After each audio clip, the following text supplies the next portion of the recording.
trillion stay.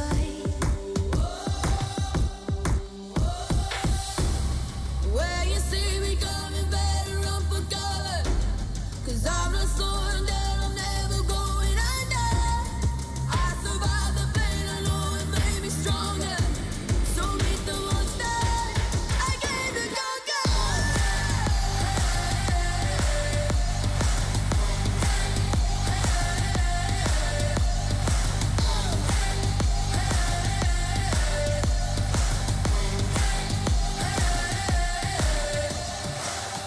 When all the smoke clears, I'll still be on my feet, forget all of my fears, 'cause I know my destiny. I feel a champion waking inside of me.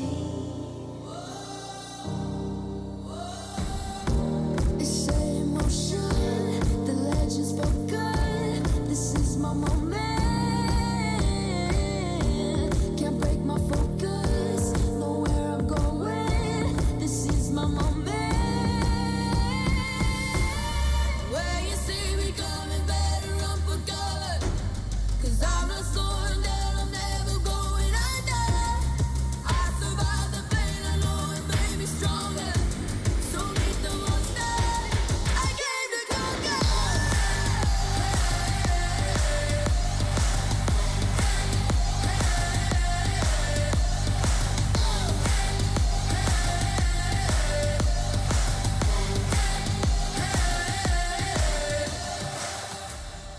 When you see me coming, better run for cover.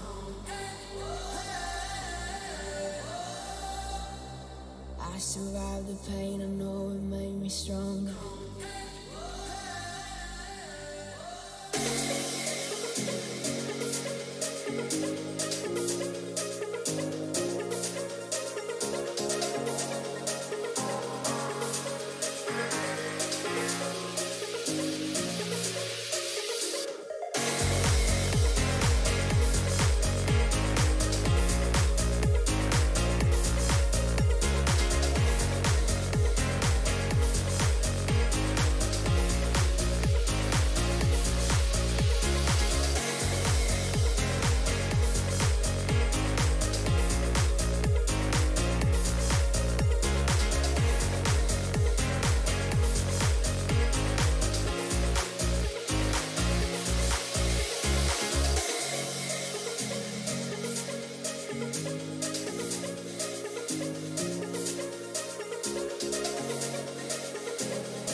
Faced myself in the mirror not so long ago, and I told me, do you know?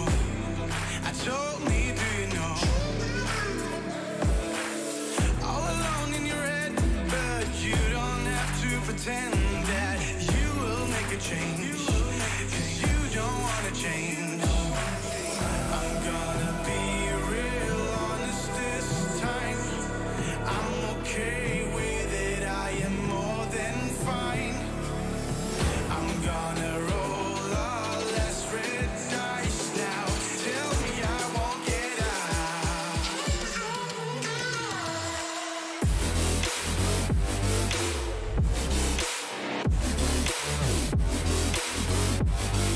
Tell me I won't get out.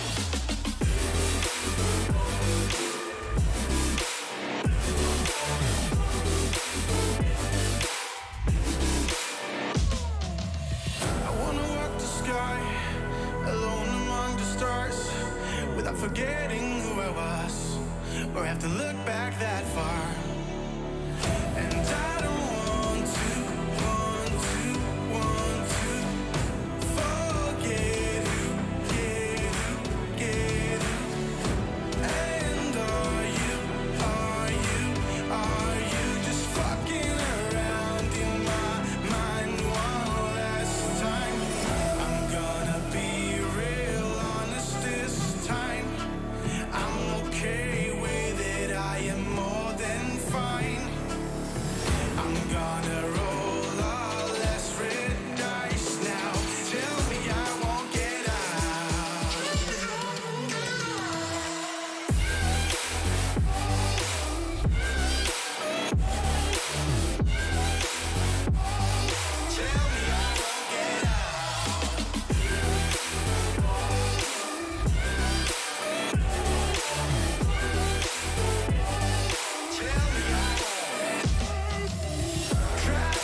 our passports, baby. Leave the rest in our troubled minds. Let us go down in laughter, baby. Trying to figure out what we're after. We're never heading back until we're older. We couldn't care no more, not any longer. Under peach yellow skies, we keep on searching, but we will never know what we're after.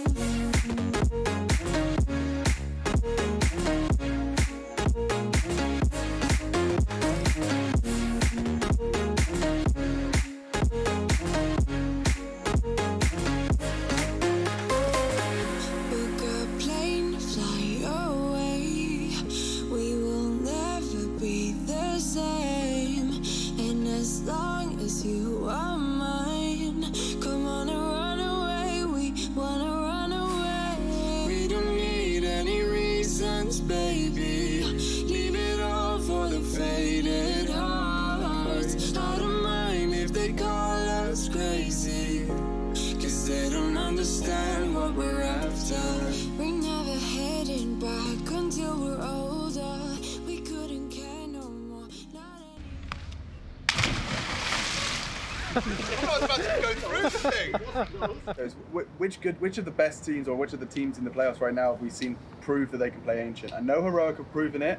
We haven't seen any Gambit. Have we seen any Gambit Ancient? Not at all. NIP played it. They ban it? No, we haven't. No, they banned Nuke. We won't see They it in banned the Nuke, quarters. but we haven't seen it. We won't see it in the quarters. No FPX quarters. proved that they were the most ready out of all, but they're not in the playoff. Madden especially. Yeah. So The they Ancient they one. beat Astralis, they beat G2. So that's a statement, right? We know how to play. We researched it the most. But Ancient as a map, I guess we should talk about it, right? Yeah, we need to talk about it.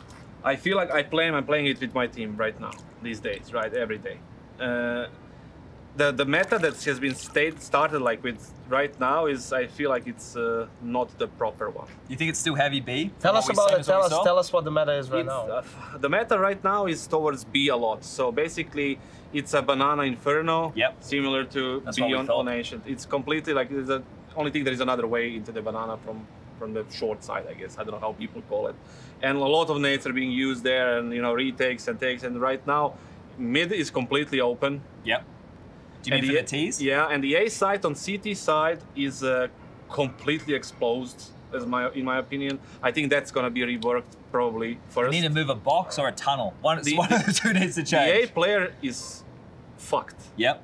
Like, do you feel like A should be B and B should be A or no? No. Like, you don't feel like that? I saw someone tweet that. Yeah, Maui Snake. The banana is fine. Like, it reminds me of banana on Inferno, right? The fights are fine there, right? But it's still like, even if you take that banana, you still have to worry about, short side. Yep. Right now, on A side and CT side, I feel like it's way too exposed. The A player, if he doesn't have an AUG or an AWP, he's done. Yep. Yep.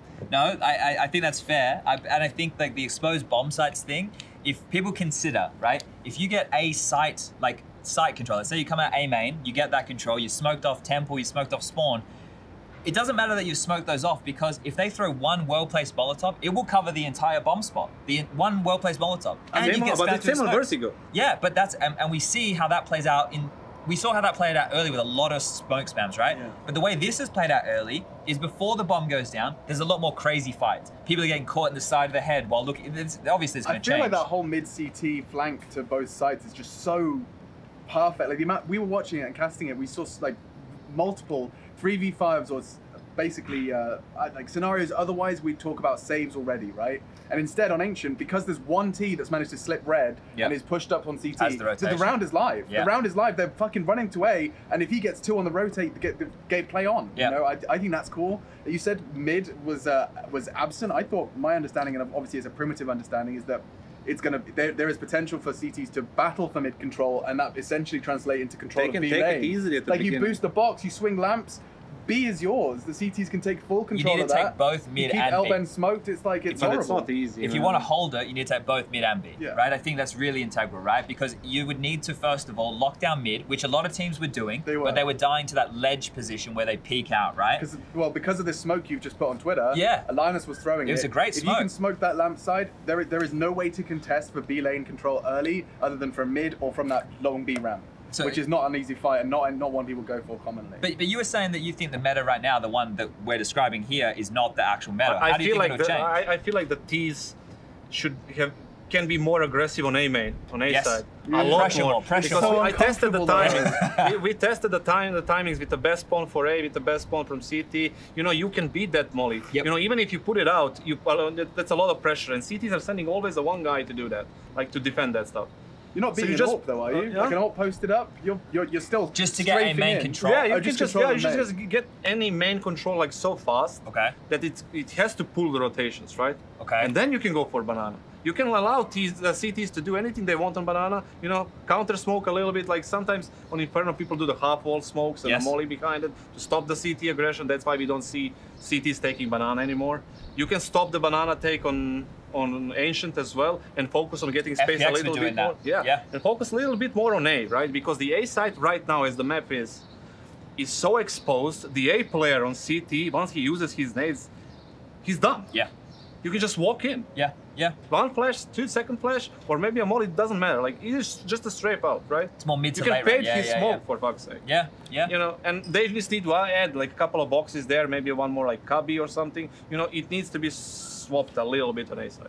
Yeah, I can see that. I can definitely see, because you dedicate a lot of resources early to certain map control, right? And by doing that, then because we know how the CIS have been playing CS this year, they've done the percentage play by, they'll just wait till the last 30 seconds. And the CTs at that point, it's not even the last 30 seconds on Ancient, it's more like the last 50 seconds. And everybody goes back to B. Yeah, and I think that, because B, if you think about it, is also a very exposed site. If you smoke off, I don't know what you guys call it, we all have a bunch of different names, but that big, massive square, that block at the back of B site where the CTs can hold Yeah, from, yeah. right? There's a couple of positions on the right side if you're a T coming in, those, we call it triangle, right? We have some really kooky names. But you can play behind there or down the long lane, right? So if you smoke off both those positions, you're susceptible to getting spammed through the smoke, and same thing again. One molly on the site is gonna force them not to be able to plan. So I think that at the moment, with the way it plays is, the site, it's not, think about a Dust 2. Once you're in Dust 2, you have a bloody wall and a tiny window and some doors, right? You can fortify. A, once you get A control, you deal with long, you push him back, you now get Goose, you get sight boxes, you get Gandalf, you get Bridge, you get Short. That's where you hold from. In this, okay, you take B, right, you get sight control. Unless you push for that square, right, which is actually going into where the CTs want you to come, Yeah.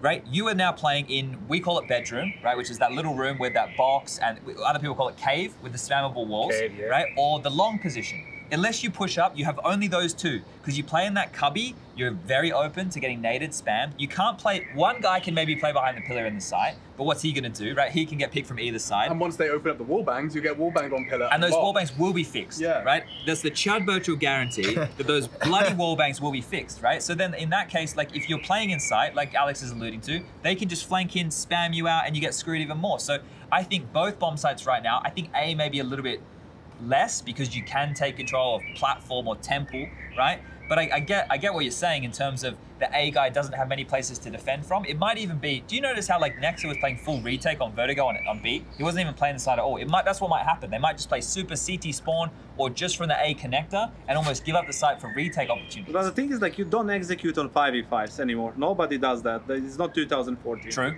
You know, I wish it was. We tried. Doesn't stop us trying, Chad. Everybody is gonna go for some sort of map control. Yeah. The trade happens. 3v3, 2v3, 3v4, whatever. Mid-round call is just a basic CS, Sure. right? And then you get more maybe room in the execute mid-rounds. with Yeah. like 3 people against, well, 3 people retaking, right? Yeah. And then you have more room to play post plant, Yeah. down banana, back behind. The thing that you call the, how did you say it? Like Cave. the cave, not the cave, like that big box, that big like Oh, square? Block. Yeah, call it blocks. on a the great right name. side. Block You call works. there is 2 like kind of cubbies. Yeah. 2 corners. We Yeah. call one shadow and then we call the other one quad. Okay. You know. Reusing names, I love it. Yeah. Yeah, it's like you know, so you can smoke deep B, right? And then just take that space, you know, and then you have the off angle. Maybe the flash can fly. True. Flash can fly over that block to pick the CT guys. Yeah. You know, there are options There's right moves. now because nobody will now execute on 5v5. That would be suicide. Yeah. Right. You get naded, you get mollied, you get spammed now in the future. Whatever. There is no way nobody can done that. I saw VP doing A execute from, Yeah, in that spirit can, and there's a lot of that. Yeah, that And can only mirror aced them or killed 4 people with a deagle. Yeah. yeah, that yeah. But the thing is, like, that's like, you know, what do you call it? Like telephoning them, you know. Sure, it's telegraphed. Yeah, it's just like whatever the smokes are flying right now. Of course, I'm gonna fucking drop a molly. It's like a cache full execute on Just A. who does that? Yeah. Nobody does that Yeah. anymore. People are smarter nowadays than 2015. Players They will- individually have they will better react, reactions, You know, they will yeah. react. Let me pose it this way, because we're getting in the details of the meta, right? Which is really cool for, I'm sure, some people. But in terms of more broad stroke for the playoffs we're about to see, and the Counter-Strike we saw in the groups, do we think Ancient provided excitement that we've been missing? Yes. There we go. Everybody? 100%. Yeah, I think so. I think it's by far the best new map we've had introduced. Up to I think- Vertigo. No, I mean, I like Vertigo. No, so but I I'm mean, like, we don't need to get into that. I think the first Vertigo was shit, but it's just about how much is being played. Yeah. You know, like if we saw it even in best of ones. When did we see, you know, or how much did we saw it 3 times? I think is best of ones, 2 for sure, maybe 3. I don't remember, but like, you know, that tells you that teams like the map so much, or even hate their permabans that much that they're willing to give Ancient a try, right? That it still sees playing time. We're still gonna do this for the playoffs. Yeah. We still didn't get around to that, but we're gonna see the percentages of the new maps at the first tournament, how much they were played. I think Ancient beats every other map by a large margin. Wouldn't Yeah, surprise me. the map is like really good. I can just say that the map needs a little bit of reworking. For me, the colors are not something I used to, like the green one, you know, Yeah. a little bit, yeah. But map itself, it's a sick addition, and I think it's gonna be refreshing, and it's gonna be used a lot. Yeah. What do you reckon from like a casting standpoint? Because we played a lot of it, but obviously for us casting, it's like the naming is a whole thing. You being able to do your commentary without having to go lane, lights.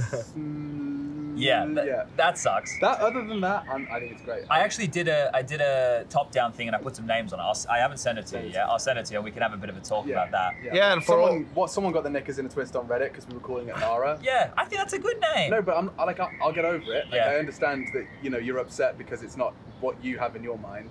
But like you have to understand that, and I think someone replied in that thread. It's a good like, reply. Yeah, dude, we're all working it out. But it's not like I'm stubborn and I want to be responsible for the naming rights. Like if there's a universal call that everyone understands and recognizes, then it becomes that's how callouts are developed. Yeah, but I'm sure that Kassad, you had to iron out a bunch that I left with the boys, right? Because some of the stuff that I used to do with the boys, what we would do is when there was a box that we didn't have a name for, I'd go for the most obscure thing possible, right? Because it sticks out, right? And I don't know how. Yeah, at the time, like when the thing is, a lot of people don't understand that we came from a region where you could never get practice on overpass or cobble, right? And then you go into a major and you get 2 bans and a third map random, so you have to ban overpass and cobble and then you get third new, map right? random. And it's a single map. So like when we're playing those maps in Australia, nobody played behind certain boxes, so you didn't have names for it. Like you just didn't need it. It's not a problem. And then when you have to make it up on the flight, it's like, all right, boys, let's call this mushroom, right? And it's like, okay, mushroom, haha, mushroom, funny name, right? And then it sticks. What was the worst one you had to get rid of? Oh, that was a long time ago. I can't remember that. Probably something on cobblestone. Oh, yeah, we had terrible names on cobblestone. But I think one more point for Ancient that I think Alex made a really good point on the cast for more of the. Just sounds weird. Dude. The pool's leaking. Oh, okay. I was scared there for a second. No, I mean a really good point is for the casual people. That's why I always stay away from commenting on a map until the pro teams start playing it. Is like. Yeah, people who are playing Ancient casually, just running around, right? Imagine going out on Mirage mid, that's what Alex said, is like without having a top mid or a window smoke, even on like who knows which level of matchmaking, right? It's a norm for everyone. Everyone does that. It has to be the same for the new map. Of course, if you go into some areas without using your utility properly, you're gonna get punished for it. You're gonna die very easily, right? So I think that's why people need to be a little bit patient. I think these games are helping a lot, so that everyone watching can see, okay, this is something that these teams are using every single round. Yeah. So it's really important. Like if I don't do that, I'm probably gonna die because of it, right? So I think even the casual players are going to get much more attracted to Ancient when they just learn some of the basic grenades that are being used on the map. I feel like it's also the map is like any other reactionary in a sense that, like cities, you want to take banana, all right. Fine, I'm gonna take middle from you. Sure. You know, I'm gonna molly off half banana, just slow you down a little bit. I'm gonna take middle of you and gonna approach banana for mid side. And this truck is coming for us all. Hello. It's the beers. They've arrived. All right. Yeah. Well, as long as he doesn't stop there, I think we're all good. As I hold my breath. Okay. Every time I get a valid point, there's a truck Flaming. coming. It's flaming. Look.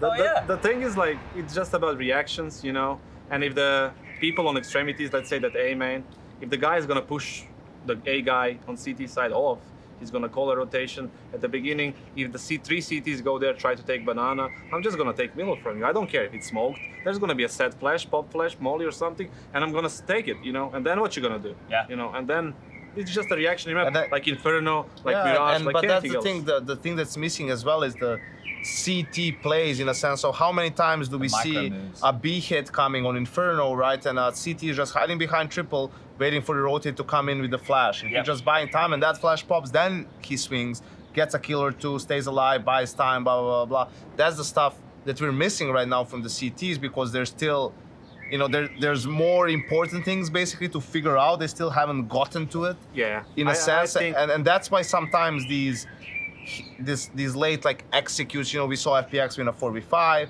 against G2 with a basic execute towards B, right? Like if those CT plays were established already, that wouldn't have worked as good as it did for them in that situation, for example. I feel like it's gonna go back as well, like any other map, like fading smokes, you know, popping through things. Yeah. It's just, you know, the example, like, you know how the CT start off with a molly on the right side, like on the middle, like he's just going down, how do you call it, temple, or I don't know, yeah, the mid side of CT, like, and he just goes mollies down. You can do the same thing like you do on Dust 2 on long. You just wait for the third second of a molly, Yeah. or the last second only, put it out, Explode, put flash, go. and just explode, Yeah, right? yeah. That's a play right there, you know. Yeah, true. And It'll all develop as the meta. it's like, yeah, it's, okay. we're gonna Yeah. come to that point. That's But- cool. But the fact that, like, my final pin on this is that the fact that it's been received by community and professionals alike far better. Like, I really, like, I don't know why I took it so personally, but the fact that people were so vehemently against Vertigo, and there's still people that are like super anti, like, oh, it's not Counter-Strike. It's like, dude, you can play Mirage as much as you want, but it's just that I'm bored of that. Yeah, and You this know? is different. Like, it's the same fucking Yes. game. Like, Yeah. stop complaining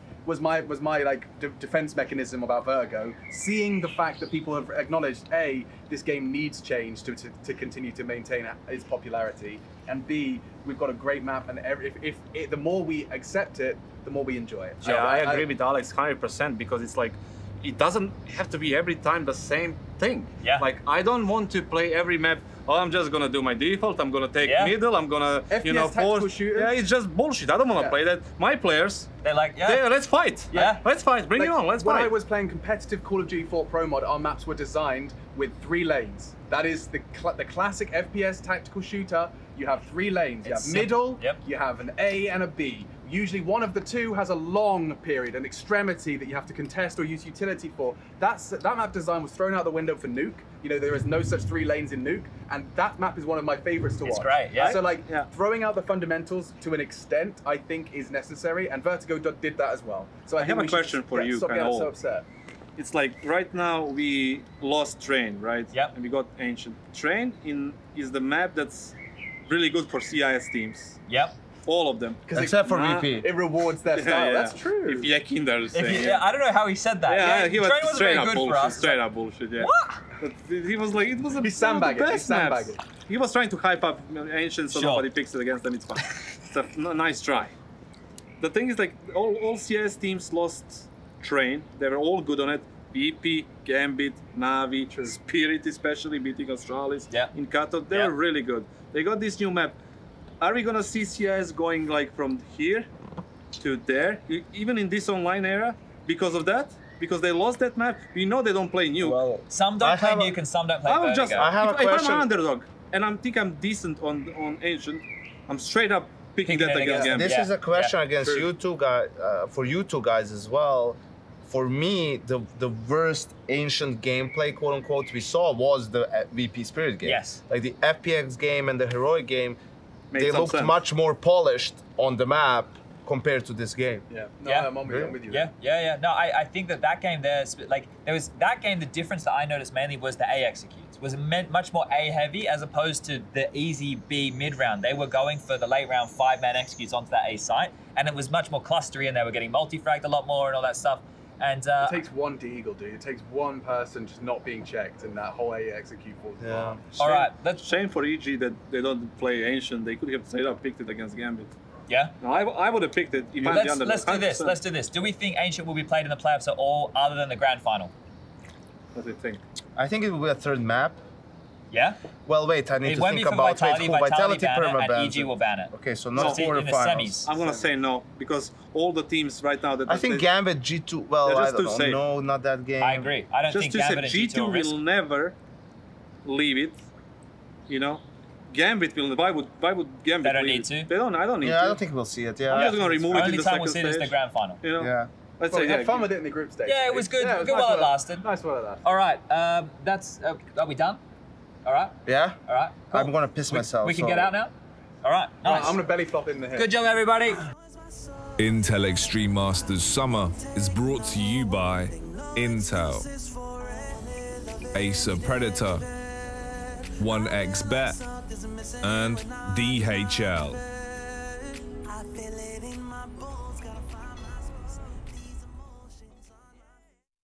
These are those moments I don't think anybody else is going to forget.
Semi-final Saturday of IEM Summer, which means there's just one day between us and the grand finals. My name is Frankie Ward, and there's a whole country and a bit between me and the boys on the deck, Sad and Yanko. Gentlemen, you're scrubbing up very well today. I'm going to be nice to you. Trust me, I'm trying. Yeah, that does. Sad, It's not gonna work now. I mean, it's too late. It's too late. You You said know- what you think yesterday, so you might as well say the truth today as well. Us Serbians and Balkan people in general, we're infamous for not forgetting anything. The past Holding is the always grudge. there, holding the grudge. So, Frankie, you should stay remote for the next couple of events at least. Or years. Or years. Yeah. I feel slightly... you can't just threaten me and then fist bump over it. Well, It's on camera. depends where you come from. You just proved me. Okay, all right. Let's remind people of what we've got coming up today. It's the semi-finals. OG versus Vitality are up first, and then we've got G2 versus Gambit. G2 versus Gambit in particular feels like it is a map. It is going to go all the way. It's going to be all three maps, surely, Kassan. Yeah, I think that G2 will be coming in very prepared for this game, and after the last 3 games they play against each other, and Nico being angry, like Hobbit said yesterday. Only thing I'm hoping that maybe Hobbit is not too sick today. That he's feeling well, so we can actually have a great game. Yeah, it always sucks when someone can't perform at 100%. Obviously, such a great team in Gambit. That's going to be a great game, but I wouldn't overlook OG Vitality either. I think those teams are playing their A game. Like, they're playing very close to their ceiling at the moment. So both games very interesting in their own manner. Like I said, I mean, we all love Nico, Yanko, Nex, everyone there, and Yanko, you love me. I do love you. I do love you. I'm always in your head, Nico man. Hunter as well, yeah. Sorry, Nemanja. Anyway, I think the Vitality right now, like I said, is playing the best Counter-Strike of the tournament. Even though I feel like I would really like G2 to go all the way. They deserved it with this form. But Vitality is right now playing the hottest CS of the event. I've never the IEM had summer a proper... hottest, everything like. Yeah. It's okay. We thanks, see what you Paul. did there. All right, thanks. I've never had a proper casting name. At the moment, I'm Frankie Ward, but I've now decided that my in-game / casting name is Third Wheel. And with that, we are going to pass things over to the fantastic IEM team. I'm hoping Anders is going to have his dulcet tones on this one as we take a look back at what happened in the quarterfinals. After the dust settled on the IEM Summer Group stage, the remaining teams got a chance to catch their breath before heading into the playoffs. 6 teams made it there, but yesterday saw 2 depart leading into today's semi-finals. First up was Vitality and Virtus.pro. The Frenchmen of Vitality have looked good but at times inconsistent, but VP got to experience exactly none of that inconsistency. Starting on Inferno, Saiwu managed to drop 28 kills in total. Par for the course, you might say, but Masuta, who has recently been looking like one of the best pickups in recent Counter-Strike, was there at 24 kills. James did his best to try and turn the tides, but it wasn't possible. The map ends 16-10 in Vitality's favor. Will they expect a second? He's checked him. Zywoo has bailed themselves out of trouble. VP's advantage is falling apart, especially now Zywoo's made it 27. Catching Kickert's push. Swinging for info, it's all Zywoo. Going into the second map on Vertigo, there was a definite sense that this was not the real VP and they would surely make a recovery. Any such illusions were almost immediately shattered as Vitality went on a 6-0 streak to start the map with and won the first half 12-3. Aside from Kyojin stepping off the side of the building in hilarious fashion, the most surprising thing perhaps was that it was Apex leading the scoreboard with 24 kills as Vitality hurled VP out of the tournament, winning Vertigo 16-5. He pushes with that flashbang. 1 remaining. Sanji can't do it. There you have it. The second match of the day was destined to be a difficult one for EG as they took on Gambit, who are ranked #1 in the world. The horrifying truth is that everyone on Gambit right now is a dangerous player. There really seem to be no weak links, and that goes a long way to explaining the 6-0 lead that began Dust 2 in Gambit's favor. At this point, it felt like maybe EG just weren't ready to play at this level, but as it turns out, EG had more to give. They recovered their strength already in the first half, fighting back to an 8-7 scoreline in Gambit's favor. In the second half, EG took the lead for the first time, winning the pistol and the following 2 rounds, getting up to 10-8. Not an easy task against the best team in the world. But Gambit decided to remind everyone why they have that rank, and won the next 8 rounds straight, taking the map 16-10. Axel dropped down, confirmed his presence. Okay, that's enough to get Cirque off the line. Never mind off the line, he's out of the round. And perhaps EG out of Dust 2. Ooh, no, a chance. The second map was Overpass, and following the pattern of the first map, Gambit started up 7-1 and finished the half 10-5 in their favor. After winning the pistol on the T side in the second half, Gambit had a lead of 13-5, and the suspicion that EG were out of their depth started to creep back in. Cirque and Breezy put on a great show, and EG managed to claw their way back up to 11 rounds before Gambit put an end to their run at IEM Summer, winning 16-11. Oh, Shiro, that was the shot. He's just saved Hobbit's life. And then now swinging into the site. There's no pressure from Heaven. Stan in limbo, does convert. Finished off, and oh, the round does too. It falls apart. On opening day of the playoffs, the Kings stay the Kings. Leading into today's semi-finals, both OG and G2 have their work cut out as they face what look like 2 fired-up teams in Gambit and Vitality.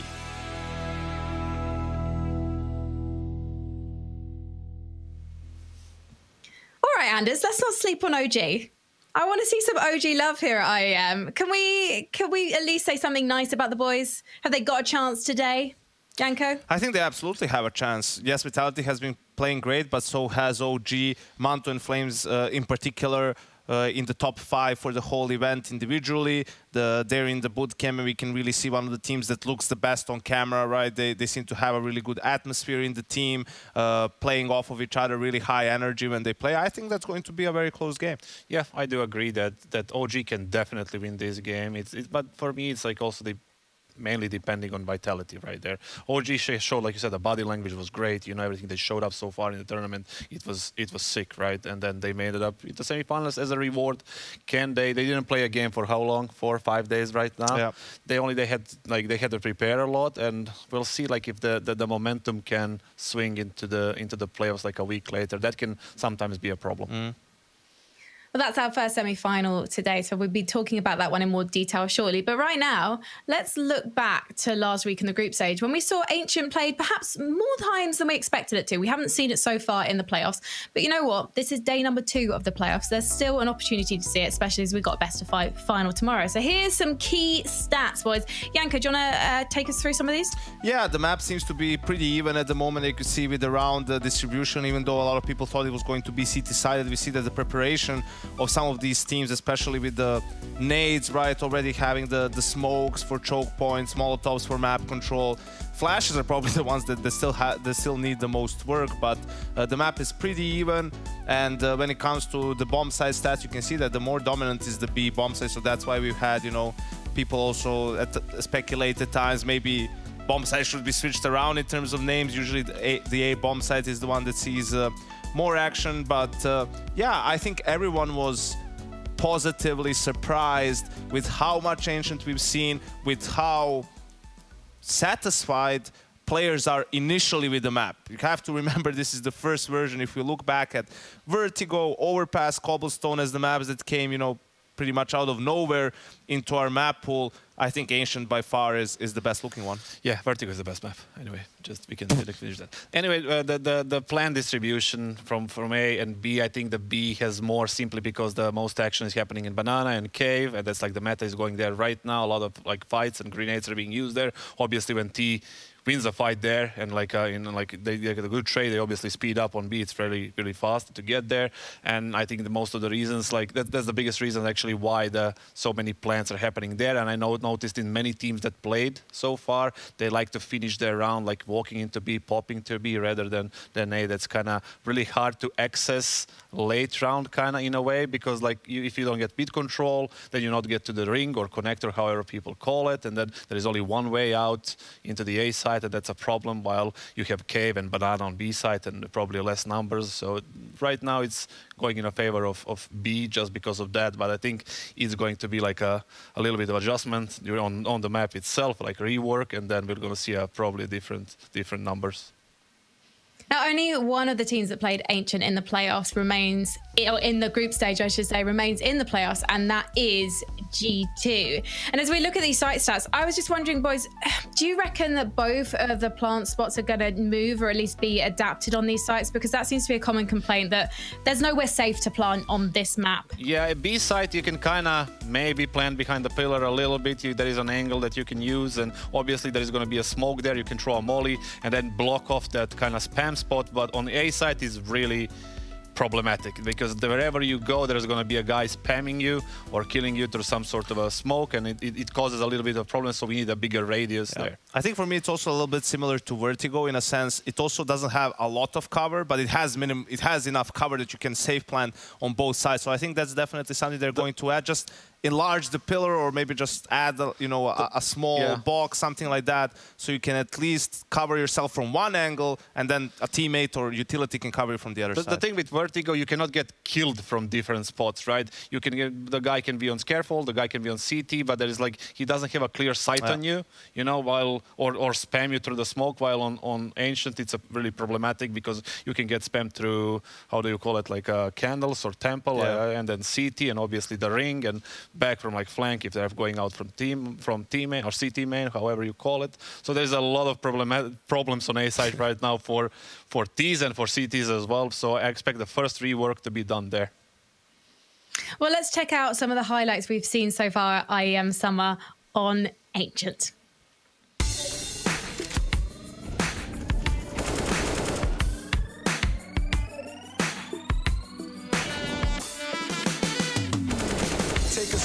True blueness exclusive. I call that the Tribe Called Quest featuring Q-Tip. I do this coming out the wazoo with newness, shocking these con artists with the ruthless. Pioneers laid the foundation with the blueprint. All you gotta do is what you feel. Ain't no rules to this dish. We hostile, so when you see smoke coming out my nostrils, I'm about to breathe fire through my tonsils. Dock you, your opinions are not the gospel. If you ain't holding the door open, then you an obstacle. Dirty damn spitting out the wop babaloo. Without a DJ, none of these jams will be possible. I walk tall, carry a big staff, and when I go back to the home of hip hop, they call me Af. You don't see me where I'm at in the lab.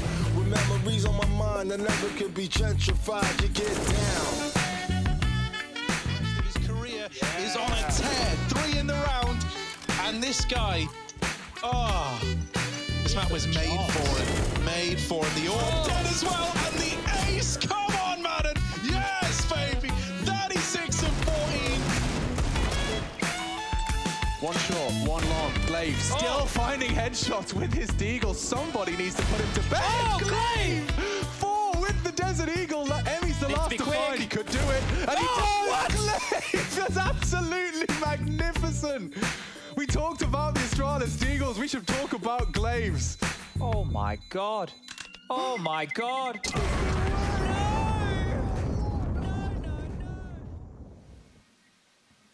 Oh my god, guys. It's the semi-finals of Intel Extreme Masters Summer, and we should probably get this party started, to quote my friend Trace Stunner Soranthus. So we're going to go to a short break, and when we come back, we're going to have OG versus Vitality.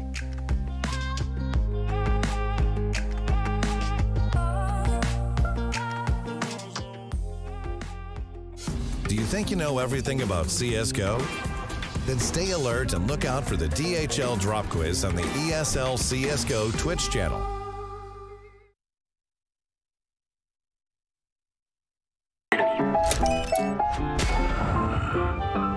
Yes, nice shot, my friend. Cheaters ruining your plays? I have eyes on the enemy. Bad servers stopping your shots? What you need is ESEA. Advanced anti-cheat to stop cheaters. And the best servers around, all with 128 tick rate. ESEA, the best way to play CSGO.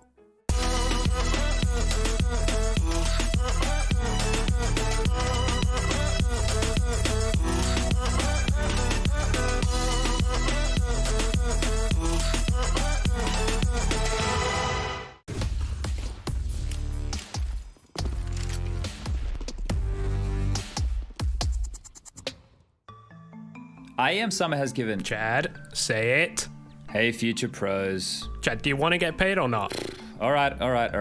Hey, future pros. IEM Summer has given us our first taste of top-tier pro play on the most recent addition to the competitive map pool, Ancient. During the group stage, teams took to the lush battlefield to show us what they've been cooking up in the lab. Today, we're giving you a little bit of a cheat sheet on what you could expect while watching a match on Ancient.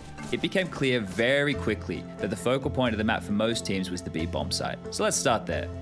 First, let's take a look at the spawn timings. These were updated in late May. Using the best spawns for both sides, we checked out the earliest points of contact. The B ramp has shown to be highly contested, with the attacking side able to establish control first. The same can be said for lamps. Here you can see just how far the T side are pushed up before contact. Timing from middle to ledge offers a faster avenue of contact to B lane. And this can be shortened even more so with a skill jump. Now let's look at some of that utility used to make life easier. The newest ninja, LNZ, had a spawn to lamp smoke that helped cut down the amount of aggressive positions the Ts had to deal with while taking control. FPX also had a smoke to help them get control of the B lane. This one from Zen smoked off the top of the B ramp, giving them a buffer to set up for pushes. We saw a bunch of different variations of utility from the B defenders in their battle for control. Some successful, some not so successful, but with the meta of the map developing in real time, it's hard to pinpoint what will be prioritized in matches to come. Now then, this is something you can use at home. As you can see here, the top ledge offers quite the shadow advantage. Pushing without a flash comes with huge risk, but used correctly, this position could secure you a few cheeky kills. Alright Rush, how do you normally end these things? I normally just say, thanks for watching guys, really appreciate it, we'll see you in the next one. Keep it tight, keep it clean. See you next time.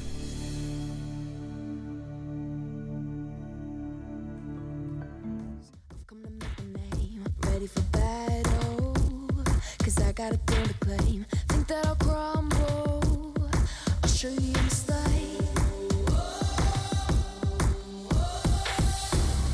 Where you see me coming, better run for cover, 'cause I'm not slowing down, I'm never going under. I survived the pain, I know it made me stronger, so meet the monster. I came to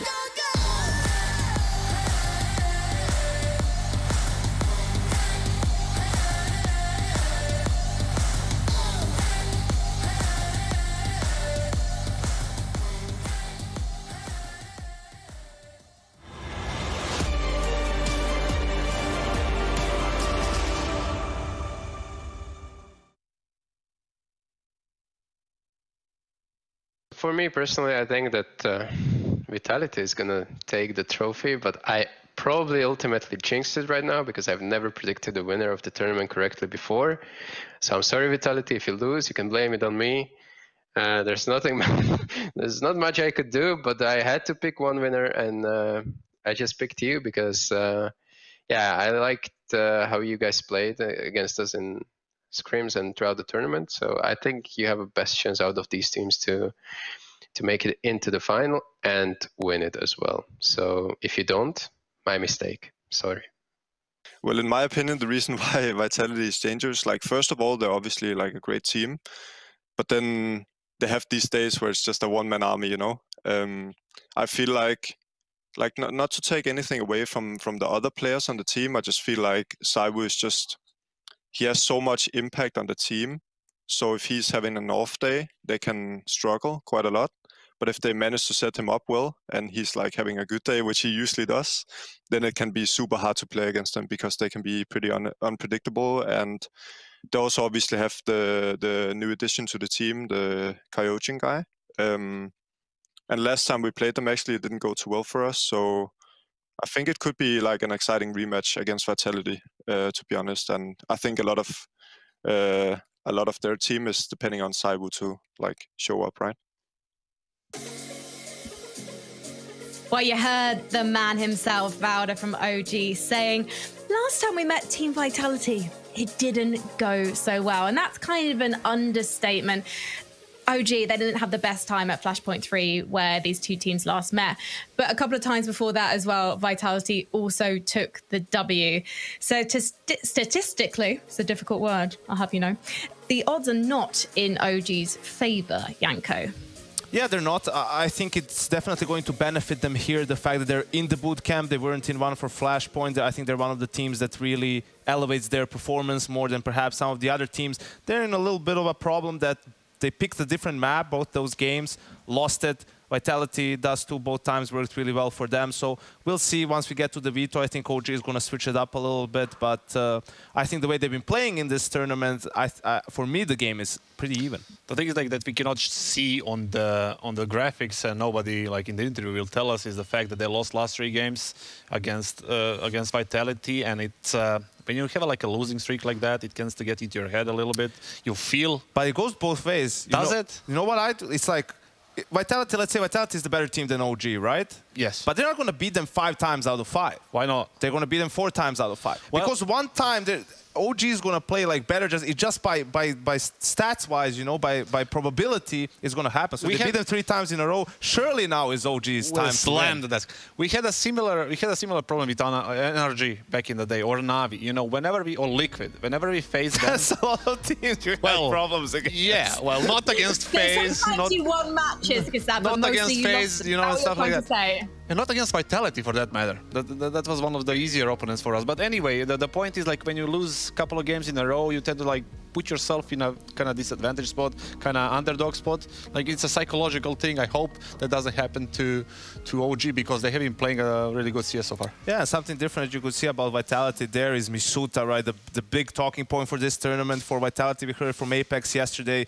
They're telling he's been playing like this for months in practice. Just a bit, you know, holding himself back in official, just let him have more freedom. Don't worry about dying, you know, or losing us around by some play. You can pull it off, and definitely the second star for Vitality in this tournament. Helped them a lot, definitely, I agree. Well, we've just seen the stats for Zywoo Misuta. So Zywoo is the #1 rated player at IEM Summer. He went into the playoffs with a 1.44 rating. After yesterday's performance, it's now 1.52. So he's getting stronger. He's Frankie, powering this up in the segment is playoffs. going to be like 5-6 more minutes. Can we just with the grinding? Like, can you tell us what kind of work is being done in your apartment today? Is it still the garden or? So I have this fiance, guys, and. Basically, he's making me a tool shed. Yeah.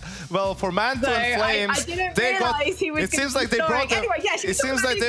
OG OG brought their sharpest tools out of the shed, Frankie. And for this tournament, it's Manto and Flames, both in the top 5. I think you can tell like the explosiveness from from Flames in this tournament. Definitely not from FaZe. Yeah, I know that. And yeah, they've been doing really well. Manto very consistent with the AWP, and OG is a team that still has structure behind it. So it's not just out of nowhere they're having these rounds and good plays.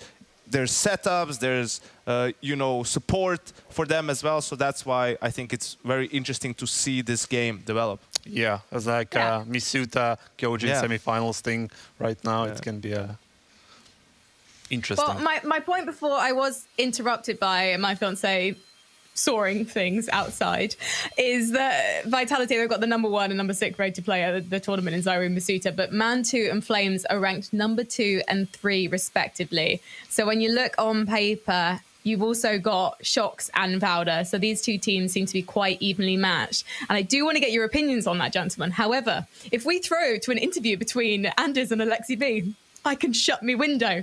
So let's hear what Alexi B had to say, and then we'll check in with you guys afterwards. Welcome, Alexi B. It is time for the semi-finals. Things are about to get serious. So I want to ask you right off the bat, because I've been watching your games, and you seem to play a lot of the time on the T side. You're playing not always on your own, but you're often on your own, and the rest of the team is somewhere else. What is the benefit of that as a leader? I think you can make way more... I wouldn't say way more better calls, but most of the time better calls, especially if you're prepared and you see or hear what they're throwing utility-wise. And sometimes you can even tell your team not to go because you know already that they're stacking the site or something else. Interesting. Now, I've noticed OG is one of these teams that are very good usually at finding information when they're on the CT side. I've noticed even on maps where that can be tricky, like on Dust 2. I think you guys still do a very good job. Is that a philosophy that's built into the team about staying pretty active on that CT side? Yes, because a lot of the times on official, things tend to get more stressful compared to constant practice online where people play with their feeling and there's no stakes on the table. But for us, we just implement some things, and when it comes to official, we just say a word or we do something that we have done plenty of times and people are comfortable with those, and we make it happen fast, and that's how it works. All right, we've got to go straight into the veto, gentlemen, because this semi-final is almost good to go. Any expectations? I mean, sorry, Yanko, but I feel like it's a pretty obvious one. And then Nation going for Vitality, Vertigo for OG, and then Vitality maybe throw us a Dust 2 here. Yep, and then Classic probably for OG Mirage. Yeah, and then I would like to see who is going to remove Overpass in the second stage. I think that was the difference for OG, right? I think the Mirage pick is pretty clear for them. Vitality going with Dust 2, they beat OG last 2 times on the map when they faced each other as well, and we see Overpass as decider. I think this favors, well, I think because of Overpass, maybe a little bit Vitality's way, but Mirage, I think, is kind of set for OG. They have a map there for sure, so I don't know. Vitality is aware of their Mirage issues, yeah, and they have been working on it. They have something prepared. So far, we have seen really good game plans throughout the tournament. I'm pretty sure they're going to have a similar one, like a really good one, going into this one, because there was a 99% chance that OG is going to go for March. Frankie. Well, that sound tells us that we are ready to get into our first semi-final of the day, and we have the fabulous Machine and Sponge ready to take us through it. Who will secure the first place in tomorrow's grand final? Yeah, I mean, that's the question, and I really don't know. Thank you so much, Frankie, and of course, Kassad and YMK. Dust 2 to start us off, Chadney. It is a screamy map pool. We just got that veto locked in before we've got ready to lock horns. And it does seem Vitality have the edge on 1x bear and have long. A flash coming out, and Masuta wants blood. 3 to contest. They're blinded. He's really taking some chances on these jiggles. He's lost Zywa already in the process. Bomb's gone B, however. They're straight in. Kyojin and Apex taking the fight. Yeah, okay. Nico, Valda tested. Nico's already knocking off heads, and Apex losing his as well. That fake did not pull a single thing from that B rotation. The 3A defenders for OG standing tall, and now just Shox and Masuta making their way the long way around here through the backyard. They do have this P250 on Shox and a smoke, but to find 5 heads, this one ain't going to be easy. Yeah, especially OG's very nice adaptation. If Valda does release his crouch, there's a world where that head could roll. Valda will respond as the smoke is deployed. And they've responded with a smoke of their own. Yeah. Well, that's a complete nullification of the only resource they had. Great. Cancel out that util right there and sit still for about 20 seconds. That's actually forced Man2 into lower tunnels here, so getting locked on it even further. The hunt is on. Man2's first frag is not yet locked in. It's going to be Masuta that's caught him. USP picked up, so things are looking a little bit nicer. HP obviously still a bit of a drama, but if Shox can pull a fight, Valde might stand up into Masuta's aim. As soon as that bullet leaves Alexi's USP, Valde does step into Masuta. Oh, he is a threatening presence already. 2 of them are tagged, and with 20 seconds, I mean, if he could just knock Alexi B off his perch, he'd have a solid shot trying to play with the sound cues. Nico is tucked in tight. Flames to take next contact at the healthy one. Oh, that was close. Could have been another. Masuta, though, definitely going to be coming in hot. And the fact that he's joined ZywOo in some of the top players and highest stats of the tournament, that is so promising if he can maintain that form in this semi-final. Yeah, great to see. This time last year, Masuta was still being touted as an absolute rookie, and now he's up there with the best of them. So going to be interesting to see if that form can continue here in the semi-final. And the same thing has to be said for the youngsters on OG. And I guess it's mainly just Man2 and that of Flames that we're looking at here. I think OG, their biggest enemy at times could be themselves, and they're going up against a championship caliber squad with the majority of their members. They're really not so seasoned in picking up those trophies, so I think that's going to be the tallest task of them here, that mental hurdle. But Apex onto his standard force by Scout, having a look in towards this B bomb site. Valde. Oh, they're going? They're going? Masuta's in. And there might be knocked straight back out. Oh, Apex's Scout finds one. Valde, however, has denied all progress into that B site. A smoke for good measure, and Shox looking for his first frag of the game. Getting this semi-final bloodshed started early, perhaps, as he strolls towards Alexi B's passive doors hold. It will be a question of sound cues at this point, if Shox does fancy himself a chance through doors. Gonna have to be gifted one here, and I think we know from that OG EG game that we had where OG... Look at that Deagle as well. You like the pink? Is this like, what's the one we have? Print Stream. Yeah. It's a Print Stream-esque. I like the art style. Is that must be from the new Jobblies. I don't know. If he buys it again, I can actually find the names. That's the cool thing with actually being in game. I can click around, tell you the skin names, who's got what, all that fun stuff. Will be an eco here for Vitality. Practically a full one. Yeah, so Valde does manage to get 3, I believe, on this hold. Just that support from the doors. Everyone's attention is drawn towards those tags from Man2. You can see he tagged up 2 of those 3 from Valde. I think we need to have a discussion about Man2 here, Alex. It's a very big one, of course. The most recent news coming on through shocked the world. They couldn't believe it. They couldn't believe it. A nation in tears. Well, it looks like ESL didn't get the memo, though. Yes, actually, we're living in a fantasy land. We still have Man2 representing the United Kingdom. And just maybe to catch everybody up, I do believe he's a dual citizen of yes. Poland and the United Kingdom. Oh, yeah. To be fair, you know, you've got to give it to the Poles. And damn, Man2 is showing us exactly why. He is flying the Polish flag on HLTV now. Yeah, so I think he did a... 50-50. Yeah. He did the DNA test, and he said on Twitter that he would take the nationality he got the majority in, and it was majority Eastern European. We lost him, folks. We lost him. Wow, okay. That's a bit of a sad one right there. But Polish CS needs some love as well. That's true. Like, we don't have a flagship team at the moment. They used to, but we've got, what, Mihu hanging around, Innocent hanging around. We need another name in that list, and... say the same for the UK. Smooth is tweeting about Valorant now. Nice one, mate. Hopefully he's memeing. We got to get him on endpoint. Really bring the dream alive. Yes, I can start getting excited about Mezzi again. Got a bit of a 4-man alien out the gate here early from OG. There wasn't too much pressure towards long, so they're going to be able to close this down. And Flames, the hero for OG in many of their games so far in IEM Summer. Yet to frag, yet to assist, yet to actually do any damage whatsoever. So kept very quiet, and he hasn't needed to. Vitality are taking their time. Slow crawl through lower dark, Apex and Kyojin, the new boy. With oversight of ZywOo's AWP now scurrying on down. And some of these passive holds from OG in that EG game I prefaced before really sucked. Ooh, well timed on the incendiary. Alexi's completely forced them out, and he'll actually drop a smoke on top, so that's going to guarantee maintained control. And ZywOo kind of nullified as well on that AWP crawl. Oh, nice good nade. Damage. OG really in control so far. Here comes Vitality's good shot. First gunny. And Kyojin might be the first to take contact on A. It does seem like he's at least just inquiring as to any boosts and elevator headshots. This is just going to be a standard A execute here. Look at this. We've got 4 players on catwalk right now. Masuta lingering around the mid doors. Enough utility here to set this up. And Man2, well, he only has the scout to defend with. Yeah, that's not quite the AWP he'd have dreamed of for a take like this. Trying to dip in and out of anti-flash. Doesn't want to lose vision on this cross. It's a real opportunity for him to do some damage. He's missed his chance. They'll have to play retake. Oh, ZywOo nearly takes 2. Holding that rotate through tons. Aggressive in mid. Now Man2 locked out, missing shots. He's getting opportunities, they're just not connecting, and now it does seem like OG, though they may have been in the right place, Vitality have done a very good job of locking down the site.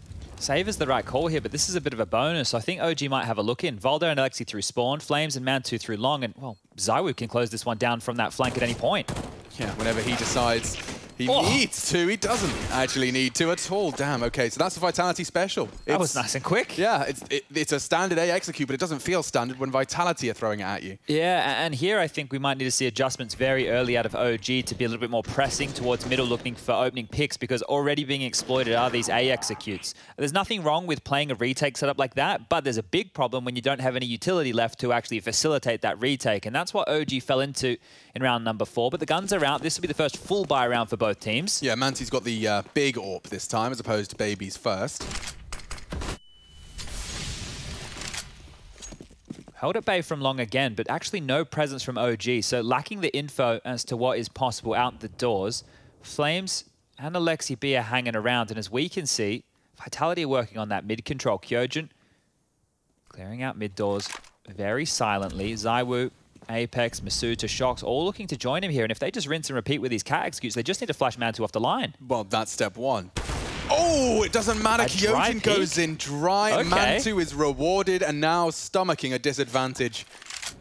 Just trampling all over their fallen comrade on short. And the entire squad is here. Could say the same for OG. They have the 3-man lean. Smoke's deployed. Go through this. It does look like it. Alexi advancing. Oh, and there's so much damage. The nades and the bullets hail in perfect unison. Alexi will take 2. Finally, ZywOo puts his name in the feed, but an ace clutch, I believe, is an order too far. Flashing them off. Perfect to get across. He's going to get a plant out of this. Just this is a gift. Off the basis of that flashbang. He'll be knocked off his arse very quickly as the util rains in. But well played to ZywOo for getting something out of that. Yeah, they can take their time on this defuse as well. Looks like they're picking up the secondary AWP. They've found another AK for Flames here, so very good upgrades. Actually, they've denied that second op. They're happy just to go for the AK. So 3 AK scavenge, that's perfect with the AWP carried across, and really good gun round from OG. And you can see the difference maker was that opening kill. So it's curious that they've gone for a dry peek into Mantu. You can see just how easy this one is. Kyojin's aim, it is sharp, but it crouches on in. Gets taken on down. The AWP too powerful, and Alexi B, this is the jarring maneuvers. Yeah, those jarring maneuvers that you're seeing right there is exactly what Alexi B is going to need to do to stop the set pieces. Right. The mid to Bs, those A kind of takes. His job is going to be a difficult one here. He's back towards long. A little bit of a look in from Shox. I suppose that is, yeah, the perfect opener. Shox. That's what you dream of when you're flying out of long doors. That was beautiful. Yeah, and there may be more to it. Mantu's been called upon, and he has so far called the cross to pit safe. But little does he know, there's almost an entire French Counter-Strike squad looming around that corner, and as the smoke fades, it looks like ZywOo may be set in motion to hunt. Oh, Mantu not only cutting his thumb, he could go down here. He's just got himself back onto a safe. A run-boosted ZywOo with nothing to report. And they'll clear it all on contact. OG are not prepared for this. They're almost gambling elsewhere. Oh, dear. It feels like they might even give this one up if the A-take comes on through. Yeah, I think we might have it. Unless Flames is just capable of getting 2 to 3 frags. This would have to be nutty. He's committed right now, so Flames actually might be wanting to contest this. Still no help from his team. The other 3 OG members are on B. Yep, Flames basically, if you get 3 kills, we'll give you a go. ZywOo's hunting, he's getting sprayed down, Molotov down, and there's the save call made. Interesting, very modern-day Counter-Strike. Yeah, hedging their bets right there, so expecting the rotation, and that one is a gamble gone right. Thought it was going to be red on the roulette table, turns out it was green. Magic numbers 3, Chad, they just put Flames as a sacrificial lamb, I suppose. Yeah, that's always a rough one to swallow right there. And Dust 2 is a difficult map for the CTs to push for info, right? A couple of the avenues we expect is a couple of players linking in towards upper dark. Pushing through mid door is very dangerous. You have to worry about lower, Xbox, cat, back of cat, green box, bloody palm tree, death alley, T-spawn. The list goes on. But Shox flying out of those doors and practically winning the round upon that entry frag. Everything else just hinged on that sacrificial Flames. Shox is just containing here as well. I don't think he's going to find anything on the exit. No need for the OG members of Mantu, Valda, and Nico to move a muscle. Bomb goes off, loss bonus comes on in, and there will be enough money for Nico and Valda to drop rifles for Alexi and Flames respectively. So another gun round on the cards here for round number 7. His own flash. Take notes, everyone. Full 360, straight to the head of the finishing game leader. Good util here. Yeah. perfect util for the task at hand there from Apex. So 2 now for Vitality, and they've managed to return to control after conceding that previous. Doing the 3-man default towards upper tunnels again, and they just want to leer in for this long control. Cannot pick before that smoke blooms, but they will establish themselves with that pit side now. So Flames can post on up. Mantu with a nade of his own, and Flames is actually going to push on this one. Ooh, Nico's got a lot more than he may bargain for. He's still got his nade out. He's hearing steps now. He knows he's called upon Alexi. He just takes the fight. Kyojin's prepared. A silenced M4. No tracer fire to fear. Fast flank from Flames. Could catch something. Zywa's got an AWP, dude. You're not going to last long. Mantu does catch him. And his AWP's connecting. Big defense. Trying to make a round out of this now. They are detached from the B site. Mantu advancing down mid. Alexi in support. Oh, he's tested. Shocks, you brave boy. Peeks straight into the mouth of mid. And he's won the round off the back of that. Mantu was starting to heat up. Well, they want to take Alexi's rifle away now. This could actually mean the difference between a saved gun and not, obviously. But Alexi looks like he just wants to sit on back here. Doesn't want to take any fights. Doesn't want to see if he can try and pick up that AWP. Wonder if Shocks is going to grab an ult for Zywu on that T-side AWP. Wasn't required in the previous. Ooh, Kyojin is having a look as well. Are they going to jump on in? Shocks is looking like he's coming back towards A. They might even just jump down to clear him. The flashes are great. Oh, then they're in. Well, you said it would be a bit of a difference maker, and the AWP is recovered for Mr. Wu. Yeah, see, now they have nothing over there for OG, right? You can see we're talking 1.9 on the low end for the Danes, and then we've got 2.9 on the high end for Flames and Mantu. So that M4 meant that maybe they could try and set up for an aggressive maneuver, but now it's probably just going to be quite an honest save. Nice 2 kills there from Mantu, and then unfortunately he's just dropping off as Shocks picks on out. You can see him there caught mid-air, so fortunate on the timing. And Shocks here with another big kill, so good stuff to deny any pressure moving into round number 8. As discussed, though, OG, they've been feeling those good vibes, right? Like, they've been living that boot camp lifestyle. At Volder's house, having bloody barbecues, like Launders is there. It looked like a lot of fun, but I can also, you know, imagine, and I'm aware of how much that juice that's going to add to the tank of a team that's starting to form and starting to succeed. Not only that, they're in the semi-finals, camaraderie's high, morale is high, motivation as well, I'd imagine. So there's a lot of unity for OG, and this is a deep run for them. The fact that they're up against a Vitality and, well, in some people's eyes, coming in as a favorite. It's new territory for them, especially for some of the newcomers. Yeah, I don't think the 1x bet odds were favoring them at the start of the game, surprisingly, but it's easy to see why they would be, right? They get themselves straight into the semis. They're looking hot to trot. Vitality are in this rebuilding format. And then you look at the Vitality we've got throughout this event. They're playing some great CS. We've got MVP level Zywu. We've got Kyojin as a rookie looking sharper. Contributions from Masuta now as a star player. And they're just going to mop up this eco here. No dramas whatsoever. And this is where I want to, you know, start that conversation about OG and being their own worst enemy in a lot of these times, right? They need that flair to get them across the line, I think, in certain situations as opposed to just locking up. And I think online Counter-Strike is the best place to take a few more of those risks. When we look at LAN, right, okay, maybe the safer style will work because players won't go for as many audacious maneuvers, but online I feel like you need that finisher. And I think it has to be Alexi, right? When the going gets tough or someone needs to make a play, that's when I'm going to look to. Actually, maybe even Nico now. Remember some of those maneuvers he had for Heroic back in the day? So maybe once he gets that confidence or he starts feeling he can facilitate those same type of plays in this team, that could be maybe the cherry on top of this OG cake. Oh, 100%. I think Nico was a very big closer, or a closing component of Heroic's roster. So, smokes are back on the cross.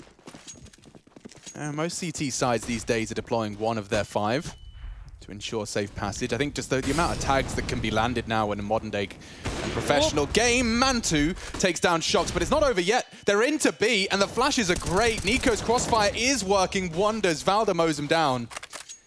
And Vitality, they are 0 for 2 on their B hits. Another one falls flat as a pancake. Apex, perhaps, has more to say about this one. It's a 1v4 scenario. Another kill would be great here for Apex. He knows what type of financial damage he can do.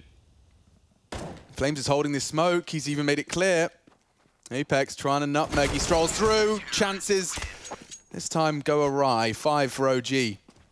And that's important for their finances. Don't forget, just stomached an eco. Now they put themselves back on the board, and Mantu will even get to treat himself to armor with his AWP this time. Oh, isn't that a lovely little luxury? They've dropped the guns across. They are going to make this one work here, and just locking it down on B. But if we take note of these reactive plays that Vitality are going for, Shox is off lurking somewhere, or they send somebody out for a bit of map control and a pick. Once they establish that, once that's photographed across the map, you see the pack just exploding. 3 to 4 members of Vitality scurrying on out, and if they trade efficiently, well, we all know what that means. The round's pretty much done and dusted right there. Kyojin, long control, nobody's crossed. That is huge information for Apex to work with right now. High alert on, is there more aggression mid? Is there more aggression with a short boost? So they can take their time, Vitality, and hedge their bets. And with Kyojin pushing out, this is so much room. Ooh, boy, he's fully committed to that on the blue bin. The flashes will bail him out of trouble, and he's forced them back. So that's mission accomplished in terms of taking space. They're in limbo right now. OG CT setup is going to suck if an A-split comes on in. I think he's heard it. Mantu, that was enough of a sound cue towards Xbox. And Incendiary in a double HE. Oh, and a spray as well.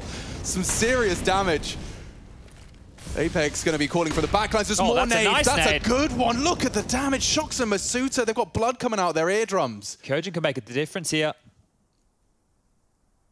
Oh, Vitality, the walking wounded now, limping towards short. And it looks like OG are going for a bit of a spicy one. Walking up for the flank. Bloody, don't see this one every day, do you? Certainly not with 3 of them. They weren't expecting this quick, and it's so quick, they might even extinguish and go. Oh, Shox is unprepared. Zywoo's not looking. And that is brilliant from OG. All right, love the reactions there from both teams. That was great to see. The nade usage really on point for OG. And I thought that they were screwed because you could see that position they were in was limbo. Flames and Alexi B combining to slow them down on short. And then this, just in the back, not expecting 3 players, quick as you like. And they're up to 6 to 4. Guns will be back out again for Vitality to get the AWP out. The AKs are looking good. The money is still pretty flush for round number 11, but things are going to get more difficult. Straight down mid, it's a fast control. Mantu with the AWP again, this time not going to connect. Under pressure, bullets through the door, and actually, he wants to get on out of dodge, repositioning towards CT, and again, a bullet just not landing. Yeah, I don't know what Apex's trousers are made out of, but it's sterner stuff than Kevlar. A lot of info this time round for Flames at long. These teams are almost swapping long info, right? This time Flames is just able to jiggle back and forth, and the fact that he's not experiencing too much contact means they can gamble this is going to either be a mid to B or an A hit. And Alexi B off of that info drops another great nade. Masuda and Kyojin down to half HP. Yeah, we'll check in with utility damage, Chad, as we get this one underway. Round 11 about to take place and take shape. Masuta dropping out 1. We'll have a second smoke. This has worked every time for Vitality so far. No Alexi to fumble things early, but in front of the smoke, they run straight into the M4. Double on the defense. Smoked off. Oh, Mantu takes the head off. No bomb plan from Apex. Only Shox now and Zywoo to try and voice concerns. Zywoo very late to the party. Has pressed his eye to the scope, but loudly. Flames aware, or at least in a position to punish. This is a spotless defense for round 11. Yeah, really getting some steam under themselves now, OG. I feel like Zywoo might want to hold on to this. A 1-on-5, 30 seconds left. Probably not the round. I mean, previously, Alexi made like that short fight impossible. What are they doing to avoid it this time? They're jumping in front of that CT smoke, and who's ready this time with the alternate angle for the fight? It's Alexi. He's really dealt with the A-take so far. Yeah, doing a great job on this. And if we want to have a look at that utility damage you were just talking about, Alexi B leading the charge there as well. 237 to his name. 11 rounds of play. You look at Mantu, he's got 170. Nico's got himself with 107. So the nades are working wonders here. Really help him soften up these Vitality members. The saved AWP, well, it is in the right hands. It is the man you want to see with the big green. Here it is again, just dropping on down. These are the 2 players that the nade dunked on, so his life even easier with that spray transfer. And Mantu making sure they can't cross towards the site. Nice little reaction there onto Apex.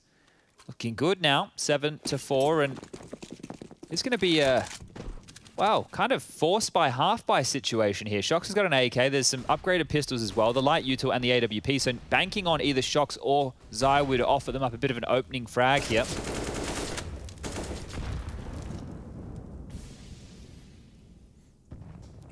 Interesting setup. Alexi's just there and to support Flames if he feels threatened. Shox has not made too much of a song and dance about this, and there is a molly to stop Shox from the nutmeg. Oh, Alexi gets the info. He's ahead of the molly. Flames, though, close and punishes him. Perfect team play for an opening. Shox had no options there, and that was one of the rifles. Oh, Apex want to get their hands on this. Well, he traded, so AK's been picked up by Flames. Apex gets the M4 and almost through the smoke. He's taking down Flames. That's an equalizer. Oh, it's a problem as well if ZywOo wins this duel. It's Kyojin that does it for him. Uh-oh. Deagle headshot, very uncomfortable now for that A defense. Alexi's on long. He wants to focus short. He hears them crossing into the site. Ooh, that smoke might help him at least close the gap. An element of surprise here. Kyojin's looking the wrong way. The bomb is down. Alexi can win it all. ZywOo tagged up on the box. He's not been cleared. It's Nico to find him. Big response from OG. Things will not fall out of control. Defuse coming in. And it looks like Apex just taking a little too long about it. Decent attempt there from Apex, just trying to make it as costly as possible. The round was definitely lost. And with that buy, it wasn't the full investment, right? It was a half buy from Vitality. We can see the full purchase coming in now. They got 2,900 coming into this round with that bomb plan. So splash for cash.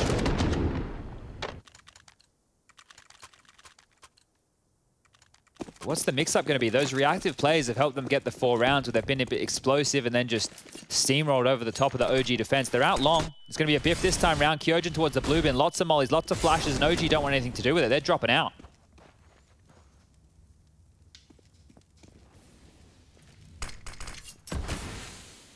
They can't drop. Edge of the smoke. Mantu is very alert, but he has used this opportunity to reposition to the site and gone unpunished. I say that. Shock catches him. But they're going through. This is quick. They've got full short control. They're going for a double long flank. Yo, it requires Flames and Valda to somehow hit something on the cross, and they have crossed without the smoke. Valda's at least enabled for one. And here comes the flank test as well. Apex spots out Alexi B. Doesn't confirm there's 2 of them. He's faffing around with his smoke. He's dead. Now they really are in a tight box. The bomb is still yet to be planted. Kyojin's doing the flashbang dance. They're all flashed in the open. Masuta bails him out of trouble. ZywOo hit his shot as well. Problem for Flames. They've had a quiet start to the CT side, and with 46 points of health and 3 still to find, this one is a little too tall of an order. Oh, it's just going to be the save here. So another round with Vitality. They're quick to react, and that time the dry swing on towards spawn. A very big difference maker right there. If it was the smokes and cross, that would have allowed that flank to come in. Both CT players would have probably survived, and they could have worked together to try and close in on that retake. But this has some ramifications for that CT-sided economy. We have just seen 4 rounds in a row from OG, finally broken now. But that means that the loss bonus is only going to be 1,400, and we're getting towards the tail end here of this first half. Do OG want to invest what they have? We're going to be talking in the realms of about 3.5, just under 4K for most of the players. Nico will be able to drop an orb. Flames can drop across an SMG, a Deagle, something a bit lighter, or do they just want to go for a half buy now, a full buy in the next, and try and get that 9-6? I'm about to see the answer. Nico starts spending there his money. Yep. Okay, so they are looking for that 10.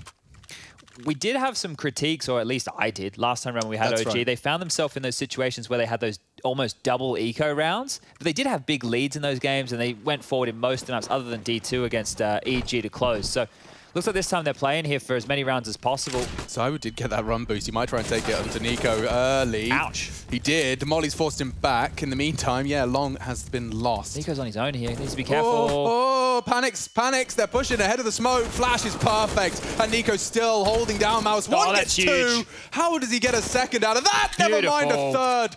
Against the swinging AWP, and OG lock it down. Nico locks it down. That's high impact from the Dane. Oh, and on a risky round right there, you think about the economy if we went into round number 15 without them keeping everybody alive here, would have been pittances. Yeah, B is a disaster. I mean, the fact that the flash was perfect, like, I don't know if you could fault Vitality in that respect. Like, the player that killed you all was fully blinded. You can see why they reacted as well. Volde got the kill through the smoke at long. Volde is normally a B player with Nico, right? So it's like, oh, they're doing the 4-man alien, right? That's a pretty good guesstimation to make. And they just run into one man who just locks it down, the other Dane. Ugh. Tough one to stomach. Lots of AKs in play for the CTs. Those one-shot headshots will be a threat, as is ZywOo when the AWP is in play. He's going to be looking to try and forge a path up mid. Short. It's a pressure mid here, and the short defenders would have heard some of that jump peeking towards long. out of the OG players. Flames is the one rotating back. He only has the AK here. They've left Mantu towards long doors. So against the cat execute, Flames is going to have to hit some crazy one-taps. Oh, he gets across, but they are swinging. They're swinging, and they're swinging fast and wide. So many targets. The nade is great. The spray is better. Catches the head of Shocks, keeping them at arm's length at this point. And Ndaiwu opening up the site, or at least the attempt. Oh, he can deny that. He could try. As soon as that bomb head exposed, Valda will take another one down. Apex's next attempted victim. Smoke does help them just at least take these fights. But now Vitality with the bomb ticking and the frags starting to fall their way, looking to end the half on a 6th. Alexi trying to change my mind. Oh, great shot onto ZywOo. Won't be making it a second. And we will end 9-6. Okay, OG bringing the fight and bringing it to Vitality on their map pick. We're breaking it down as the semi-final continues. The first of IEM Summer, right after the break.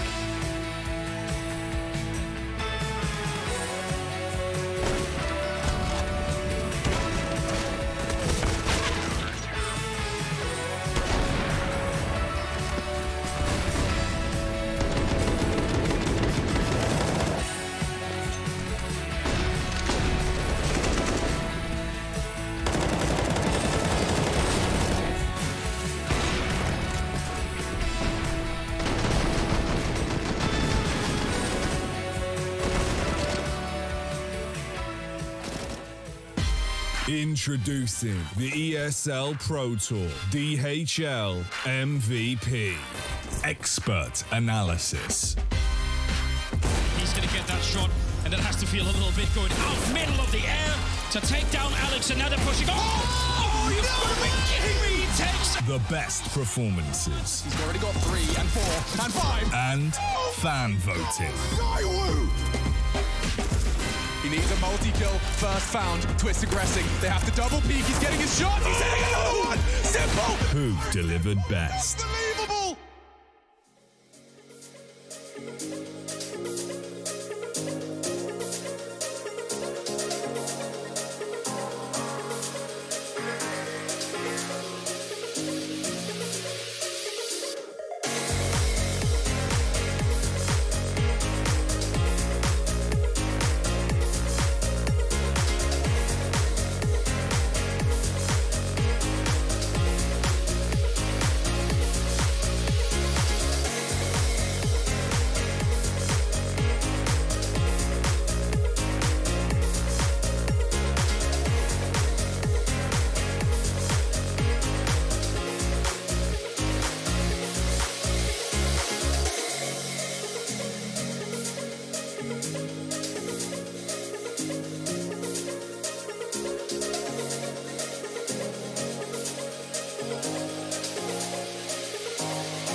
Nine to 6 on Dust 2. I hope you're having a wonderful Saturday. We're getting it started here. It's about 5 p.m. local, live from the studio in Cologne. We're getting into the big one. It is the semi-final, the first of our 2 semi-finals today for IEM Summer. This is our first real taste test prior to a very stacked summer of Counter-Strike events. We're starting to see the form of some of the teams coming into this one. Vitality, a hot prospect. It seems OG a little hotter, at least in the first half. And it's their turn to dictate the pace. They are on the T side. Rushley 1, 2, 3, 4, 5, and 6 will be pressing those numbers and more all the way to 0. As our observer, Chad is with me for the smart words. And they're walking through tons off that Xbox. Smoke, wall, off the flash, and Alexi is dead, as is his util, as is OG's whole game plan for this pistol. Yeah, things are going to get difficult now. They need a trade, and they need it now. Shock's under pressure, but he's hanging around. Flames is looking for the kill, and he's going to get it. Lots of pressure towards A here. They're going. Rotated it over. Oh, Kyojin, 1 tap, 2 taps, and now just making good on the 3rd. That's the pistol locked down. Valda doesn't get to say a thing. And that little bit of aggression coming out from the CT pistol, it's so provocative. OG just didn't have a chance to set their plan in motion. That flash was beautiful, right? You can see so many white OG members there unable to see a bloody thing. And, well, if you can profit in the first, you force them into A. And Kyojin, the rookie, hits a couple of big ones like that, easy as you like. There's one thing you can't critique this guy for, and that's his aim, right? Yeah. His aim is fantastic. He's very, very sharp. 3 headshots there. We saw it yesterday within that quarterfinal against VP on the P250. Inferno getting it done. And right now, we're seeing a force buy. Mantu into a scout. Upgraded pistols for the other 4. And, wow, speaking of upgraded weapons, Masuda's into the M4. He's going to be holding down towards backup platform. And if they do go for a mid to B split, he's got a really good weapon for the job in a great position. We'll be able to just lay those 30 bullets down. Looks like they're not heading over towards B, at least now. They're just going for a default spread with pistols, right? You got Volda outside long, dealing with any pushes, recalling any information over towards Alexi. Flames and Alexi towards those mid doors. Mantu towards green box, just helping out if anybody swings out cat or middle. And Nico dealing with that upper dark push. Now, they do have enough smokes to go for a set piece over towards A, but they need to go through their paces here first. Cross their T's, dot their I's, and get this short control. And we can see it's being gifted. They're actually just going to jiggle around the corner here. So not giving away any sound cues, not using any extra utility. This is all going to help with the sight hit. They would love to be baiting ZywOo's incendiary prior to the push, because that can really ruin everything. Boom. Boom. Flames, some sound cues. Oh, they're going mid to B, I think. This is a perfect crossfire. Apex is on the box. Yeah, he's going to have a lovely headshot angle here, and Shox is already cocking a flash. Thinks better of it. Apex. Oh, he drops off. Just as they drop their smokes, he had the perfect position. Now just a blind spray. Shox confirms presence on B, and just like that, it's all gone. Oh, in the blink of an eye, Masuta and Shox just fill the feed. It's only Nico's deagle.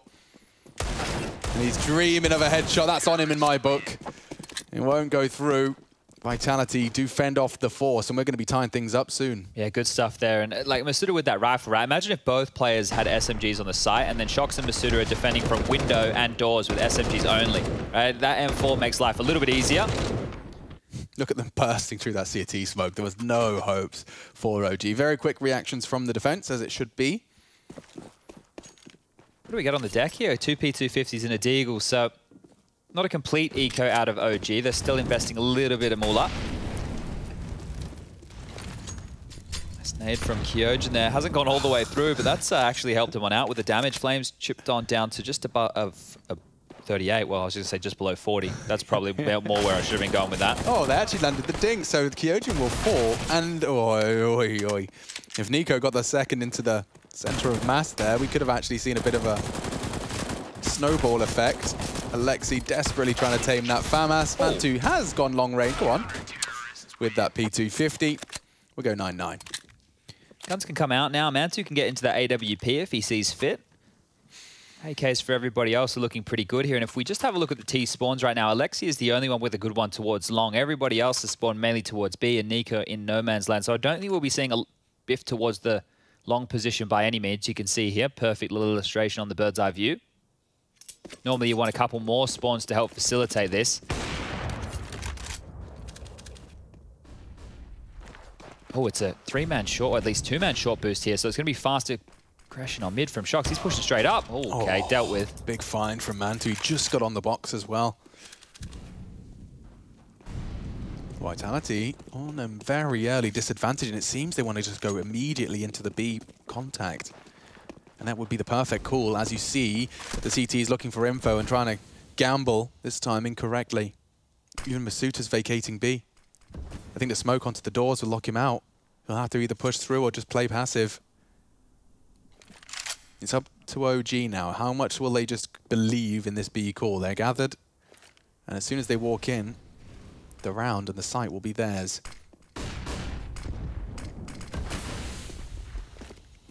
they just going to save, or are they actually going to have a crack on this? Masuda's still hanging around doors. Apex is coming as well. A little bit of unconfirmed damage there. Slightly more with the nade, but it's not worth giving away. We're talking 3 M4s and a FAMAS here. So side's given up, round's given up. And OG, they get back in the lead here. This will be 10. I think the information played out in a similar fashion. You know how we were in the other half and I mentioned, oh yeah, this player, Valdez, traditionally the B player. Same with Shox in that situation, right? They pushed him up cat. He goes down early. Okay, well, if we can isolate the rotations, if we can keep our ears on that. Oh. Wow, quick reactions from Kyojin there. He saved his hide. That's an interesting angle Alexi was playing as well. That's not a common clear by any means.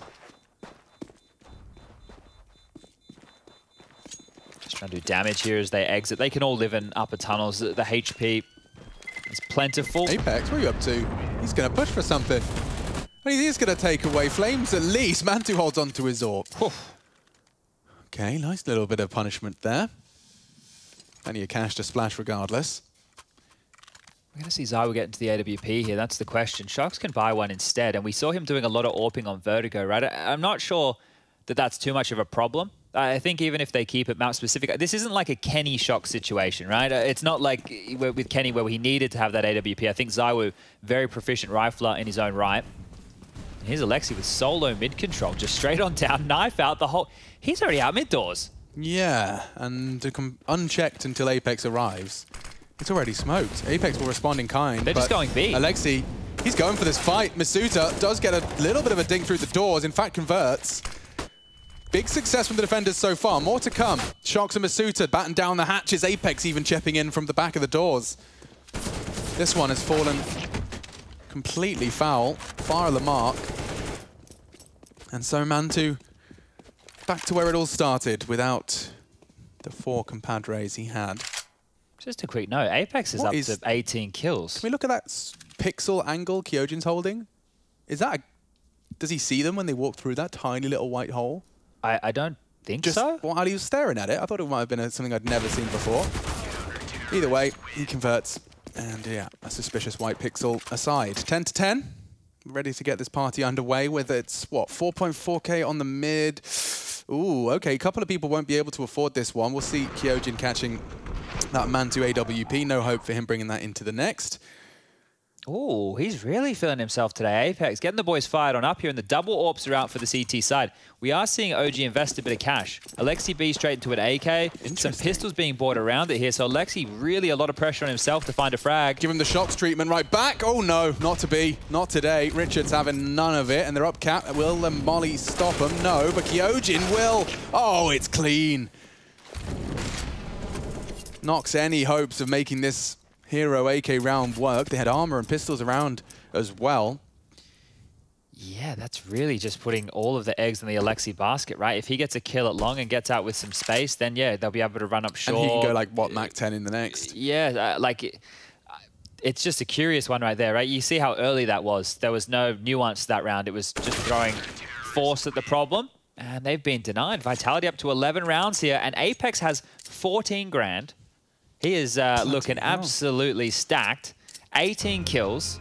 He had a great performance on Vertigo yesterday as well, I believe it was. Yeah, I think he's getting drinks for the whole bar in celebrations of a semi-final. Should he convert? Some good stuff out of the in-game leader here for Vitality. And the fact everybody else is just chipping in. We got 13 for Masuda, Kyojin on 13, Shox on 11. Zywa only has 10 kills, and we're talking an 11-10 scoreline. Imagine if Zywa comes alive now and gets a couple of multis. Yeah, I mean, he's got the he's on for an MVP rating finish here, isn't he? He's like a 1.4, 1.5, I believe. He's top in the charts. Yeah, I think it's 1.5 something. I'll bring it up off the top of my head, but this is where the contrast is Flames, who was fantastic for OG throughout that group stage, great in clutches. He's struggling. He only has 5 kills. And as somebody who is as sharp as he is and brings that firepower, that entry factor, if he can step up now, this could be the deciding factors in the tail end of map number 1 here.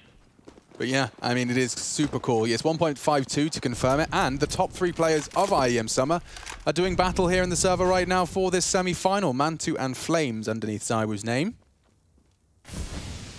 Mantu knows what they're up to. Oh, it pays off. And he might catch the second. Chips away at Apex through the corner, through the lip of short.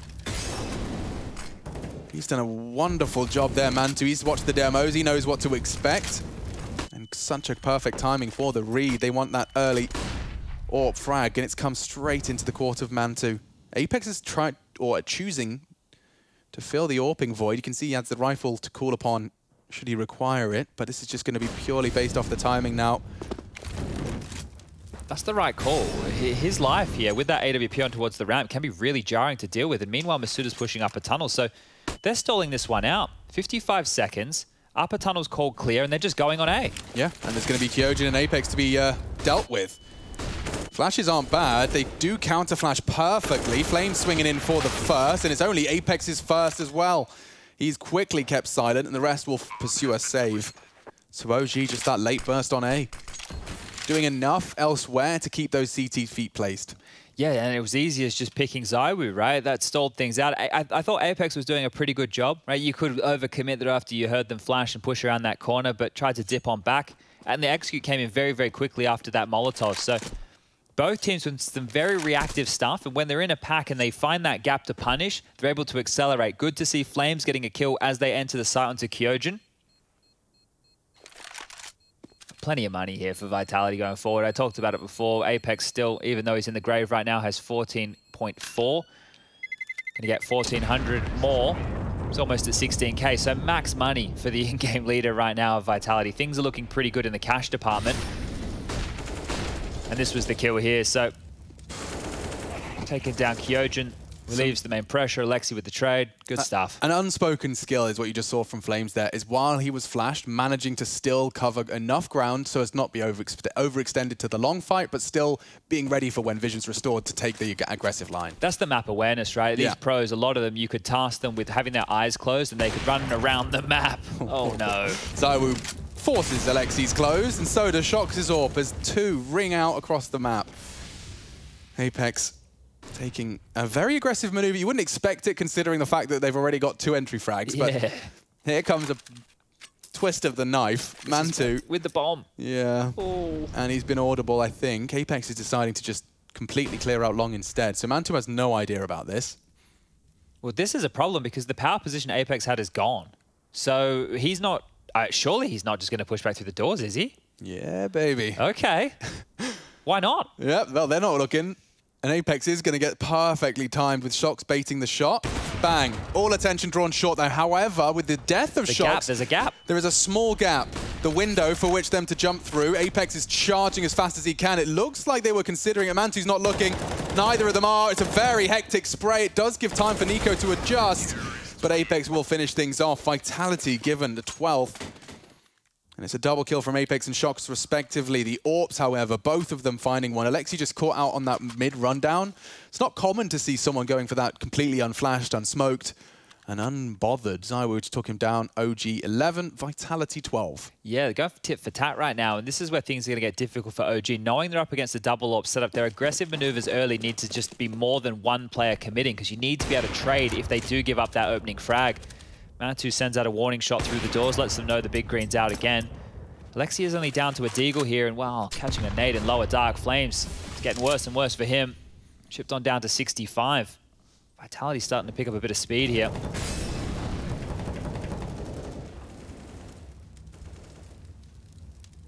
Yeah, Molly the right side of the door this time.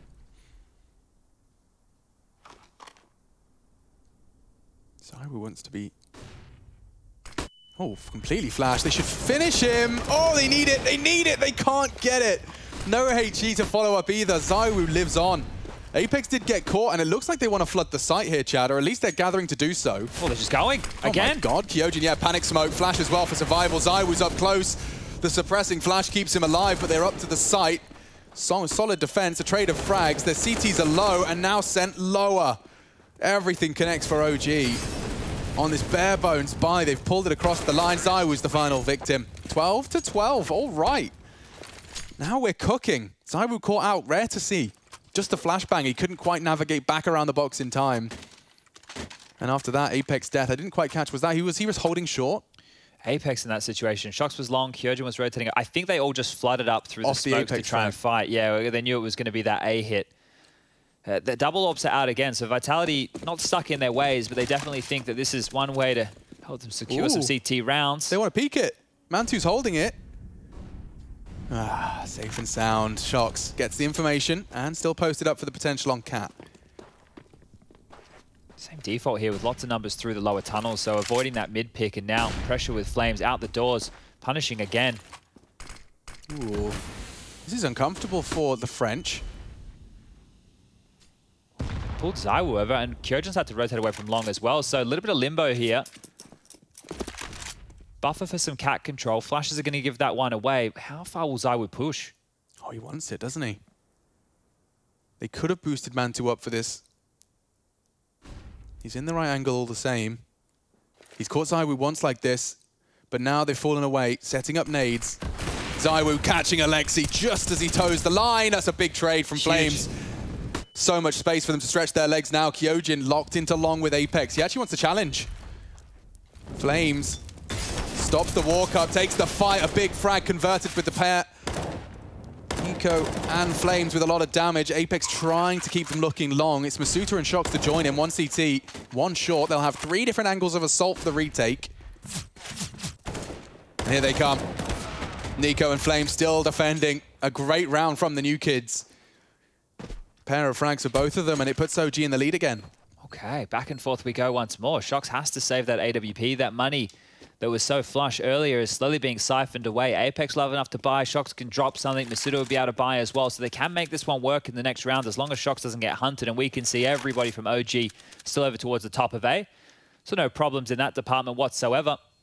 And I talk about this every time, and I feel like it's been happening more and more in some of the recent games. But that's with the CTs getting broken super late. That CT economy could be a massive drama in the later stages of a game here.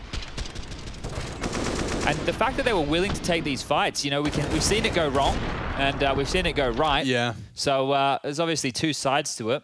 And there's 2 sides to it right there in the semi-final. So sweet in victory, so sour in defense. We all know those feelings, even when we aren't playing in an IEM summer. This is the semi-final though, and as Alexi has alluded to with some of the pre-match stuff we saw, game feels very different in official. He used the word stakes. I think those stakes obviously higher for individuals and different for every individual. A lot to prove for themselves as well. Timeout taken. 10 seconds left now to get us back into the fray. Little rave for Mantu. He likes to listen to hard techno before he gets back into his timeouts. Strobe lighting, it's the new feature of the timeouts. It keeps everybody awake. It's good to see. Innovation. Double ops continuing, and okay, that is a huge start. That is a problem. Vitality are in a lot of trouble. Hot water for sure. Double ops are in place, so if they now twist this into a regroup and a bomb plant, I don't fancy Vitality's chances. It's about their decision-making now. What do? It looks like you want to set someone up for a long lurk on the bin, or at least he's having a look over. Never mind lurk, the bomb's joining him. Okay. They can really just hit the brakes here. I think they're going to expect some re-aggression. It's hard to tell what type of reinvestment Vitality would be going for in a round like this, especially with the opening kill coming through that mid-smoke. So, information, not at an all-time high right now for OG. They're just hoping they gifted something. Now, with both AWPs holding A, this could actually be pretty potent. So we're AWPing down long, Shox holding short, and they're gamble stacking A. This is the right call. Okay, maybe that Apex loss may not be the be-all and end-all of round 26. Smoked off short. Alexi will have plenty of time as it fades. It's Shox and Masuta short side. Is Masuta playing CT, just for my own brain? Yeah, okay. So Kyojin and Masuta playing from there. And it looks like a bit of a cancel. So after lingering for so long, after no re-aggression... They're going all the way back. But will Vitality... They're just going to gamble and save, right? There's no way that Zywoo is feeling brave enough to pick without teammates. So unless they swing and they clear it now, there's no way they're going to be back over towards that B bomb site. But I don't know what the tell is. How have they just gone, let's completely evacuate here? What did Alexi catch? Well, could it be the fact that they continued to not have any info long? Like it just meant that they would have to be actively holding it from site side? It's not enough of a queue. I don't know, because we didn't see anybody from OG push past the long corner. We didn't see anybody from Vitality even pick all the way down. Zywoo was still very passive towards the top side. The only player who could have heard anything was Alexi mid doors. So I don't know what he heard or what he think he heard. But that is what facilitated the road. That has to be the only thing to road, because okay, no, there was no re-picking middle. Alexi didn't get pushed from lower tunnels. He didn't get pushed from short. That's about it. okay, maybe I missed something there, but that is a fantastic call regardless. Just completely avoiding any opponents in a huge round. This is 14 on the board, and yeah, Vitality, of course, they have to save. Can't risk going for a round like this. And the fact it's lost just with Apex going down in the mid-smoke and then a gamble stack, can't get it done in an easier way. That's crazy from the international squad right there. I want to ask Alexi B why he made that call. Someone get him on the phone. Yeah, well, we might do if he can continue this form into Mirage, our second map, and OG's map within the best of 3 overpass a third, should we require it. Did Alexi hear scoping? Like, could he have heard scoping? Like, from shot? He wasn't that close. I don't think he was close enough. Anyway. Did get close, but it was actually boiled down to just Apex dying on the cross. Valda will survive, at least until nades and bullets from Kyojin come into play. Oh, a lovely gap in that smoke if Kyojin got a little peak heavy. But Valda will get out of dodge. Nicely maneuvered by him. He's only got 9 points of damage dealt after having 3 players breathing down the back of his neck on long. And Alexi's pushed all the way out mid here again. So just being an info in-game leader right now, if Masuda gets a little bit more aggressive, he'll go down to Nico. Nico will even have the advantage on this swing. It is the Shock's back of plat that's the difference maker here for the trade, but... Depends how well he manages his angles here. He might be able to expose himself to exclusively Masuda. Yeah, it's curious to see what the blind spot is for Masuda. Oh, he's backed off. We won't get to see how that one pans on out, but a lot of pressure mid to B now. And they're just going. Yep, straight in. And this time, Masuda cannot report a double and a missed shot from Shocks. He won't get many more opportunities. He's just run down. Bomb's delivered. It has to be the save. And so this means OG will be taking map point on Vitality's Dust 2 here. This is impressive stuff. So not only a 9-6 half, they're looking to completely tie up with a 6th T round of their own. Nico's already gone towards backyard, starting to have a bit of a look in here, but it doesn't look like they're willing to completely invest into this chase. Right? We're still halfway ticked. There is time for them to get a hurry on, but they would have to use that W key, let go a shift. It looks like OG are just going to let them hold on to the AWP, the M4, and the FAMAS. So this is actually really good for Vitality to stay threatening. They're going to be getting themselves 2,900 as a loss bonus in the next round. That's going to be enough for Masuda and Shocks to rebuy. So they'll have yet another gun round. But they need to find some resistance. And that resistance might need to come through an aggressive maneuver. Now, I'm sure OG know exactly that. So let's see. Are they going to go for something a bit more all-in, where they've been going for these early info plays, Alexi straight out the mid doors, aggression out long, or are they going to sit back and wait for the fight to come to them? Because Vitality haven't been opting to do that in the last couple. That it would make the most sense as the change-up here coming out of the timeout, the second one called.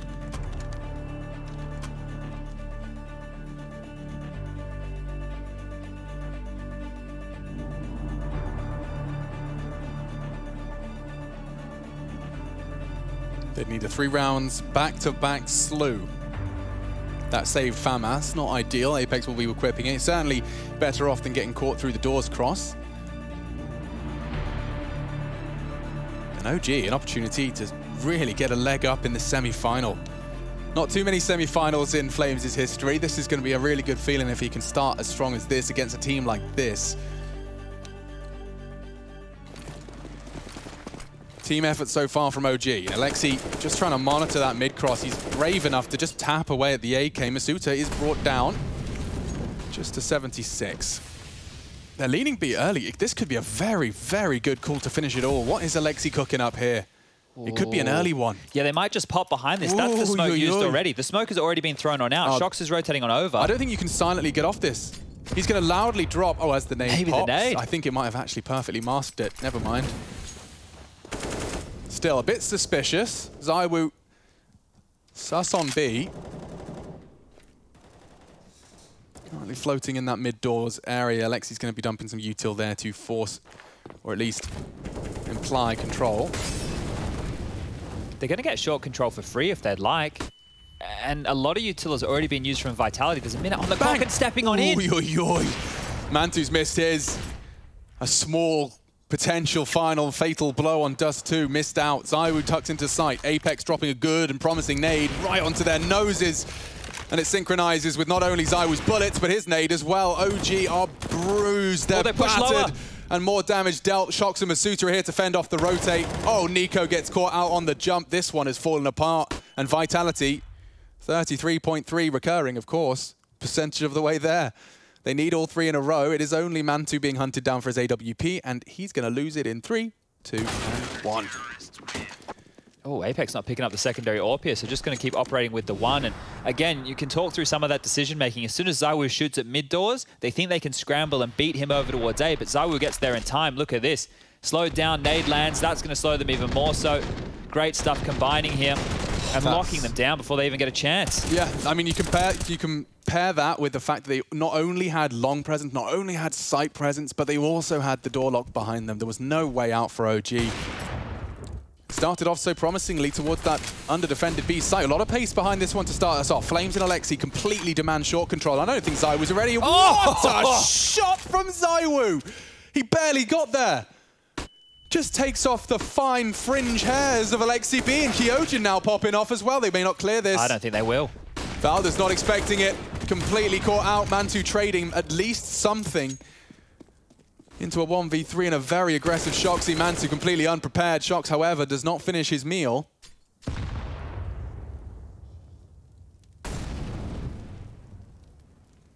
Vitality are doing it. What's the final round going to look like for OG? They got cash to splash, so it's only a question of how much damage Mantu can do to the CTs here. Never mind finish it all with just his mouse and keyboard in his hands. 58. 2 long side, 1 towards the lower tons. Yeah, this would be some clutch right now. You mentioned damage as well. That's also looking pretty good, so a couple more kills would be nice. Shox is re-aggressing through the long doors now, so might catch Mantu on a timing, just pivoting towards green box, looked away, and that's it. Shox will take him down 15-14. We've gone the distance. Bonus rounds looking extremely likely here for map number 1. Flames will need to be dropped a gun, but that's the only player who's strapped over in OG, and there's no dramas. They can make this one work. Nico has 9.7, and timeout being called right now. Let's see this one nice. Again. Oh, the pixel. Just the pixel of the head right there. Wow. He chose a perfect time to be hitting shots like that. Will we see OT? Or will OG finish it in regulation? No long spawn again here, right? That, as a player, is taken out of the book just by the cruel hands of fate. So no long spawn means no aggression out long, which means they're probably just going to go for this same 3-man upper tunnel presence, 2 going lower.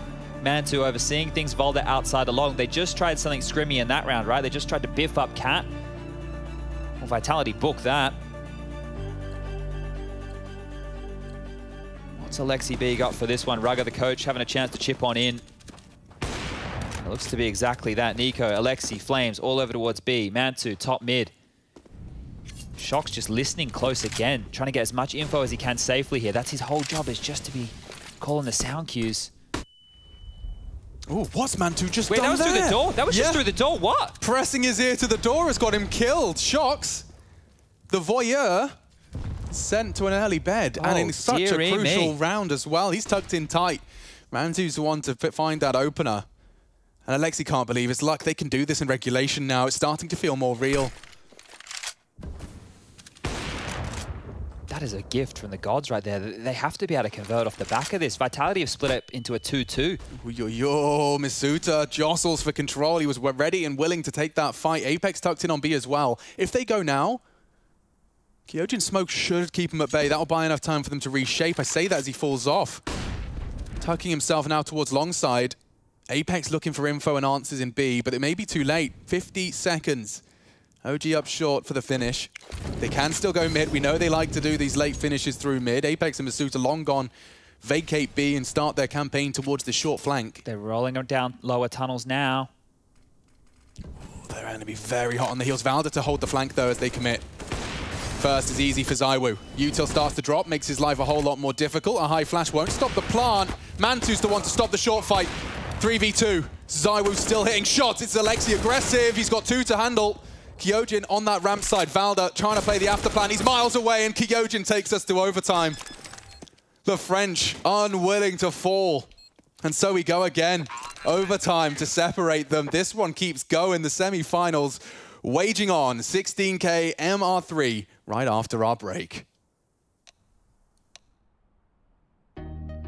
I think one of the things that we've seen with OG this tournament is the firepower. And I don't just mean in terms of having sharp individuals who are mechanically sound, I mean their multi-frag ability. And if anybody was following OG with the roster that preceded this one, you take a little bit of look at Mantu, who came from nowhere, picked up primary AWP, and I think he's blown everybody away with his level of performance. We've got Valda, a man who once upon a time was considered, if Astralis ever needed a player, he would be the pickup from Denmark. And then Alexi B, the promised in-game leader from Finland. All of those pieces made sense. And you consider what we're seeing out of them now and what we're seeing out of them in this event, Flames and Nico coming in are much needed firepower upgrades. Circ with a double, Alexi to clutch. It's not looking easy at all. Trying to reposition. The spray, Hatchy catches Circ, not the defuse. Stabilizes!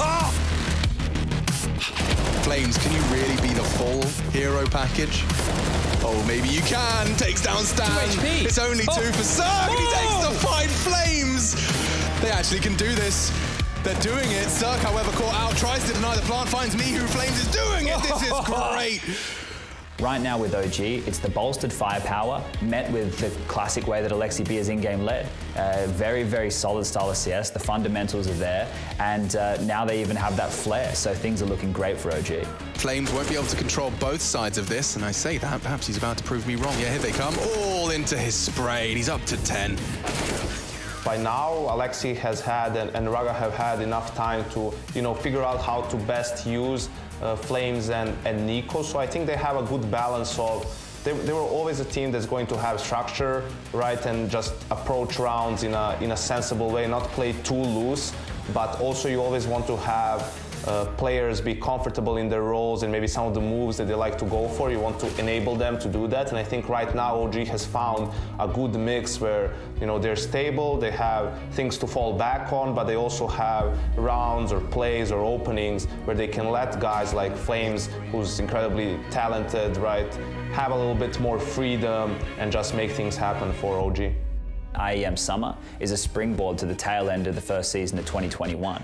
If OG can go to that grand final, they can have a competitive run. It could do wonders for that confidence. And with IEM Cologne coming up as the way to close out the year, it could mean wonders to this team. It could really see them take that next step to being a championship caliber squad.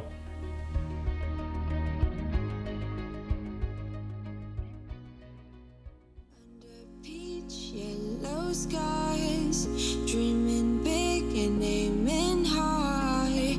Name the clouds passing by, wishing we run away.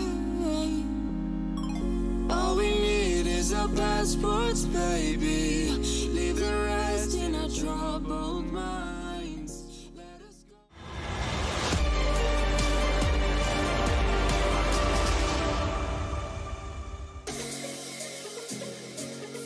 The Intel Extreme Masters Summer 2021. It's OG Esports up against Team Vitality, and so far we haven't been unable to separate the two of them. It's Vitality's domain. It's their first pick of this best of 3, and it's our first semi-final of the day, so you're just in time for an evening of Counter-Strike. And hanging out for my evening of Counter-Strike is Chad Sponge Birchall. You just saw him on your screens, now you get to hear him in your eardrums. So we're heading back into the realms of Dust 2, and it is of course 16K, so we're expecting to see, double AWPs straight out of the gates from the CTs. Shox and Zywoo, they had success on it in regulation. Oh, and now 1x bet odds favouring Vitality again. So back and forth we go, not only in the game, but with the odds as well. And Shox is very aggressive here. Ooh, and Mantu, he's always ready and raring to go. Yeah, he said in chat with Shox there as they were just chilling out, waiting for this to kick back off. In the previous where he shot him through the door, the gun stuck out. So Mantu nice. maybe getting the gift.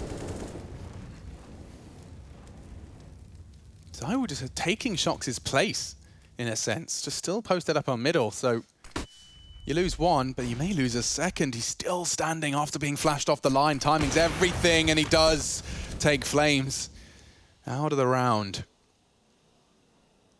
Leveled up by Zywoo. Edge of the smoke checked. Mantu's got nothing to report. It starts to fade the next 5. Apex will be completely out of the sight line of Mantu.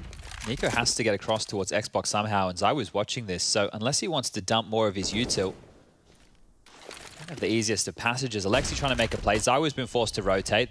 They're forcing them around the map here, but if OG go towards A again, they're just going to keep running into this wall. Lots of talking from Alexi. God, he's so brave. What is this? Oh my God, Zywoo couldn't believe it either. Alexi's just taken matters into his own hands. He's playing a dangerous game as Alexi. A smoke for Zywoo to lurk around. Suta tested, even trades. They'll go into the site. Zywoo, though, could get caught here. Baits a shot, not looking for Alexi. Caught by Apex. This is a clutch they'll go for, no doubt in my mind.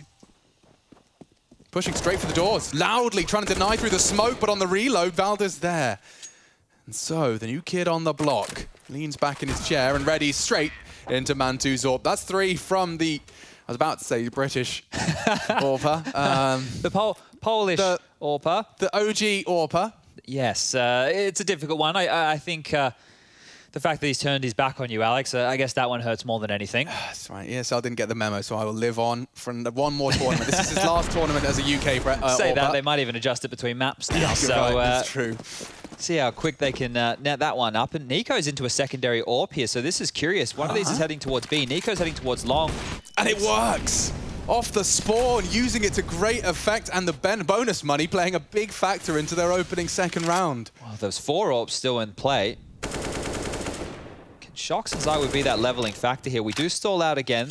Coming back through spawn will be Nico and Flames, and he's got an AK back in his hands. Alexi just doing it all again. The in-game leader with so much information close around the mid doors. Valda's got a crucial role to play. It's just not the most glorious and glamorous. But you can see he's keeping Kyojin and Zywoo posted up and managed to survive the posted up AWP. A passive Molotov implies long is not occupied. And he actually starts to leave. Mid B, again, for the spotless.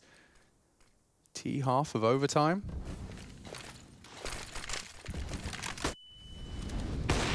Shox has the easiest of the first.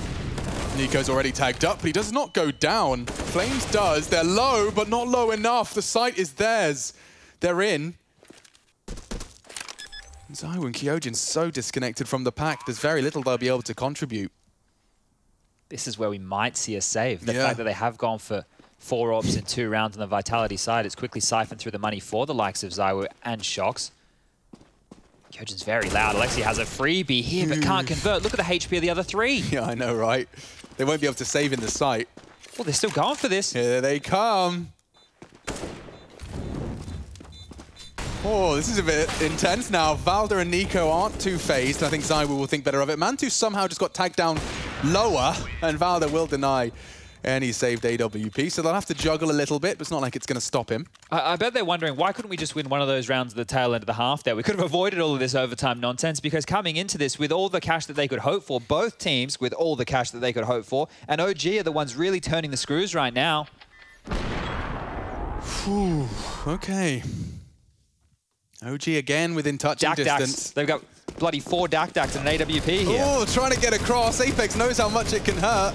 He's part of the old graffiti. It's no longer present.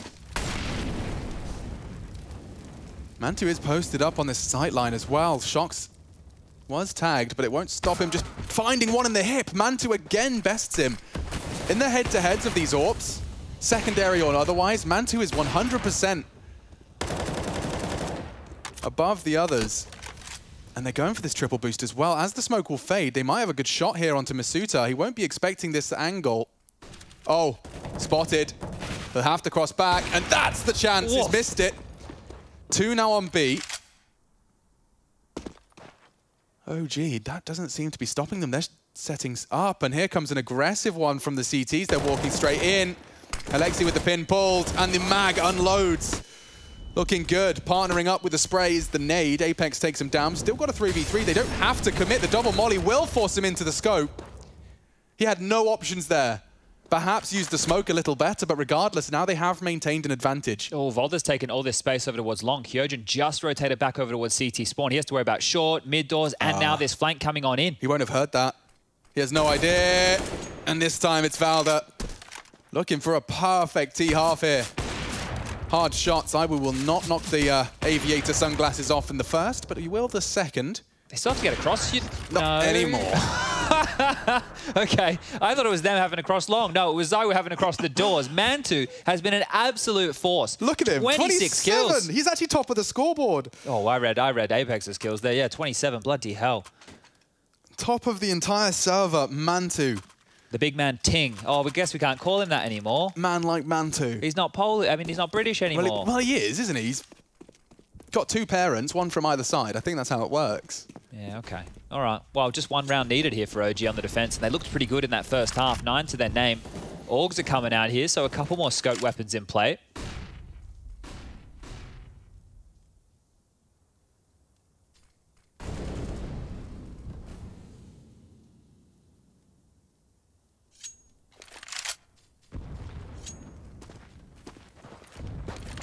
So many nades early, just constantly being flung back and forth here. So no damage being found by that U2, which was huge in the first half for OG. True. Flames is coming close short. Yeah, and it's synchronizing with Zywoo's advance as well. Flames, you're brave if you ever have a glance. Smoke bails him out. The bomb's long. You can see what they intend to do with this. OG currently actually in quite an aggressive cat setup. Stack nades. As the smoke fades, Flames is there, and they're not expecting this swing. Big element of surprise from that, and Flames nearly takes Apex down too. Oh, the spray's wild, but it does knock their head. They're crossing into the site, and a miss from Mantu, but Alexi. Oh, he's being held by Shox. He won't have much impact, I think. It's all about timing on that smoke push. Bombs going in. Alexi does not buckle just yet. Jump damage. Kyojin still standing strong. It's Mantu with a frag. Now 2v2. OG can still finish this here and now. A light tagging. 1 long side. Shox is low. It's down to Masuta if Shox falls. Still on that ramp. Alexi can't contribute. Great crossfire. Vitality will take 1. Survival. And again, just like before, they have to string together 3 in a row for survival. This is exactly how regulation played out. This time they're on the T side. It looks so good for OG there as well, right? The timing on that cat push, you take out Zywoo, the biggest man. You make life difficult. Apex is getting spammed through the smoke. He's getting pushed through mid doors. He even makes something happen in that moment, and then through long, just alleviate all that pressure, the sharp aim. Here we go again. It's a default spread once more. Nico hanging around close doors now. Volder patrolling B from outside the site. Alexi with some cat aggression of his own. Huge. That is a huge nade. 56 damage right there. Yeah, that's wiped the smile straight off of his face into round 5 of our OT.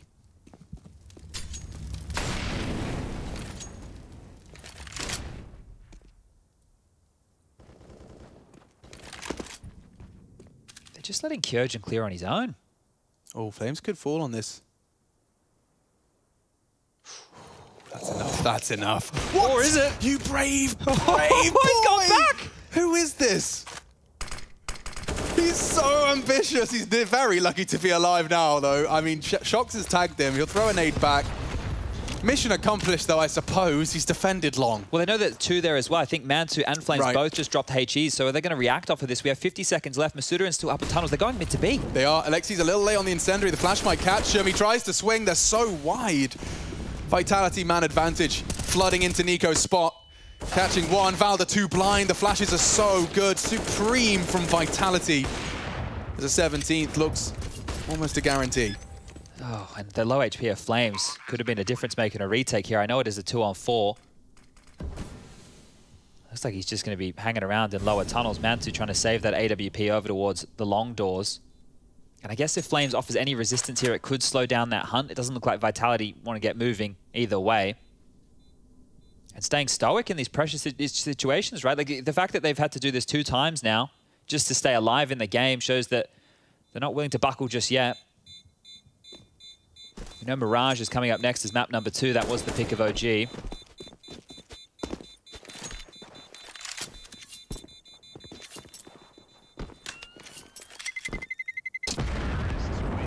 Questions now, do OG start taking the fight, right? Are they going to do something more aggressive? Will we see the AWP getting boosted up catwalk?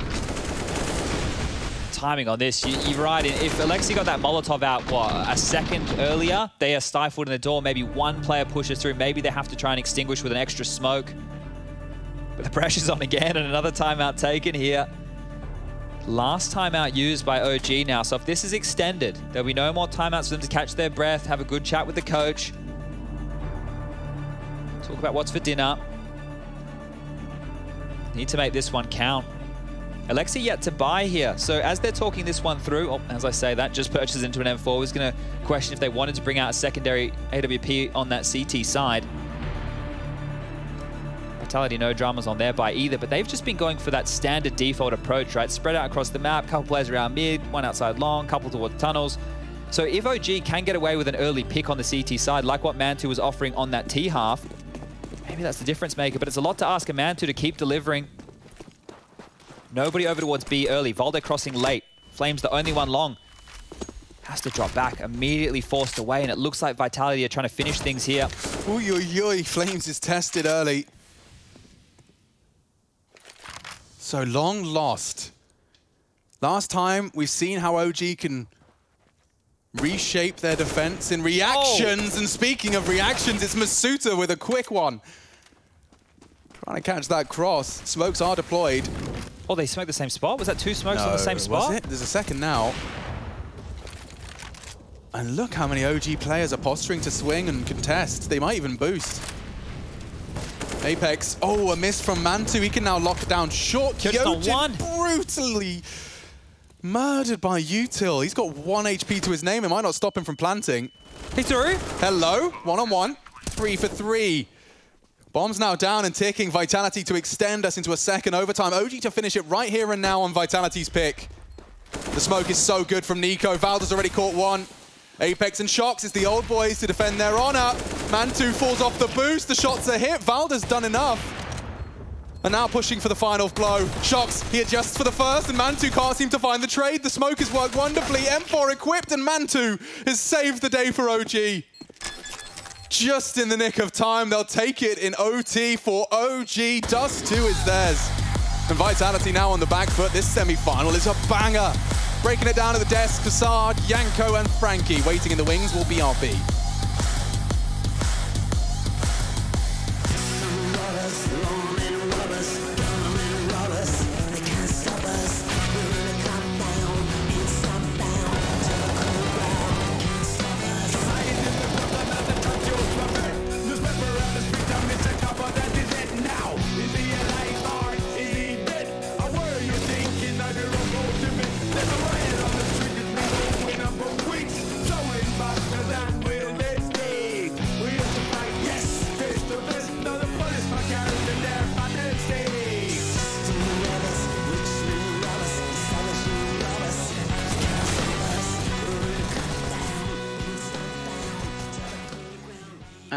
As a team, we did everything was good. We did like we played like in practice, because in practice we had a really good results, and we played really good at all. And I was happy about doing the same performance as we do in official matches, and we had a really hard time, if we can say that like this. So I just want to see how is it going for the next stage.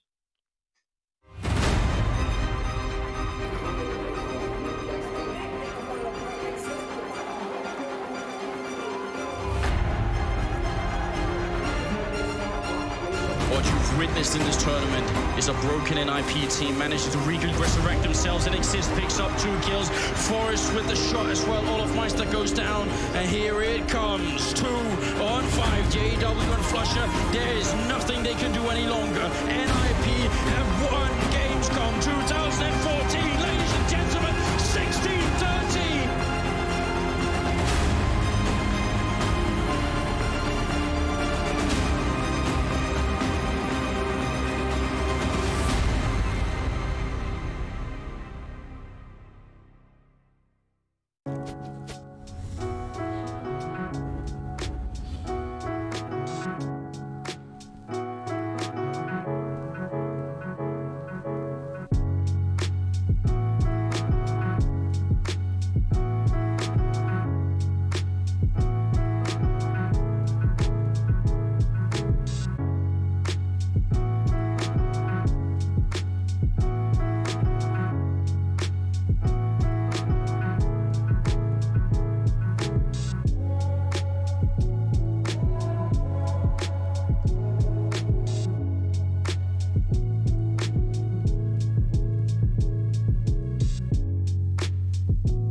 Nice! Diffuse. Let's go, boy! Nice! Wow, in the last round of overtime, OG went and stole Vitality's map pick right from under their noses. And it seems fitting that the killer blow was landed by Mantu, who had a fantastic performance on that map. It felt like Apex was doing everything he could to try and bring the British Polish star down and just couldn't do it. It's hard to know where to start with this one, Yanko and Kassad. So should we start with the first half and Vitality's T side? Because it seemed like they could get things done when they got those A long spawns, but the B side was just a bit of a mess for them. We should Yanko. start definitely by saying, you know, it's really good that somebody yelled defuse there. Somebody should have said that to G2 against Australis, but yeah, it's really good. They have the comms like down to the point. Yeah. But the T side of Vitality, like you said, it wasn't really blessed with a lot of good long spawns, so they turned to a cat executor, which was stopped by OG correctly, and they turned into a little bit of a B splits. You know, and they got what they possibly could, and considering they lost pistol there as well. Yeah, they had some success with the B splits early. We can actually jump right into that to kind of break it down, how it happened and how sometimes utility should dictate a setup, really, right? There's some setups that are very powerful against the B split, but you need to have, for example, a flash, right? So what happened in this round that we'll show later, round number 7, Nico was playing here close to the wall. Alexi was rotating back from securing long into CT spawn, and Valde was inside the site. And Nico is just shoulder peeking here for information. Once he sees, the problem is neither Alexi nor Valde have a flash. So he's just stuck in this position. He's probably asking for it, didn't realize that his teammates didn't have a flash. And then he just dry peeks and dies, and they just go into a B split trade with Valde as well and win an easy round, right? So that's one of those things. If there was a flash, for example, Cold in our team, Cold had really, really good timings and really good feel for asking for those sorts of flashes, not only on Dust, but also on Train, in Ivy. You know, we've seen a lot of his highlights over the years from playing that position. So that's just... The setup is very powerful. You need a flash. You don't have it, you can't stand there. You're just going to get traded. He doesn't even get a single kill, and it's just an easy round. And it forced OG on an eco after this, so the round was really important. I mean, I don't give you much for FaZe, you know, but your B hold with broken Cold was pretty decent. I have to say that. Anyway, Did you win a lot of tournaments? Sorry? Did you win a lot of tournaments? Did you beat me anytime? Yes. Except for the 16-14 on the most useless event ever? Let's move on. Let's move on. Anyway, the CT half for OG looked a little bit different. Actually, the T half looked a little bit different. And Vitality kind of forced the double op again, which I don't think it worked out. The problem right there is I didn't see them adjust, because simply it was a good T side from OG reacting to those double ops, like bursting out short, getting fast, get control, and just executing whatever they felt like the right timing is. And they're throwing a couple of B splits as well. And I think overall they had a pretty good reaction to the double op from CT that kind of worked against Gambit for Vitality, but not today. And I kind of feel the only mistake Vitality made there is not really adjusting to the pace and the type of default that OG was throwing at them. Can we talk about the reads as well? I know round 26 was a round that had Alex and Chad scratching their heads. That was the round where Alexi and co somehow knew instinctively that B was just theirs for the taking, and all of them could go to there. That wondering round, how the hell. That round pretty much found? like... It gets down to 3 options right there. It's like it's not really uncommon for IGL from a lurker spot to call people back after you have a 5v4 right here. That's a pretty normal thing to do. I think Fnatic was doing that before. And the other option is obviously he had maybe a sound cue or something, like somebody rotating or some call from his teammate. And the third one could be an anti-strat, because maybe they know that Vitality likes to over-rotate in a 4v5 and they don't have long control, and maybe they did something based off that. Yeah, I think also the preparation for OG was really good in this game. I think they had a plan. You could see on CT side, the first half, mid-round, they were always going to try to go for information plays, right? They were more dynamic on that CT side, and I think it really showed, right? They knew that Vitality was going to pick Dust 2. They beat them on the map 2 times. They came with a bit of a different plan. And, you know, it was still close because Vitality is just that good, especially on Dust. And OG won both pistols. Yeah, OG... No. I think they did. I think they swapped. They exchanged CT pistols. Are you sure? Dude. Well, boys, I'm going to let you guys, I'm sure. the jury being out on that one, because Kassad, I want you to take us through round 27. You've got about 45 seconds to... Yeah, round 27 was kind of weird for me because like they lost control of long, but they went back to B, and let's see the B setup should be there for it was Shox and Misuta on the B side. Right here, Nico was waiting for them, and then all of a sudden Misuta decides to come back, and he drops a smoke which blocks off the view from the off from backplat, and then at that time they were splitting B, and then all of a sudden I think the call should have been the flash should be coming over B side and then stopping guys and then maybe going for a peek, but he dry peeked into 3 people on a round that's 14-12. We're gonna see it right now. He's gonna drop a smoke and he's gonna run like a surprisingly run in like this. 3 people are gonna be waiting for him. He dies and they lose B control. That's something that was like kind of weird for me to make that call. Maybe it was some sort of a communication. Maybe we can talk about it later. Yes. Well, you guys can head off to the green room. You've got a few minutes to talk about it right now because we need to go to a short break. When we come back, we're going to be going to OG's home map. It's Mirage. Can Vitality bring this one back?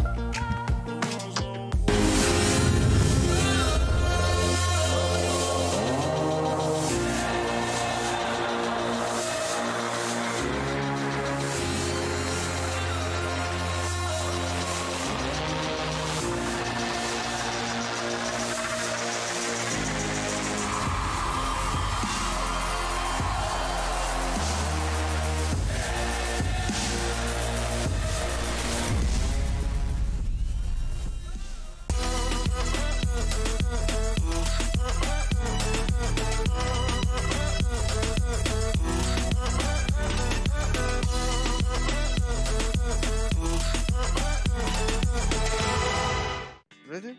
Let's go. Okay. Oh. Oh. Oh. Nice. Oh. Oh. Hey, hello. Hello. Hello. Hello. Aïe. Okay. No. Oh. Oh. Oh. Whoa. Mama. Ah. What? Mama. Oh. Ah. Hey. Je vois même pas mon écran avec ce chapeau. Oh. Non. Oh, oh j'étais sur ta tête. Voilà. Pas caché. Plus caché. Oh non. So easy. With my ukulele, I can kill everyone. Oh. What the Okay, I need to stop jumping. And starting shooting, maybe. Yeah, it's better, I believe, to win on Counter-Strike. Oh! Oh! You say you will not... Ga! Stop, scream. No. No! Ooh! Almost! No! Ah, laser! Yeah! Let's go, laser! Yes. Oh, thanks, he's Jan. alive? No. Oh! Come on! No! No! Not like this! Take it in the ass! Please, can you show yourself? Oh, no! Leave me alone! Come on! No! Oh! Thanks! Oh! What the? I see you! Oh oui! No! Let me go back to the floor, please! Let me go back, laser! Okay, maybe a tricks? Nice tricks! Ah, laser! No! Laser! Yes! Come on! Yeah!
Intel Extreme Masters Summer is brought to you by Intel, Acer Predator, 1xBet, and DHL.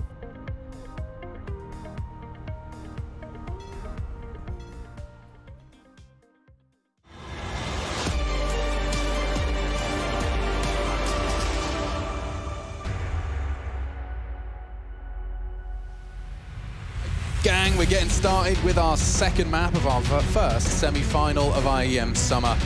Vitality taking on OG. And OG have taken the first map share. What's Dust 2 in review? I think at least we've seen all the individuals showing up in a big way, right? We can see that both teams are here to play. Both teams don't want to let this one slide. And well, as we move into Mirage, I think both teams have a pretty good shot at taking this matchup. OG, historically, for a reason. Yeah, but historically lose their own map picks. I want to get that one out of the way early. Sure. So get set for that third map of Overpass. Also, Vitality with Kyojin have only played this map once on record. It was against Big and they won it.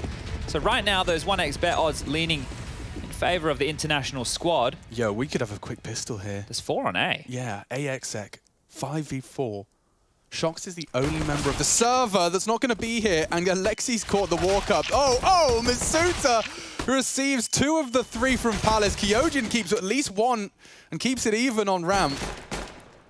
Okay, maybe we slow down. Yeah, Valda's heading T-spawn, but a very chaotic start to our second map. Shox, will he be able to catch the Valda cross? He's continuing to walk.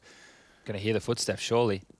Yeah, he's called the rotation, so Apex can get a move on over towards that B site. And Shox can be on a very fast flank here. So he's going to secure this B call. Can't risk running, though. So it's on Apex to try and slow this one down. And he can't overcommit either.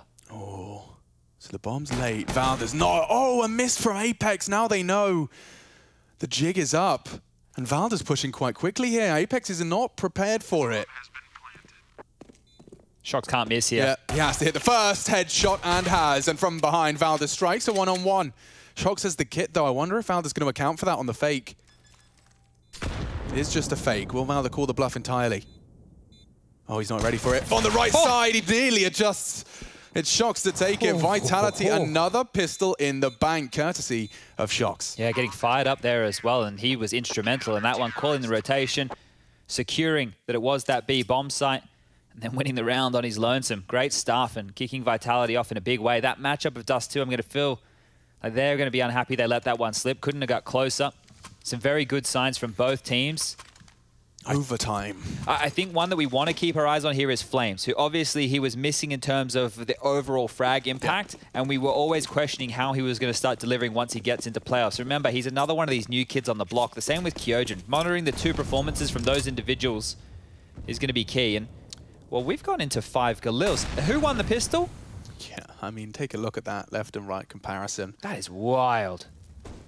Didn't even get the bomb down, did they? Yeah, they did. No, Nico did, yeah, just before he lost to Shox. But this is the thing, right? We've always had this in the back of the mind that these type of buys are possible with the Galils, but most teams try and prioritize a bit of utility.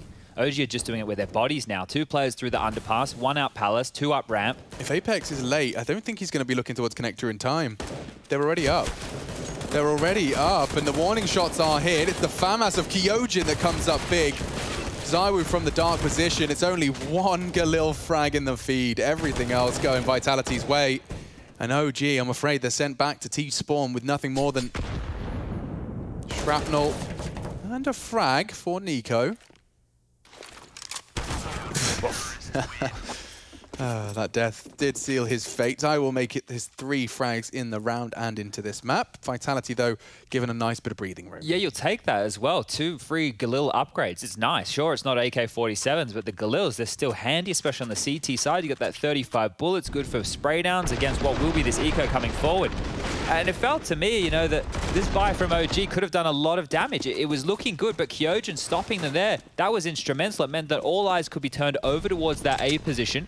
So great stuff from Kyojin in round number 2. And well, here we go. Apex getting aggressive, getting a bit... The big meanie. I was going to say jiggy with it, but I don't know if our audience would get that Will Smith reference. Oh. It's actually going to work out nicely for Apex. I think he's going to have a super, super fast flank onto Nico and co. Oh, he might get there before Shox. Hello. Hi, everyone. Hello. And goodbye. Okay, P2K finishes it off, and now we're going to get underway with the gun rounds here. 3-0, good start from Vitality here, not wavering against the Force Spy, converting cleanly in the follow-up. That is almost the perfect pitch you could be hoping for here. And now in the bonus round, 2 Galils, 2 MP9s, and an M4A4. Looking very, very good. And remember, we talked about Flames. We just mentioned we need to monitor his performance. We know what Mantu delivered in the last game. Game-winning, literally. So let's wait and see if he can turn up with the AWP in a big way here again. One of the problems, not a lot of homework that can be done on Vitality on this map for Alexi. Into Apartments, Palace has been pushed. Shox and Masuda continuing very, very fast. They've cleared it all the way out. His B-split's coming. Zywoo in the vent. He's already grabbed one. This might slow things down. Considerably. Ooh, oh, a lovely sound cue. Flames at least aware that there's no pressure short now. Apex is Molotov'd out. He's being very dynamic with his SMG positioning. They jump over him. Even trades, a 4v3, OG have the site. They could very well continue to level this out. I think bomb's down. Valda won't be kept away by that. Instead actually using for a quick proc on the smoke. Man too aggressive. He's got so much util. He'd love to get that molly out, and he will. Suppressing fire does take down Zywoo. It's a prize scalp, but a big commitment to the spray from Flames. His first frag continues to defend this B site. And they are just keeping him at bay. They keep poking and prodding. They're not letting them leave this kitchen without bloodshed. Shox is finally broken through, but time is of the essence, and OG will make good on their promise. 3 from Mantu with that AK-47. That's not just an AWPer you're looking at there. Yeah, great stuff. The fact that they just turned that window into the tunnel of death, right? Isolating all the fights there and being willing to fight together. That's what you need to make sure you're doing. If somebody's going to pick, you all need to fight in a lot of these circumstances, especially when you're narrowing down the choke points like this. Molly lands. Okay, we're not worried about the kitchen door anymore. Let's take a fight. We've got multiple members picking, getting ready to get stuck in. Sure, the other side of that, everybody loses their jewel and it goes wrong. OG pull this one out and look at that nuke. Oh! That's a double nade connection onto 4. Oh, dearie me. M4s are going to melt through OG now like butter. That's so much nade damage done early. This is going to be so difficult for OG to operate in. They have to hit the clean heads here. If they get into any spray battles or get bottlenecked in a choke point, they're just going to get spammed on down. This is very hard to win. Brave from Flames. He's gotten across. Flashed in. Shox isn't blind, though. It's a big headshot to deliver. Flames pulls it across the line. Okay, advantage OG. Here we go. Bombs B side. They still have Kyojin and Apex on A, and that is a lot of info. Zywoo catching the late tail end of the B pincer. It's only Masuda, and he's straight into Flames. Zywoo catching another from the apartments. OG just starting to disintegrate here. And a reaction from Masuda just completely locks down B. Nico was not ready for that. Mantu slinks away, but the bomb and the round is locked in. Kyojin very loud about that. Oof, not going to get punished for it either here. He's going to get to live. He can just tuck away, wait for his teammates to back him on up, even though Mantu wants to hunt. Not giving a bar of this. I don't know what the best situation here is. Sure, save the AK. Fine, I guess, but overall, this one just, with the nades, it felt done as soon as they landed. Bit of damage to the economy, 14 HP, and yeah, it is looking like the save here. Kyojin's so far pushed up. I think he's going to go pick up a definite rifle, and he will. Vitality a little bit fragile in the economic department as they are, so just holding on to the 3, be able to drop some guns across, make this work, and for OG, it's going to get a little bit tougher. 3.8 for Nico, 3.9 for Alexi, Valda 2.5. They could buy. They can definitely get in with 3 AKs here and have 2 individuals on pistols with some util. So there's a case to be made, but very good response here from Vitality, and just with some well-placed utility. That's what we were praising OG for within that first half of Dust 2. Shox already 5 rounds of play, got 118 damage done with utility alone. Yeah, those mid-nades were really quite brutal for OG to stomach. So Mantu saved that AK, and as you discussed, there's a conversation to be had. That's why we're seeing that extra timeout, just to weigh up their options. It's like definitely a possibility, right? If Alexi goes AK head armor, Nico can do the same. right? Flames and Valde could go P250 with Kev and U2, and they can make something work. And that way they could at least level out the cash. Next round, they're going to get 2,900 as the loss bonus. So maybe they're considering, we'll just take a save on this one. Everyone will be able to buy next round. Nico or Alexi can drop man to that AWP, and we just get underway with the game plan.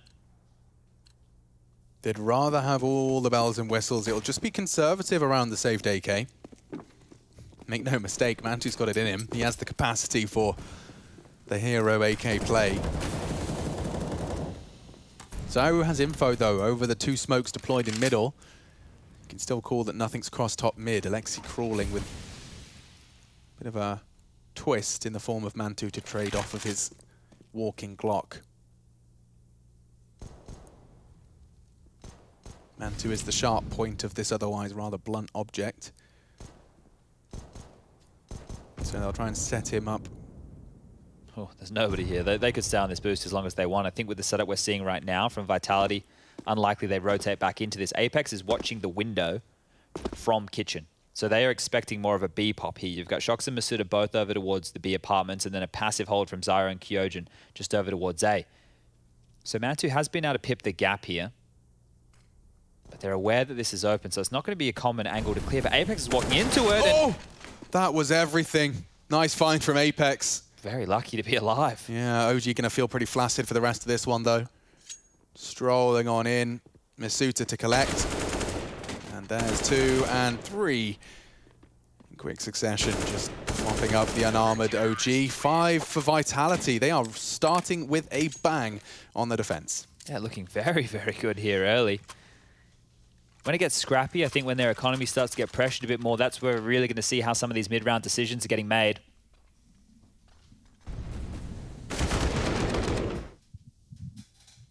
Nice little off angle here from Masuda there, just to mop them up with ease. Definitely not trying to clear that one. You're looking a bit deeper towards the van position. Just hanging out in that window and making it work. Here we go, 4 players top mid straight away. This one's looking fast from OG. Yeah, and they're straight out, not going to be naded. This time, Nico, more than he bargained for. That Vitality double palace setup right out of the gates has just caught him off guard. If OG don't react here, they're going to lose everything. Yeah, quick strafe. Valde heads over to deny a lot of window space. Apex has housed this pretty well so far. Looks like he wants to go through. Flames, the fact he's hearing presence. Alexi's through the smoke, though, and he's opened up onto A. That's drawn Apex's attention in a very big way. The trade from Valde, and now we've got an advantage. OG, Zaiwu burning. He won't be able to re-peek as the Flames are there. Mantu's posted up for the re-peek. It's Zaiwu to best him. Kyojin's still on Tetris and still hitting shots. Valde can fend off this rotate. It's a very good opportunity to do so. He knows Zaiwu was nearby. He's going to molly him out. Zaiwu can win this. He's forced Valde through the Flames, and off angle adopted. One to find its Flames. He's gone around the world. I like this. Bomb's not planted for him necessarily, though, but Zaiwu's not going to be expecting something so soon. Zaiwu's got all the game sense in the world, but he won't be reading this, will he? Part of me started to second guess it. OG will take it, though. Flames wins the one-on-one, a crucial one-on-one. After all that hard work, after stomaching an early loss of Nico, it gives him exactly what the doctor ordered. Yeah, and what I was talking about here with the reaction off of that early death, right, is if 2 players are pushing Palace, you have a pretty good idea that mid's weak. You wouldn't be going for a play like that if you were bolstering down middle at the same time. You can't be strong everywhere. So the fact that they've then slinked in through connector, played around the smoke, got into window straight away, that's when they hit pause and play those rotations. And oh, just before the smoke lands, Zaiwu gets a shot off. It won't connect. They like this, though. OG, good work from this early mid control in the past. Flames util dump has completely nullified and maintained control. They re-smoke window as well as connector and then head completely back to A. They pack their suitcase and head straight back. Oh, this is going to be into the Apex Kyojin crossfire. We can see Apex on the balcony here. Kyojin over towards the back of the site, and Zaiwu with the AWP here to help chip in as well. This will not be an easy exec by any means. They need to make sure they get this utility down perfectly. Otherwise, Zaiwu is going to punish while they're dealing with these close-range players. Alexi on your Mac 10, some Galils. This is still far from pristine for OG's buy. Let's see if they can make up for it in execution. Walking into the domain. Crossfire previously discussed. Kyojin's actually going to drop a smoke as they cross through. Haven't cleared Apex. That's nice to isolate. He's up though, blinded by Nico. They haven't cleared Apex, you're right, and he's making a bit of a meal of it. Chance on Sandwich, push through the flames. Alexi's burnt down. Zywoo now Mantu connecting as well. And Shox, he could do a lot of damage here. The plant is right in front of him. If only he knew. The smoke obscures his view. And 2 remain in this 1v3. He has gracefully navigated to CT. And if he does a hard clear of Alexi, if he was to scope in now, he hasn't. Now it's all about the reaction and the aim. Hard clear. Alexi's ready. 2 easy. OG make it 3. Okay, that's a huge round to win. I think money now is in question for Vitality here. And I think with Apex alive for so long, you start to get really worried. How many is he going to take? Just the 1, and then done. Alexi with the MAC-10 and the Molly follow-up clears out the site. They get the bomb down, and that right there is huge from the in-game leader. 3 kills in a big way, and the frustration for Apex there. I mean, you can see how differently that round feels if the Molly from Alexi isn't there. Zywoo swings at the same time as Apex. They're double sandwich death. The round's over. Vitality 6. So, Monumental's claw back for OG, and it means that they're actually going to be able to close the gap almost entirely. This looks like 4. Yeah, it's still MAC-10s though, right? So it's still a fragile buy here. But the fact they are only up against these upgraded pistols, 4 of which, 2 P250s, 2 Deagles, means they should have an easier time of things. And right now, the avenue into B is open. Mollies are good. Flashes, smokes are all there as well, and they'll bound on out for free. Oh, look at this. That is perfect. That is what you want. When you do a set piece into a bomb site, again, an anti-eco round, that is exactly what you want. That is beautiful stuff. OG, 1 round in it now. And that just happened in the blink of an eye. This is 3 on the trot after the 5-1 start out the gates from Vitality.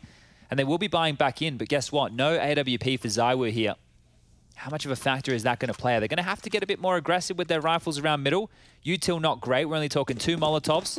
We got 4 smokes. Shox does not have a single piece of utility to his name, and there's no kits. So post plants will get difficult.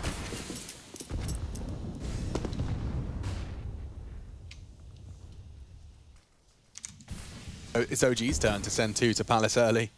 And Masuta very, very early on his aggression.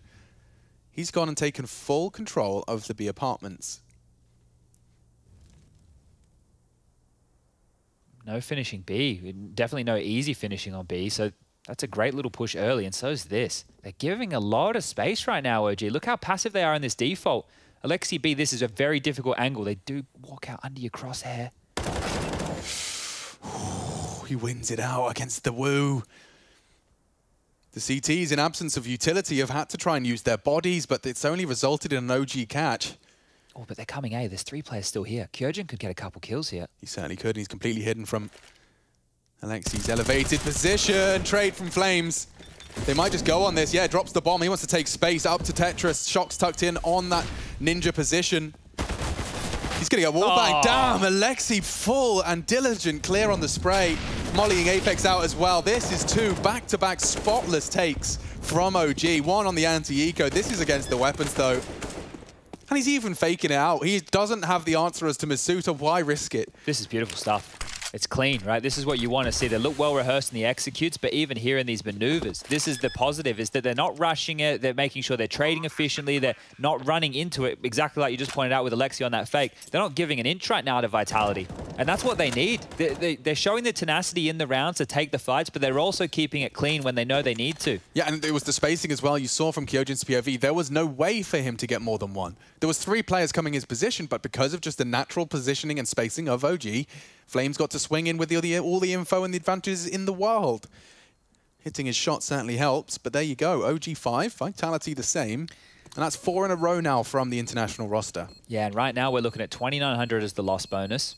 I'll let you guys at home do the maths because I keep screwing it up. But it's going to be just over 3K for the majority of the members here. Now, it's not enough to buy on the CT side, but it is enough for a couple of light purchases. We could even be talking about a SMG with Kevlar if they really want to get spicy with things. But I'm expecting almost Deagles across the board with some smokes as the most likely option.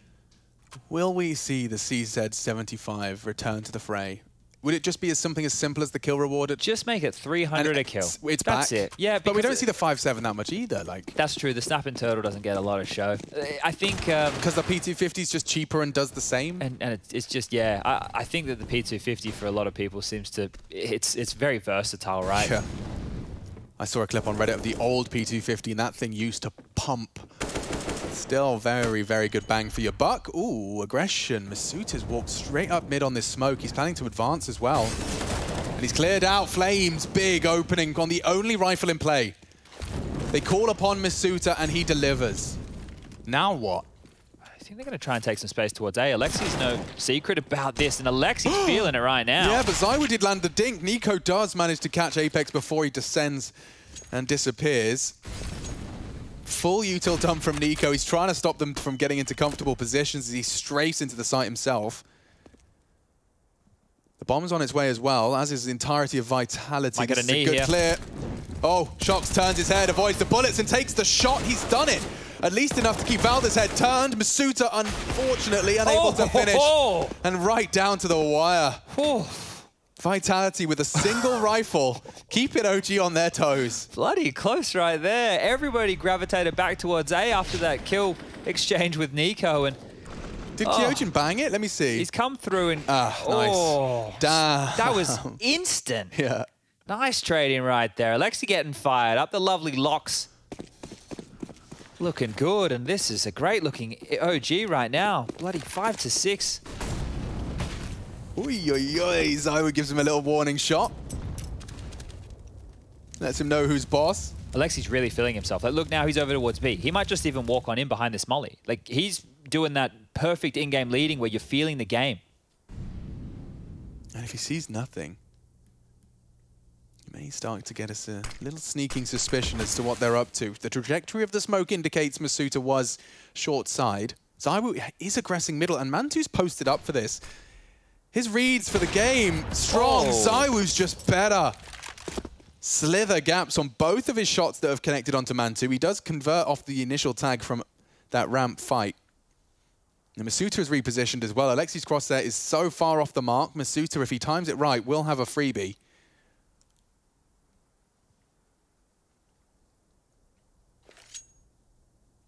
Conversation time for OG.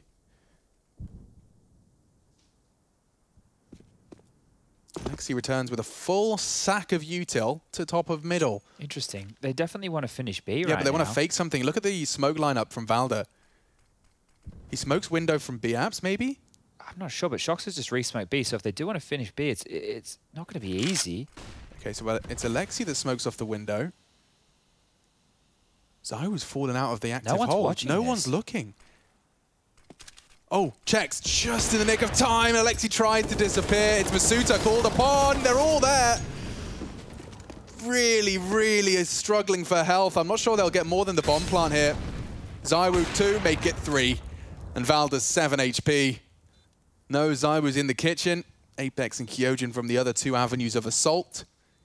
And they'll just start to tighten the noose together. He knows where 2 of them are at least. Oh, back turned. Too easy for Apex. That's everybody's favorite type of kills. Backpedaling, low HP, a couple of bullets, and that's all she wrote. Great stuff from Zywu there. The timing, right? I'm sitting there watching the radar. Nobody's looking towards connector. Nobody's looking towards connector. Oh, Zywu just swings on out. Sorry, Alexi. You're not going to be getting away with that maneuver by any means. Surprisingly, money's still really good for OG. Now, they had 5 in a row. Now they've been stopped. Mantu has 15k, and this one right here, you can look at that and you go, but Mantu was watching it the whole time. One of the things is when you're on the T side and you're doing a default and you're passive, you have to sit and stay laser focused at your crosshair to expect a pick for what? The better part of 55 seconds. If you're the CT, you know your intent, right? You're going 3, 2, 1, then you're picking in. Yeah. And it's more mentally prepared. So a rough fight for Mantu, but good stuff from Zywu. And he can just overstep your tight line as well and peek back into you with all that info. Precisely. As we saw Mantu's elbow get knocked clean off.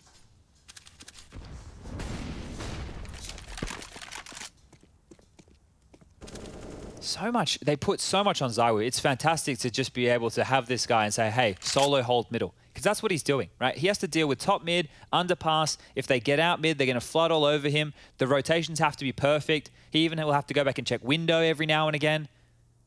He's holding it. He's doing it all. And Mantu dispatched to clear it. Just as Mantu arrives, Zywu vacates.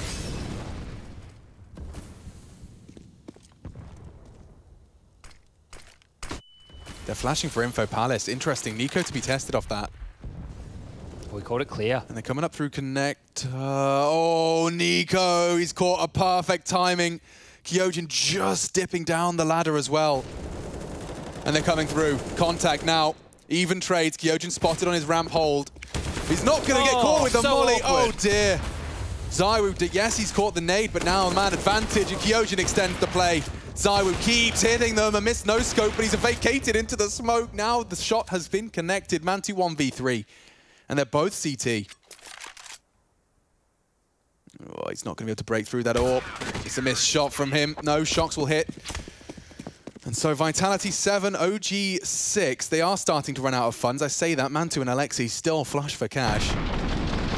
Look at this replay again. So this is what was happening as we were jumping over to the Palace side. It's the next frag that really changed things, though, and that was off Kyojin. Yeah, it got really messy there, and we could see it was Counter-Strike timing all over that round. The connector fight there almost was, then Nico, if he was, this is the thing, just a split second, or not even half a second, a split second, he catches Kyojin going down the ladder, he catches Kyojin turning his back. Either way, could have been the difference maker because he couldn't find any impact, right? His job is to clear out that angle to make that avenue of assault for OG up connector easier, and he just couldn't find anybody. And then as soon as he did find somebody, he thought he spotted him cross deep towards the T side, and it makes sense to be thinking that Kyojin just had other plans. Peeks on him as he pulls out the Molotov, and a nasty death for OG to concede. So that's nice. That's 2 in a row as well for the defense. Brings their total up to 7. And the HFs are in the chat. We go again. Ooh, Alexi's dropped something here because he's found himself with a Galil. Nico's into a Deagle. There's some AKs around in the AWP again. Now, Mantu not finding that same level of success on this T side as what he was on Dust 2. Now would be a great time for a bit of impact, and the double AWP setup seems to be preferential for Vitality. ZywOo again, pretty much on his lonesome here, just playing around a one-way in mid. Apex can help from connector, at least he's close. Kyojin playing more of a retake setup from that ticket position. And a static hold here from OG, just very, very passive. Nobody peering on down for ZywOo's aggression. He is getting the luxury of just getting mid-control time and time again. This is wild. Yeah, it's a lot of freedom for ZywOo, just stretching his legs up top mid, and Alexi's passive hold, you can see there from the check-in. They're reconfiguring back towards an A set piece here, I think. Everybody moving through T-spawn now. Nico's been in apartments. I think they're well aware of that. Flames ready to entry on A ramp. And if it is an A set piece, we might actually see a retake out of Vitality here. They're not even in a position really to slow this one down, and they don't have the util either. Double AWP retake, though. Notoriously difficult. So let's see if they can at least keep the numbers level on this take. Here they come. Apex, he's pushing forward and he's unchecked. Nico, the bodyguard, keeps things flowing in the right direction. Valda the same, bomb down. OG trying to tie things up, and as we discussed, double AWP's not the weapon of choice for a retake like this. Might just be the save, and it looks likely here as we already see them starting to slink on back, having a scamper with those AWPs. And that's the thing. This is the reason I thought it was just going to be a full 5-on-5 retake. For both Kyojin and Apex to push on in, it's super risky. They'll probably get one and done for each of them in trade, and here they got nothing. So that's the absolute worst that they could get out of a scenario like that. I like the fact they tried to fight, but it is so difficult. The reason that these A executes are great, and the reason that, you know, I'm one of the people who are like, can we get bloody Mirage out of the map pool? Is because teams with those set pieces are so refined, right? The flashes are perfect, the mollies are there, the smokes are great. It's very rare you see somebody mess up an A execute on a map like Mirage. Yeah, and you could see just how small of a window it is to try and destabilize it. Apex, he pushes through, fully blind, through a smoke, to sandwich, and he doesn't get checked, but he's of course held by one of the other 5 flight paths of that OG execute. So he had a very small window to thrive, as you discussed. Good for 1, perhaps. Final round of the first half then. This is a great half from OG again here. An absolute great half on the T side here at Mirage. They walk away with the half lead. Could be looking good to get this one done in 2. Oh, and then right into the opener. Vitality take 1 hop towards ending the half 8. Ooh, quick flash from that CT info peak. It's Masuta's short-lived face that was shown.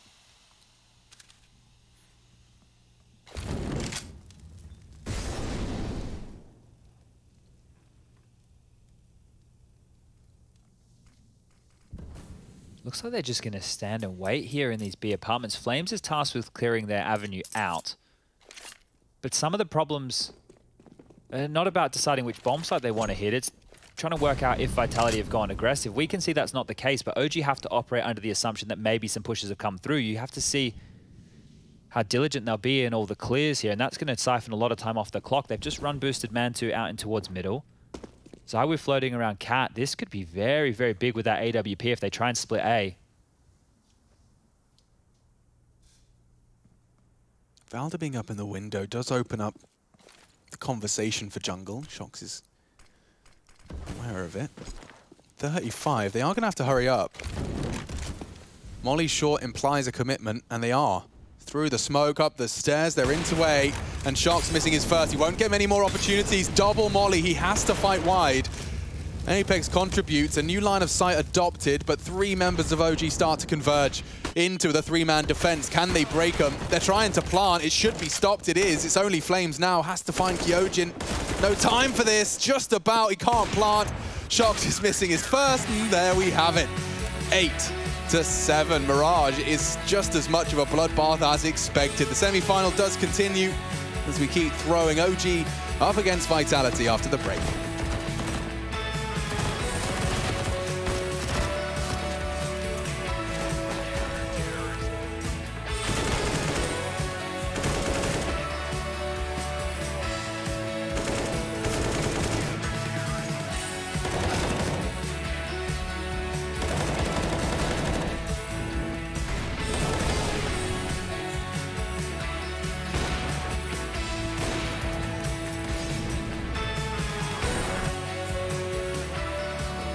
Like the extra It's actually hard to hit each other. Don't! Hit the chicken behind you. Hit the chicken? No! No, the chicken, bro. Hit the chicken. You'll get Want to hit the chicken? What chicken, bro? You have a chicken on the right, you see on the ground. What? What? Yo, bro. Bro. Yeah. Yeah, good luck, bro. Man, I'm actually... okay. Man, I don't have a decoy. No, I want to. Bro. What? I killed you. Body shaped like cola. Yo, catch these hands, cock. Oh. No!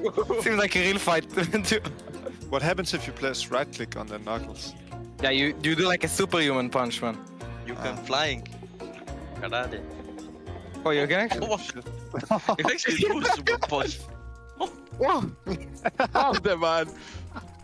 No, I'm so bad at this because I have 3.6 cents. Oh, that's bro. good. No! Yeah, I thought you got him.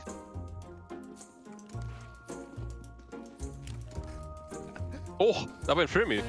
Yeah, I did. Wait, Nikos. Fuck your moms.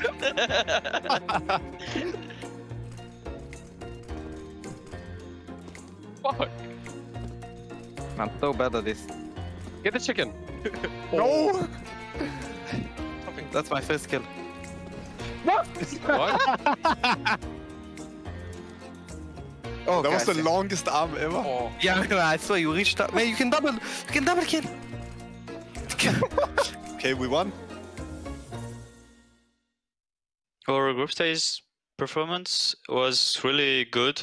We beat the best team in the world, Gambit, and we almost beat G2. We just missed Vertigo first games. I mean map. It was a bit on loco, and we feel confident.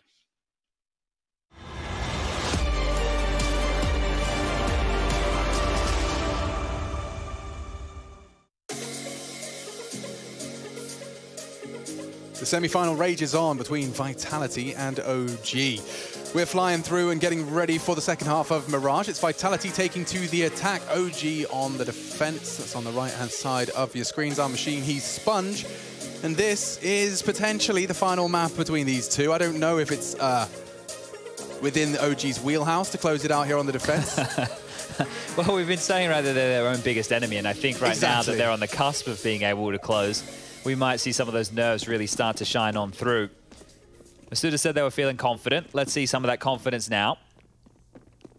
The chance to set the tone here on the T side, and all 5 of them very quickly over towards B. They've equipped shocks with the P250 this time round. Nico's had a very quiet game. He's been bullied, hasn't he? He has, and he's even got an incendiary on a pistol.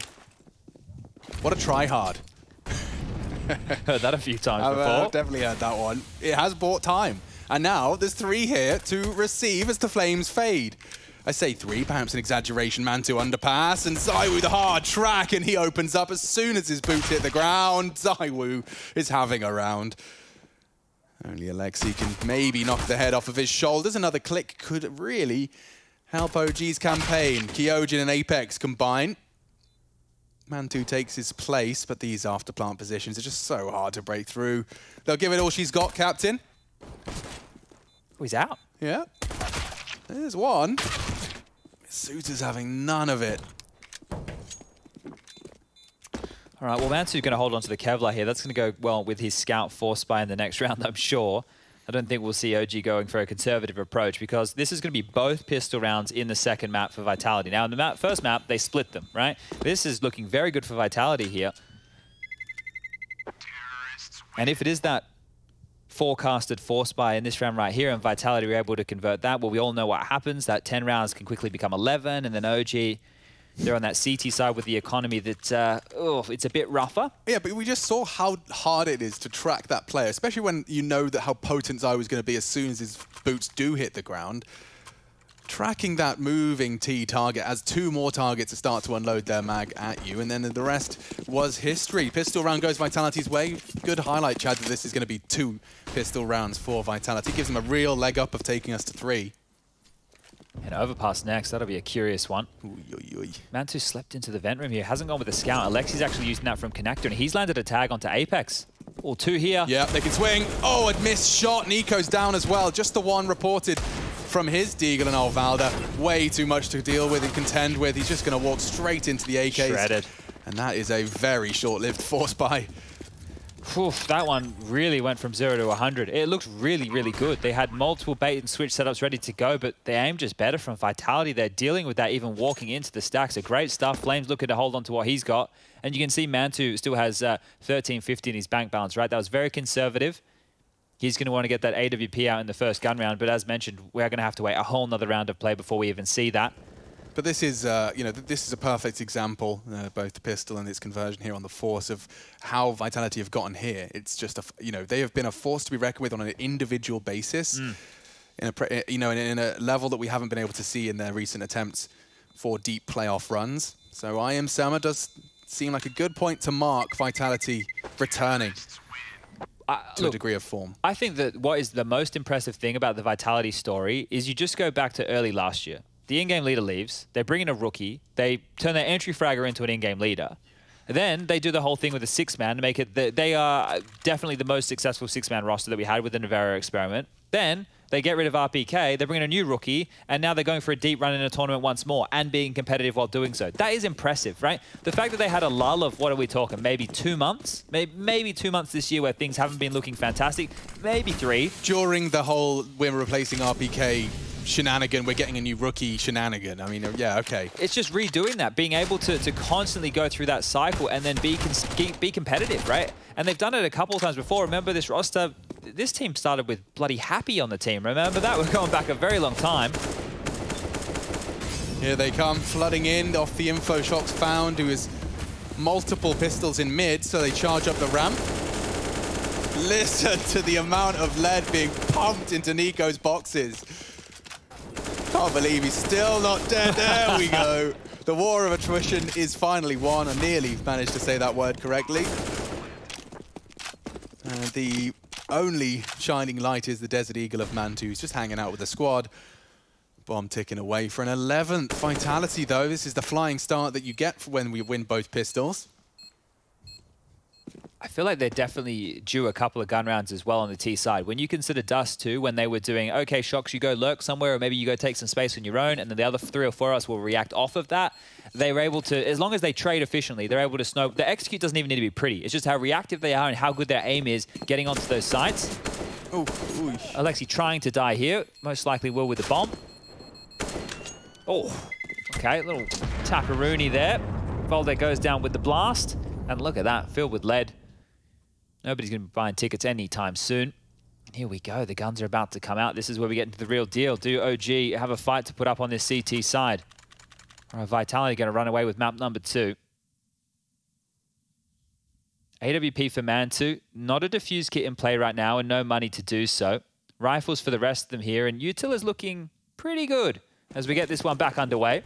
Would love to be a fly on the wall in Dan's room sometimes, just to watch, just to see what's going on. Yeah, he's a sight to behold, is Dan Madesclair. So they're doing that. Shox is lurking on his own. He was selling a mid fake. Now he's over towards B to do with the push. And the other 4 are just all with the in-game leader Apex. So the anime squad ready to roll out. Just hanging out, letting Shox weave his tail towards B.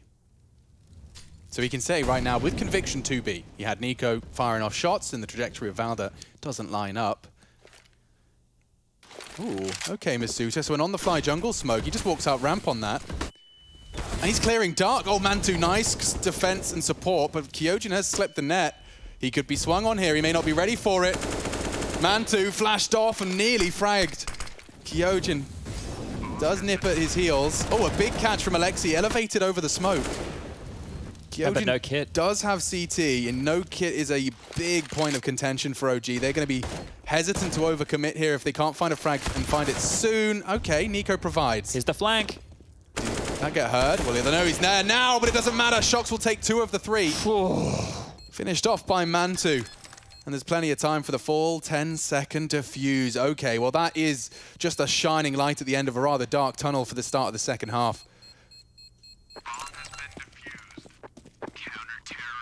Might want to keep the pressure on here if you're Vitality, right? There's only 1 man surviving. They will have to drop guns. You've got plenty of cash going. So if you want to go for something a little bit more aggressive, maybe even go for some MAC-10s into a full set piece.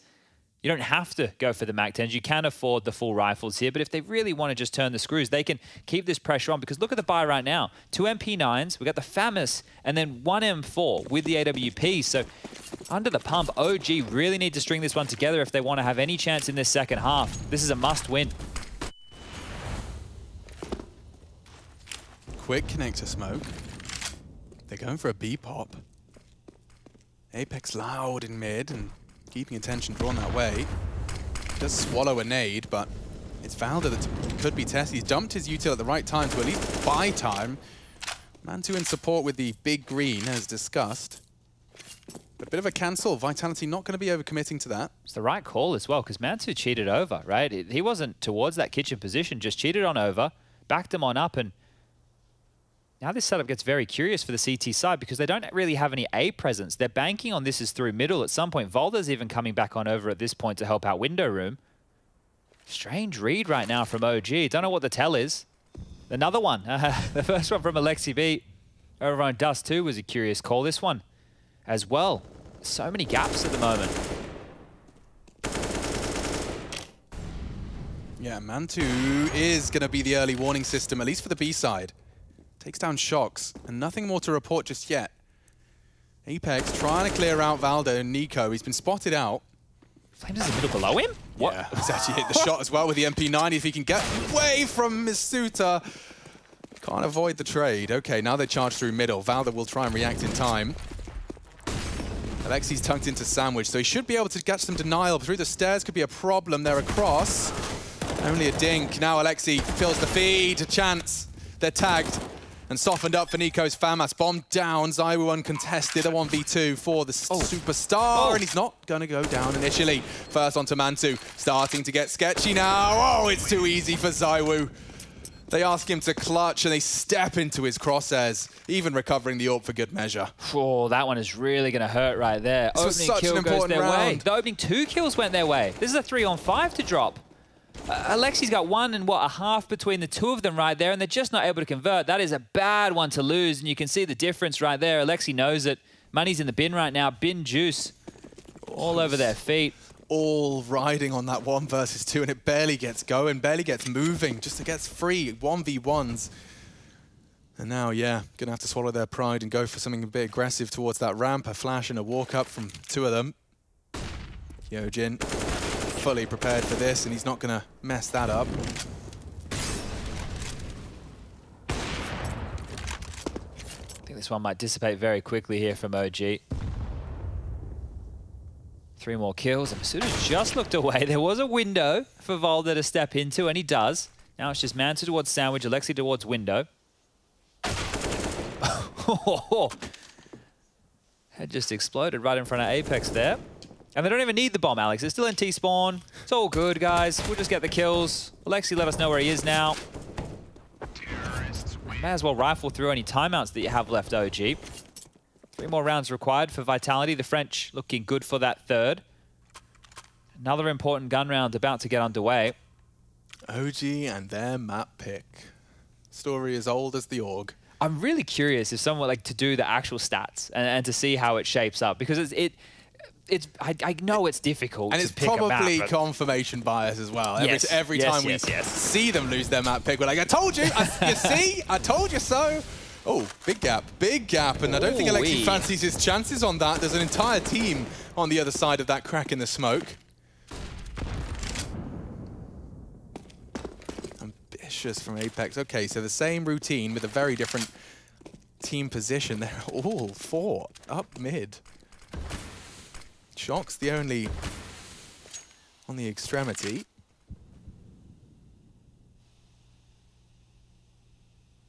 Silence falls on Mirage. OG looking to recover from their shortcomings.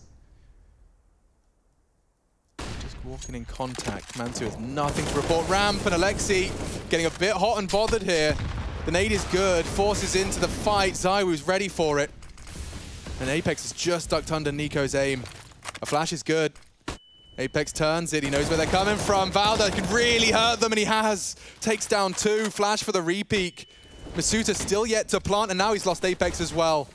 OG, 1 frag away from at least securing a compulsory 9th.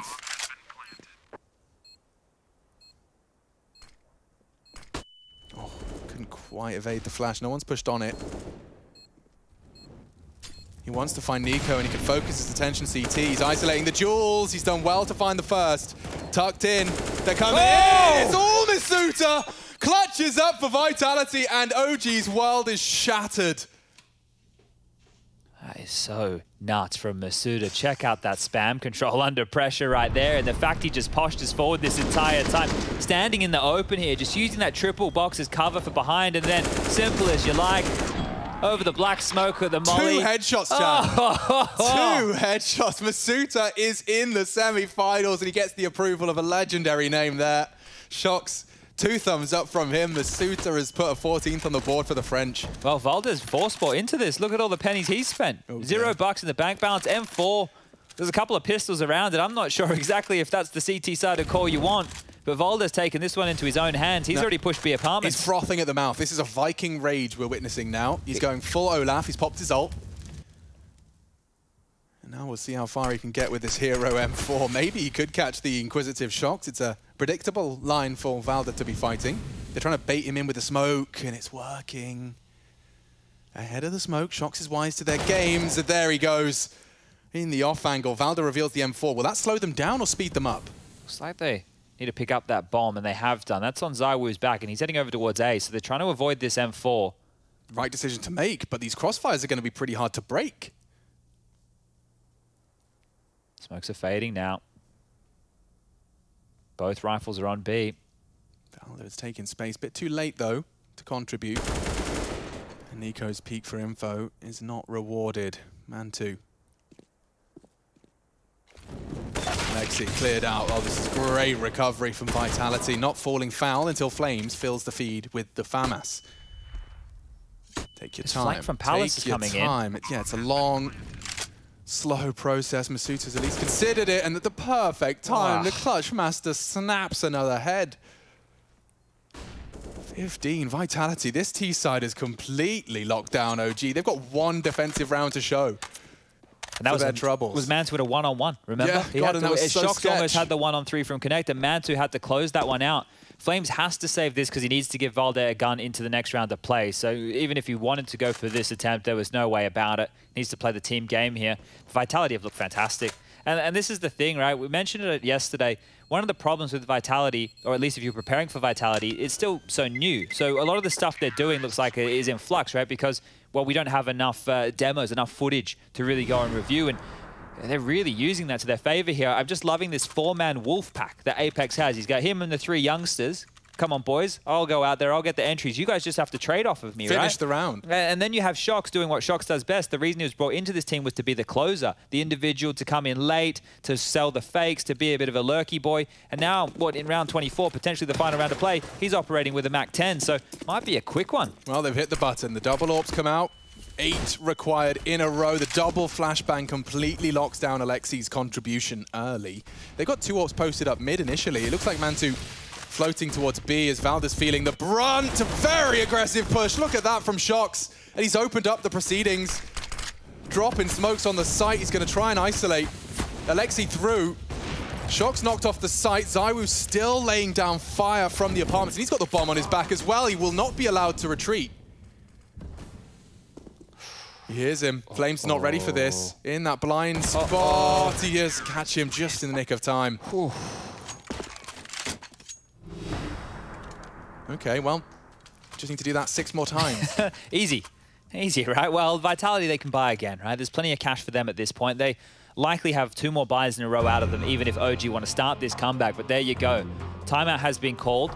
Chance for X-Taz, the coach of Vitality, to say his piece here. And they did identify they were up against 2 AWPs because Alexi B got some kills there with the AWP. That means that Vitality will be able to call against that with a little bit of extra info.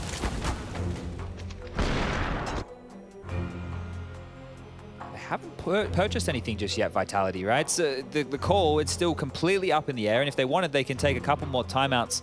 The buy is starting to come through. Apex is straight into that AK. I think the rest of his teammates will follow. Same looking buy here. So Mac 10 for Shox in the last round. He got space with it, but didn't secure the round. So now back into the big boy guns, and ZywOo back onto his AWP. Here we go. How many more times can OG deny this one and keep themselves in map number 2? And 2 smoked off, flashed off, nothing he can see. Run boosted out, Apex making that space. What he does best. Ooh, they are contesting ramp, at least flirting with the idea. Good way to utilize that double AWP and aggression. Kyojin's already slipped the net. Nico dropping his smoke very early into the piece. It's Apex walking through early. Flames passes his test.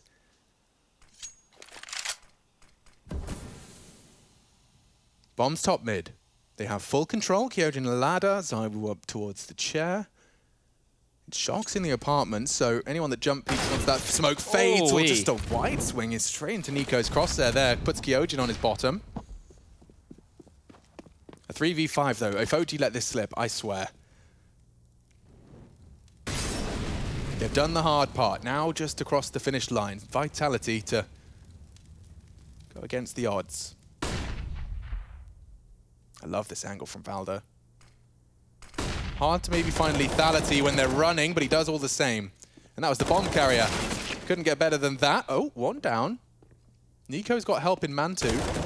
Baited. Could get double peeked. He's got a lot to contend with here, and he's fallen as well. No way. Double up retake. Yeah, it gets sketchy if they don't find that shoulder. Mantu contributes.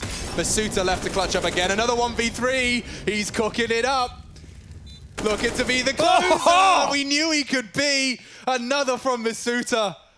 The semi-finals, just another embodied performance of this rising star, and it's going to be Alexi B, the next victim. Masuta clutching up another one. Making a name for himself here in the semi-finals. Love to see that. I'm sure Vitality and their fans do as well. And to separate these two, we need overpass.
Despite a solid T side from OG, Vitality's second pistol win set them on a fantastic path, with OG only able to win 2 CT rounds, in large part due to the young guns of Vitality, Yanko. This performance was quite the comeback from that disappointment in overtime on Dust 2, I imagine.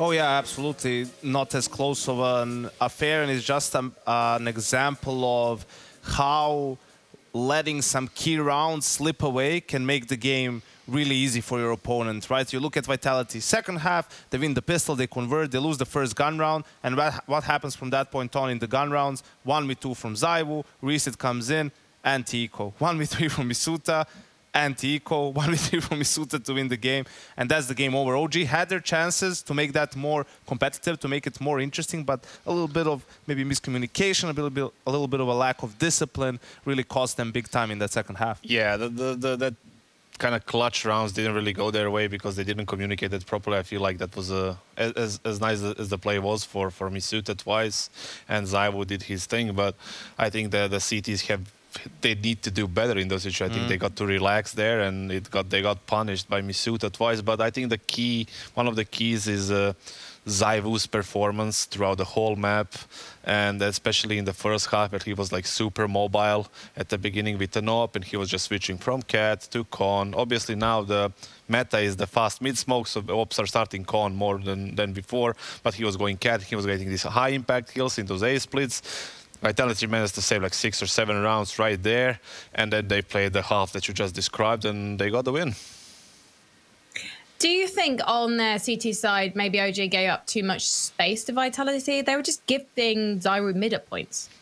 Yeah, I think it depends. Like, it's as simple as you just need to decide at the start of the round almost, do you want to fight for mid or do you want to leave it? The times where, you know, you can make one guy is trying to fight for mid control by himself or get information, that doesn't work anymore. So the OG for them, it was, we're not going to fight too much for mid. If we see that they're doing a heavy mid setup, a mid default, we're just going to try maybe push the sides, try to punish them in that way. But yeah, I think as long as you have a plan and you stick to it, you can't give everything up, right? So if you're going to give mid, you need to try to get control somewhere else. Otherwise, you're too open to splits. I don't think they play that bad. Like it's fine giving up space. Like Yanko said, like you have a plan after you lose middle, which is very important. Then you're going to end up in a 1v3, 3v1, you know, 2v1. Then you need to close that one out. Like it's simple as that. I think it doesn't fall on the game plan here or any kind of strategic tactical positioning from the cities. Any kind of anything in that area. It's most likely like this communication into like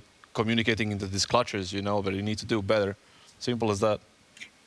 So, Kassad, basically, it's OG's fault that they lost those clutch situations. So, it I mean, the fact that props to Misuta to like using those openings. You know, they gave him like 1v1 here, 1v1 there. You still need to get the kills and win the round, right? That's a really nice play. I'm not going to take away anything from him. It's mostly like OG's fault, right? At this point, like they need to do better, and I think they're aware of them. As long as they don't get too down on themselves because of that, they should be fine. But yeah, definitely their own fault. Well, how do we feel about Overpass then, gentlemen? Because this is a map that both teams, well, they don't play it that often. I feel like it's more of an opponent-picked map for them. Win rate-wise, we're looking at 75% for OG across 4 maps in the last 3 months, and Vitality 60% across 5 maps in the same time period. So it's not necessarily going to be the most comfortable head-to-head for either of these teams, Yanko. Yeah, for me, I think after seeing these two teams square off on the first 2 maps, I give the edge to Vitality 100%.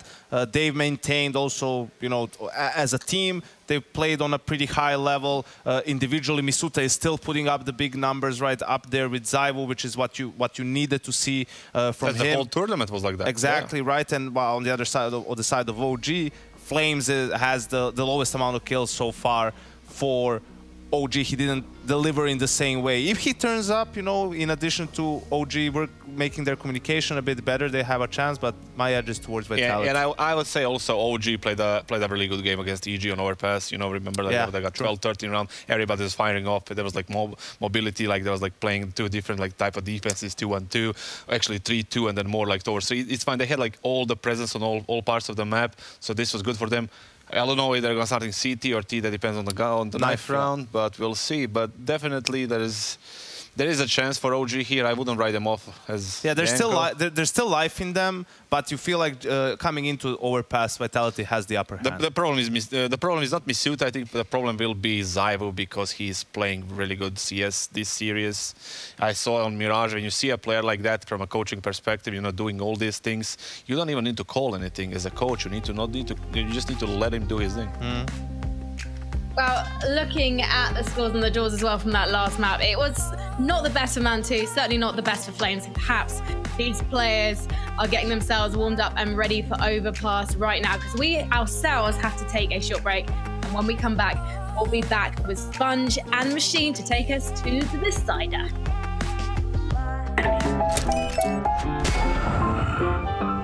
Yes, nice shot, my friend. Cheaters ruining your plays? I have eyes on the enemy. Bad servers stopping your shots? What you need is ESEA. Advanced anti-cheat to stop cheaters. And the best servers around, all with 128 tick rate. ESEA, the best way to play CSGO.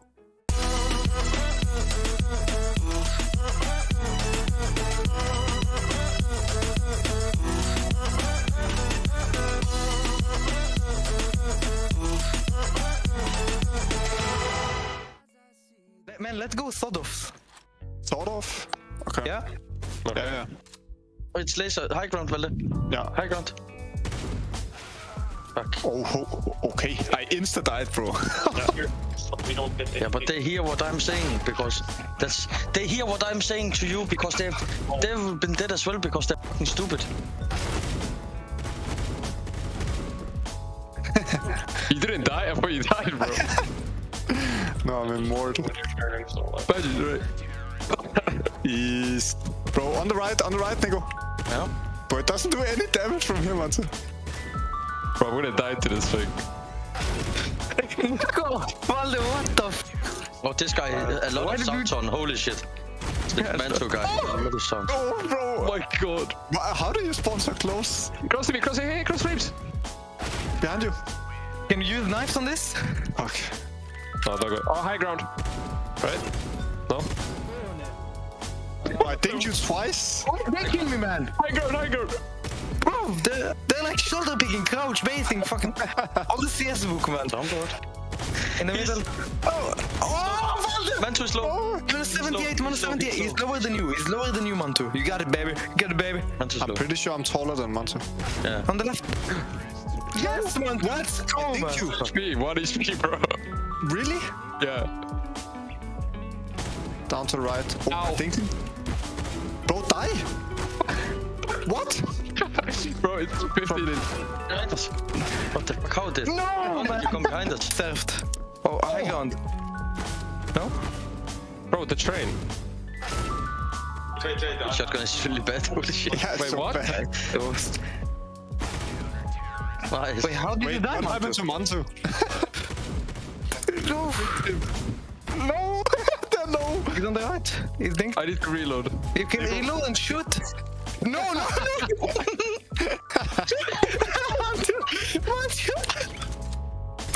Bro! He's not, bro. Bro, I'm getting fucked. Oh, this. Oh, he's I hit last guy. Huh? I hit him 40. Yeah. 35. okay, let's come back. Guys, resistance. You need to turn on your monitor. Bro, what? He's 1 HP. Nico, 1 HP. He's not. 1 HP. He's not. Bro, he is 1 HP. Yeah, He's not. yeah. Actually, he's not. He's not actually. 1 No! HP. Can you stop camp so much?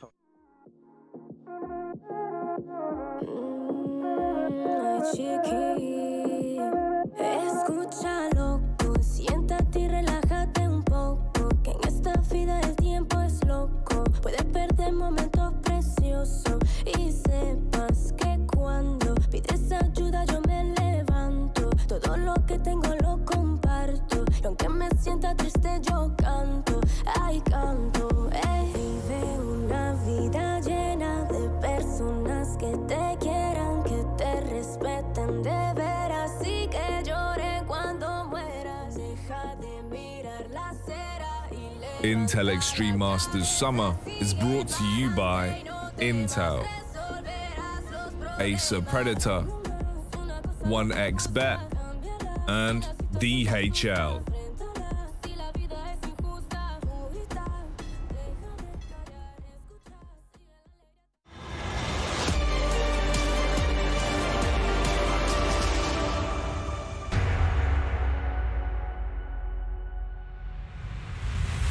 Locked and loaded, Vitality and OG, and to separate them requires a third map. First semi-final of IEM Summer. We've got the international roster that totally can. It's, of course, with new additions, Nico, Flames. And they managed to get themselves here. Vitality the same to separate them overpass. Now, we've seen Dust 2. It did fall by the wayside. Both teams have taken opponents' map picks. So we need the third to separate. Let's jump in. I'm Machine, I'm joined by Chad Sponge Birchill. Starting on the defense is Vitality. OG going to be bringing that attack. We saw some inspired calling out of Alexi B over the course of these other two maps. However, Mirage running away from them. I think the Pistols, both going Vitality's way, played a part in that. Yeah, and I think if another clutch goes against them here early, that might break them completely. The championship mindset, it sits with Vitality, even with the rookie. OG, they need to step up, and they need to step up now in a big way. Nico, they lost, what, 3 in just big, like, I'm talking big clutches. Zywoo with 1, Masuta with 2 1v3s. They can't take much more of that. Let's see if they're able to grab a pistol here as well. Nice chunk of utility for Alexi and Valda. There's no P250 in the mix here to try and level the playing fields in these duels, but Shox is quite far forward here. Going to get a bit of contact.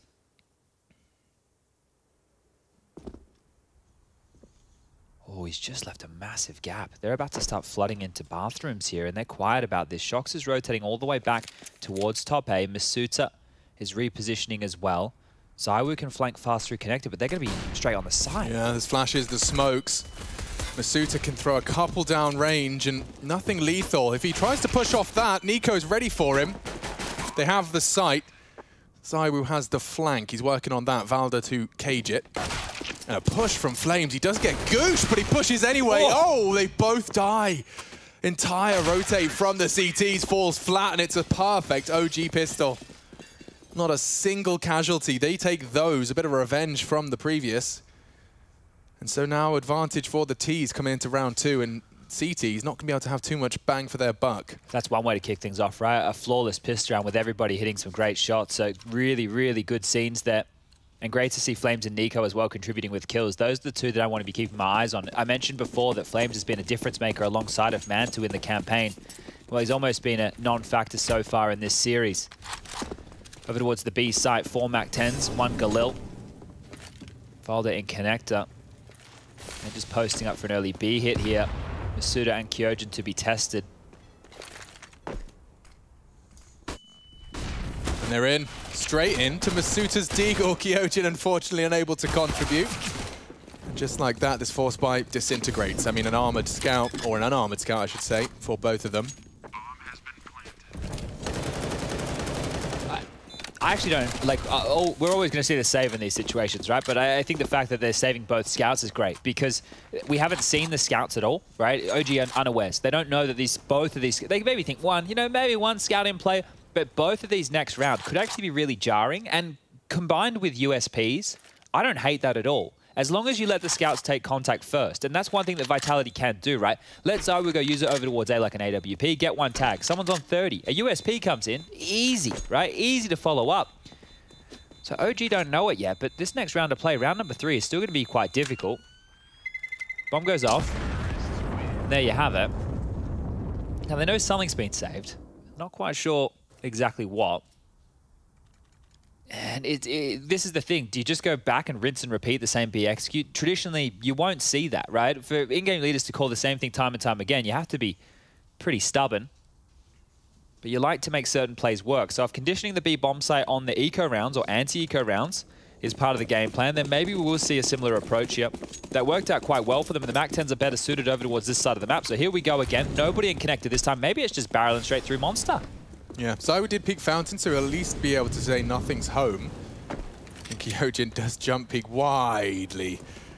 And won't get much to say about it. Two MAC-10s partner up and charge into Masuta's Deagle. Valda, big find. If you can just get shots out of the sight, most of the risk of this round has been avoided. And to be fair for the scout conversation, there's just nothing you can contribute on these fast Bs. No, so it would have been good if they went A, but there you go. Nothing at all. So one frag. Flames has gone down in both of those consecutive anti-eco rounds, but no real harm. And now they can buy. They can keep these two MAC-10s as a bit of a bonus. They can go for something fast again if they like. Yet to see Flames purchase on in here. What's the call going to be out of the boss man, Alexi B? So I was not going to invest into the AWP. Would have been operating with very little with the big green on one side. And yeah, it could be another faster play. They've given that MAC-10 to Flames, who we know is one of the entry fraggers as part of this squad. Sending him over towards B early. Valda down towards Connector. And oh, look how aggressive Shox is. He's actually pushed straight up. So depending on how quick they hit the site. Oh, straight in. And no trade. Alexi does provide it. He's so blind, as is Kyojin. He'll just walk straight into Valda's cross. Double for Apex. Very messy sight. Bomb going down and uncontested. Zywiv is from short. It will bide his time for Shox' arrival. Trying to take some space. That Molly, wow, he has actually got a potential advantage in a sight line. If they were to boost, they don't. Shox is in. So Zywiv loudly as well. Oh, Mantu looks away. He's dead. Dead in the water. Just Nico to come up clutch. Maybe he has a chance. Onto one, but Zywu's there. And that's exactly what Vitality needed. They had no time for another extended fight. The defuse will come in a full 10 seconds to make it one. Vitality take their first of Overpass. That's one that I feel that OG should be winning, right? They trade out really well onto the site, but I guess the unknown, the biggest unknown here is that nobody coming from Heaven, nobody coming from Spawn. And with that right there, you're surely accounting for someone. So just caught off guard by the lurky boy play of Shox coming late monsters. Zywu making lots of sound through that sandbag position, lulling them into thinking it could just be one. Money's there, though. That was a bonus round for OG and another plant. They can punish Vitality now. Just one man surviving. They can cripple this CT-sided economy if they like. Four-man B lean out the gates. Just Shox over towards A here. And remember, still no CT-sided AWP just yet to be that jarring opening force. Masuda immediately spammed on down, straight to 19.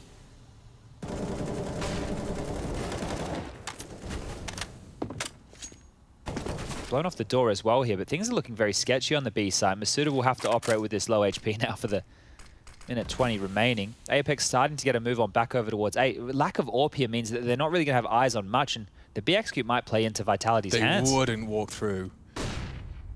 Kyojin would have such a shooting gallery if they try and just straight grey screen themselves. They are waiting for the fade, but they will go off the fade. They'll flash and pop. Oh, Kyojin. Oh, premium from Kyojin. 3. So cool and calm as he collects a triple kill.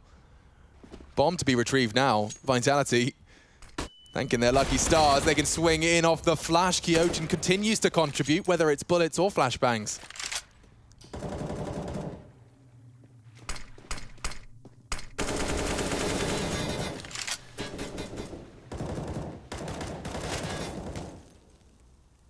$30 seconds for Alexi here.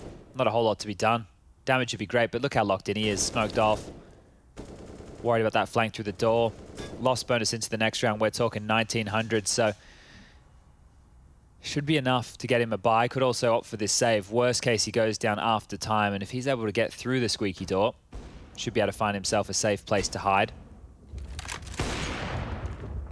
Apex has found that AWP, so a nice little upgrade for Zywu going forward, but Kyojin, yeah, bang on. The fact that he's just sat there and tapped away with that silence down 4, that's really juicy stuff. Let's catch that one again. Smoke's fading, just tap, tap, tap. And the first target he actually connects with is the AWP, like his nemesis for that spot. Very hard to quite react to that as a rifler, but when an AWP is posted up double zoom, you're not quite as camouflaged. Great finds. Well, Kyojin's first 3 frags of Overpass, and it's a round winner. And that was, of course, for OG to completely reset Vitality's finances as well. So, hard fought. Here they go to Fountain to test. Shox has got a nade with at least someone's name on it. It's Mantu who catches the brunt of the damage. Oh, that's forced a heavy rotation that Shox has taken so much contact. They had a 4-man B lane again. Masuda and Apex hightailing it on over here. The cavalry has arrived and they can bolster this A defense, but that's telling that Vitality have prepped for these heavy B finishes, or at least B starts. They're re-aggressing through the bathrooms here. Shox and Masuda paired on up, and Apex just trying to oversee business. The Shadow, maybe. Oh. Flames very lucky to get away here. Slipping through alongside toilets, right under the nose of Shox. And off the flash, quick take and clear. They don't have long info right now. How will they receive it? They're so focused on toilets. Masuda, cursory glance, he hears a step, gobbles the flash, and they're in. Alexi, Flames, Nico, everything collapses for Vitality. Lovely stuff and a lovely round, well shaped. ZywOo and Kyojin just going to run off and scurry away to where the T's started their round. Best thing about that was every single one of those deaths came with a flash assist, right? So you could see there that just the right amount of utility for OG on their take, making it as easy as possible. And Volda, he's going to try and attempt to lock down this save. We've got ZywOo having a bit of a rave. Kyojin trying to protect him here from any pushes from B. Maybe this is it. Maybe this is just the line drawn in the sand. And well, it is a big gun to carry through the next round for ZywOo. See how much impact he can find with this. If we're just going to take a quick look at the finances here, we're talking 1,900 now for Vitality. ZywOo can drop a rifle. Apex can buy himself.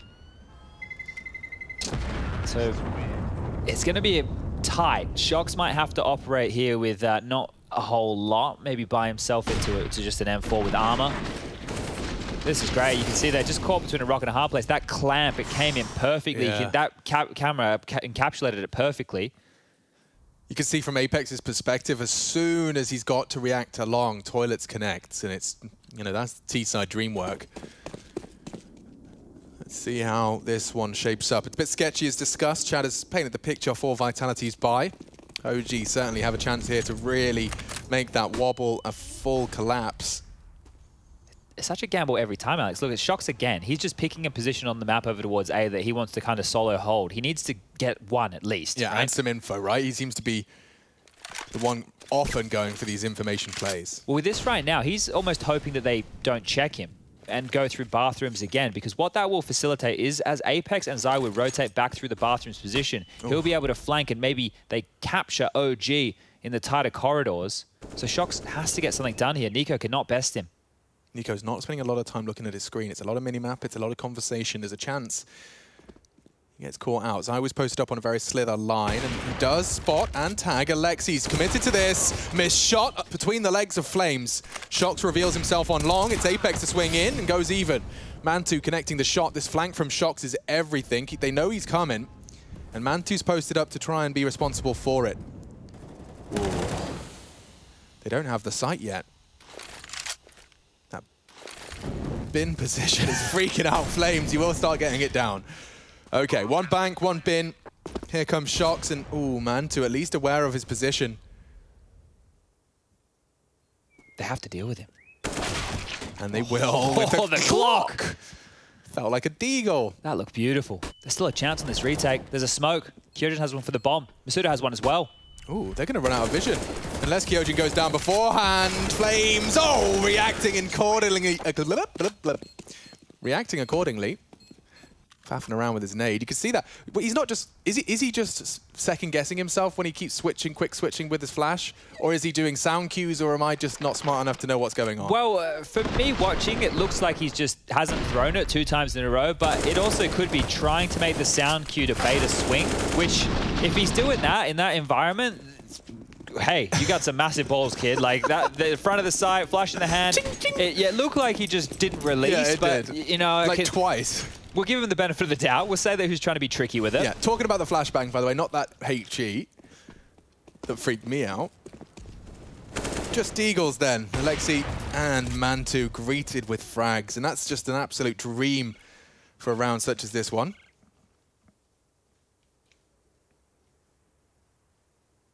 So much time for them to now just do a nice team clear. Everyone finding the bloodshed they desire. And this is big problems now for Vitality, is the fact that Nico and Flames are both contributing, right? They've had splotchy performances here so far in the semi-final in the last 2 maps, and now really starting to feel them. You got 7 kills on that of Nico, the man on your screen right here, and Flames, well, he's been contributing. Now he's up to 6. He was the lamb to the slaughter in their earlier rounds as well. When they were running onto B in those anti-eco ones, he was the first to die. I think it was almost 3 consecutive rounds. So still finding impact. One man to find, it will just be Masuta creeping on up through this connector position. And, wow, almost spotless so far for OG.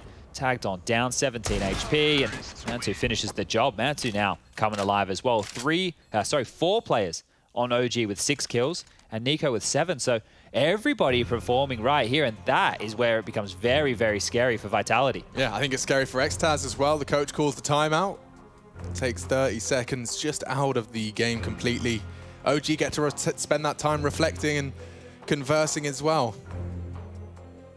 I imagine it's something along the lines of whatever we're doing, keep that up. 6 and 2, they are under Vitality's skin. Oh, it's a nice postage stamp he's put on the wall there as well. You can see it. They've just got. How big can we make this picture before it looks bad? When the pixels start stretching? Yeah, I didn't quite put it through enough JPEG filters. It's not the double AWP bailout, right? We can see Shox didn't have enough money to do so, only had 4.3. He's not even going to fully invest right here, Shox. He leaves $600 in his back pocket, so curious to see how they wield him. ZywOo does have the AWP, and now he will be starting over towards A, so this is a bit of a different look. It won't be that 4-man B lane. All this conditioning play over towards A has worked. If Alexi walks in, oh, ZywOo connects. He's had a very quiet start. Taking down Alexi gives Vitality the edge they were looking for. I think OG just want to go B now. They know where the AWP is, and that looks to be the case. You got Volde creeping through connector, and Nico and Flames now starting to show their intention over towards that monster position. Mantu even coming over as well. So it will just be this passive hold of Masuta and Kyojin to deal with the B presence. The barrel position from Kyojin, always going to see a molly there. And Masuta, the safety net, playing over towards Graffiti. From downtown, the monster smoke, facilitating help from A, but I wonder if it's creeping in front of it. Looks like they'll respect it here, but that time might allow Apex to rotate back on over and help them on out. Time is the biggest issue for OG here. They need to get a move on. They got a 3-man toilet set up. Yeah, Apex is starting to think better of that. ZywOo as well is posturing back in towards that A site, so they might even have the 4th man there quickly. Here we go. Flash is perfect. Swing is good. Nice connection. It's Apex first and Kyojin second. Big fights, big frags. Mantu baits the shots of Masuta, but he does go down. And Valda's so blind, and he'll surely fall to one of the 2. It's Masuta to make it 3. Okay, now we're talking. Vitality, everyone gets a frag. Just Shox who didn't get to contribute into this one, but ZywOo opened it up. And Vitality close it down. Okay. Well, I don't think Alexi B is going to be rounding that corner without a flash anytime soon. But just handled. Vitality, we could see the entire time they had the upper hand in that round. They played those rotations very, very well. They played for info with their 2 CT defenders fantastically. Both teams have a full buy. Lots of AKs out. 3 for the CTs. And, oh, we got the 4-man boost and the profit right there. Simple as you like. Mantu knocking down Kyojin just a peg or 2. Well, AWPs starting off rounds. This time it's OG's turn to have an advantage. Very short-lived. Apex has already clawed it straight back, and he might even do some more damage. That nade chunks Valda. He's had to pay a very heavy blood price just to exist on short side. And now the healthy Masuta is flashed in for more. These early aggressions from the French. He may not clear his corner. Flames finds it. Okay, problems. And they're even boosting again. They're going for an early one. There won't be anyone visible unless they go for the deeper boost. Trying to peek that Shox side of the ramp. He might be exposed later. But Mantu completely derailed. That's something. Mantu exposed. Nico now with the double frag. They have to convert this. Yeah, I mean, it's only ZywOo, right? A quiet ZywOo, the sleeping giant, and he's heading all the way back to the other side of the map, as is Valda. They're all coming back. Okay, this is big problems now. Are they going to head back? They're going back towards B, but ZywOo can get there, and that Heaven Smoke's going to start clearing now. He's got 4 util. This is really quite a chance for ZywOo now. No. Oh my He's going to God. spam. He's going to spam. Is that Nico? I've seen some fruity jumps out of Nico. He's molly-topped him out. Flames for the bodyguard. What's going on with the jump key on Nico? The amount of times we've seen it across this series where he just does an unnecessary spring. Could be the mouse wheel. It might be. The bloody mouse wheel. Someone get the man a new mouse. I've seen a few too many of them out of him this series. Maybe too much WD-40 in that one. Oh, yo. When I saw them committing the rotate towards A, saved by Flames. Crucial, especially because Nico is getting mollied and hunted out. Now they can breathe, and so can we. As they actually return to the boost, I wonder if they've learned their lesson. No one through Heaven this time. Everybody running around the long way. Miss Molly over towards short. Will we see any aggression off the back of that? This boost will have to get dismantled now. The train has come on through. Punch your tickets.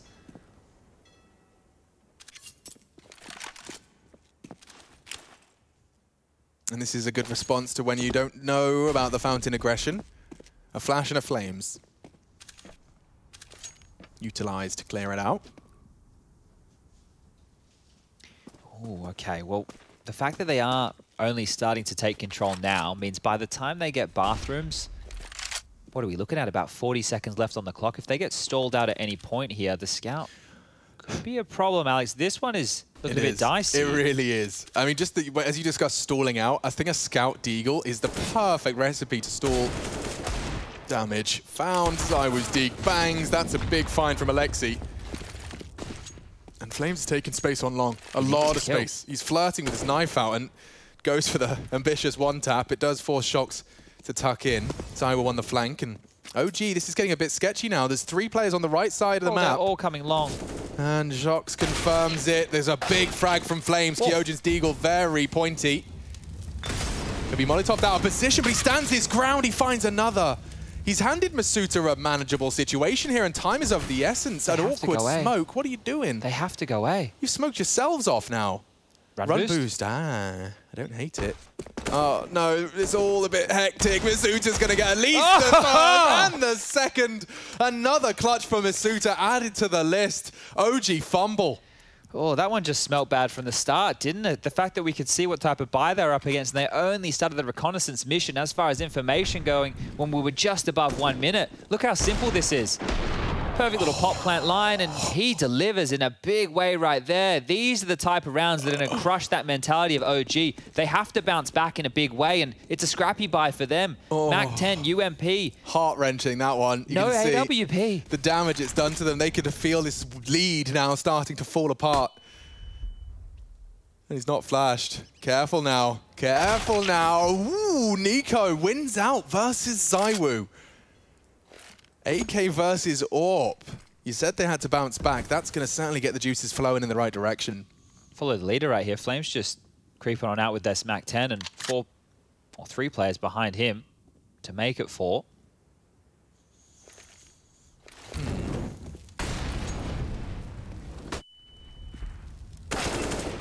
Oh, great placement of the crosshair. Masuta only good for 1. More to be provided. It's Shocks onto Mantu. So they've managed to pull this straight back into an even keel. Oh, they're not clearing. They didn't clear him. And now this crossfire's going to bang. Yeah, Apex starts to unload. Shocks goes wide. It's Nico for the first. Nico falls. Valda unable to trade in this 1v2. Gets awkward if he can just isolate. Does get 1. Kyojin's there for the second. Okay. Vitality have taken back control of Overpass. And they've broken OG. Look at this. The cash now. Not in a great spot whatsoever. OG. It's really fallen apart. That round that they lost against the Deagles, that's what we call a swing round, right? This is now the chance for Vitality to have a respectable scoreline. Otherwise, OG would have already had 8, right? They would have already won the half. Vitality are now in the position to do that themselves. We will see most likely the 6th here because on the other side of things, it's just 2 P250s and 3 Glocks. This is almost a certainty for Vitality. The French coming back in a big way. The scrappy buy not going to make too much of a difference here. The fact it is MP9s, who cares? Might even help them out a little bit more with some extra cash if they find the frags. Apex can't go down. He's cocky. He's on his own here, and he's grabbed 3 kills. If Nico throws it away. Or if Nico gets another kill. Oh. Oh. Okay. Kyojin's pushed behind him. He's begging Kyojin to stop. I love Kyojin's smile, right? I don't know what's being said. I don't know who's saying it, but he always gets that cheeky grin on his face there when he has an impact kill or two. I'm sure Dan doesn't hold back in French to hype him up. That's true. I can imagine. You know, very much so. I know how little Apex holds back in his second language, so I can only imagine how much he does in his first. And that is that cheeky aforementioned smile. Yeah, hyping him up. Seems to be getting juices flowing the right direction. Vitality 6, OG 7. A missed Molotov doesn't really cost him too much. Alexi trying to stop and cage this Shock's push, and he has managed to get through. Very nice headshot angle for Apex. He still loses out. More impact from Nico. He chose a great time to wake up, didn't he? 13 for Nico. Alexi to clear. Will he clear fully? Doesn't look like it. Misuta's caught out, but Mantu's better. Could have 2 here. Good. And he will take the first. He heard Alexi. He hears Shocks. Bit of a standoff here. Oh, he's through the smoke. I don't think he saw him. Oh, suspects it. Alexi has evaporated. And it seems like OG are actually going to go looking for him. Shocks can destabilize them here if they're loud about it. Well, they have no idea. Mantu is holding this. Oh, what a find. Mantu, 2 huge contributions. And look at Alexi, knife out upon the death of Shocks. He knows. Oh, taking some serious liberties. He's pushed all the way into sight. ZywOo just about gets there in time. He could ruin a lot of things here. They are low. And Nico already falling. Valda's healthy. For how long? Mantu another. He's got the last 2 frags with 13 points of health. And now he looks to plant. Valda in the off angle. A dink, but nothing more. OG make it 8. And this final round will be a big difference maker. You can see the finances for the CTs are hindered for Apex and Misuta. OG should have a pretty good shot at making this another 9-6 half. Yeah, and I feel like they have to, right? That's what they were probably destined for in this if they weren't to have dropped that round to the half by. Timeout taken, second here for Vitality, and this is because they need to maybe do something a little bit more aggressive or as a unit. Because having Misuta and Apex operating with very little, the best that you... Misuta maybe Deagle head armor, right? He could go Deagle Kev, get a smoker as well. For Apex, he's going to be operating with the bare minimum, right? That is a really rough spot for him to find himself in here for the final round of this first half. And you can see that by on the other side of your screen. OG, the only omission is the Galil on Nico, and he seems to be hitting anything regardless. I say anything, everything, regardless. I mean, you saw that headshot angle that Apex was in. That was the tightest you can be on the heady. Still losing the duel to Nico. And Mantu as well, credit to be given for his read of the game. So often he's just posted up and he's holding the right line.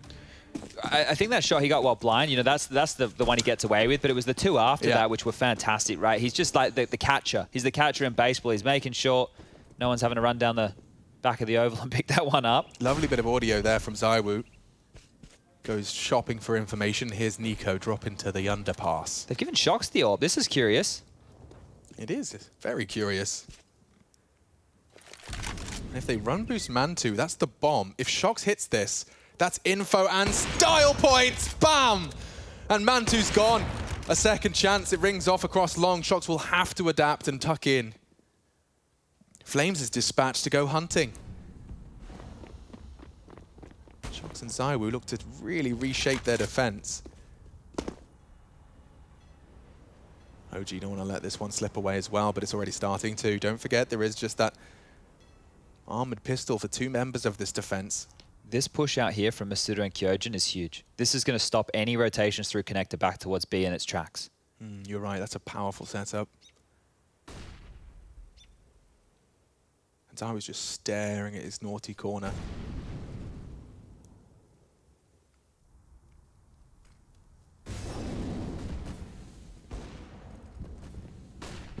Here they come. Loudly into ZywOo. Bomb delivered to him on a silver platter, and they've only got 25 seconds. OG falling apart at the seams here. Big finds, another for ZywOo, picking them apart one by one. Good attempt. What was that from Flames? Alongside with Valda. Maybe they can do this. 1v1 now out of nowhere. 10 seconds though, and Kyojin can spoil it all. He just has to stop the plant. Valda committing to it, hiding in the smoke, and from behind, Kyojin strikes. Makes good on the promise he made. ZywOo starts, but Kyojin finish.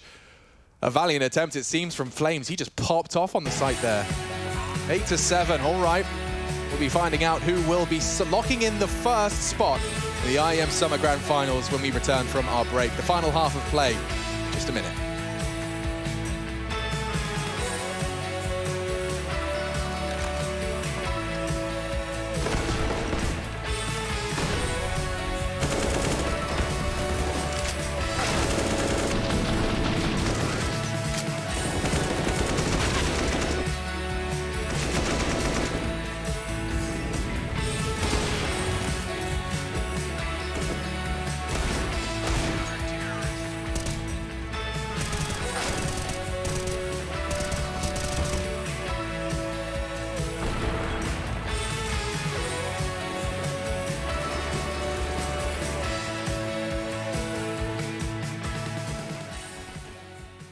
Do you think you know everything about CSGO?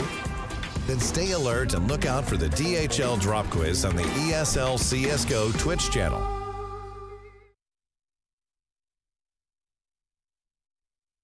I feel like in terms of prep, I think we are trying to add very basic stuff to our game all the time, not to make it too complicated.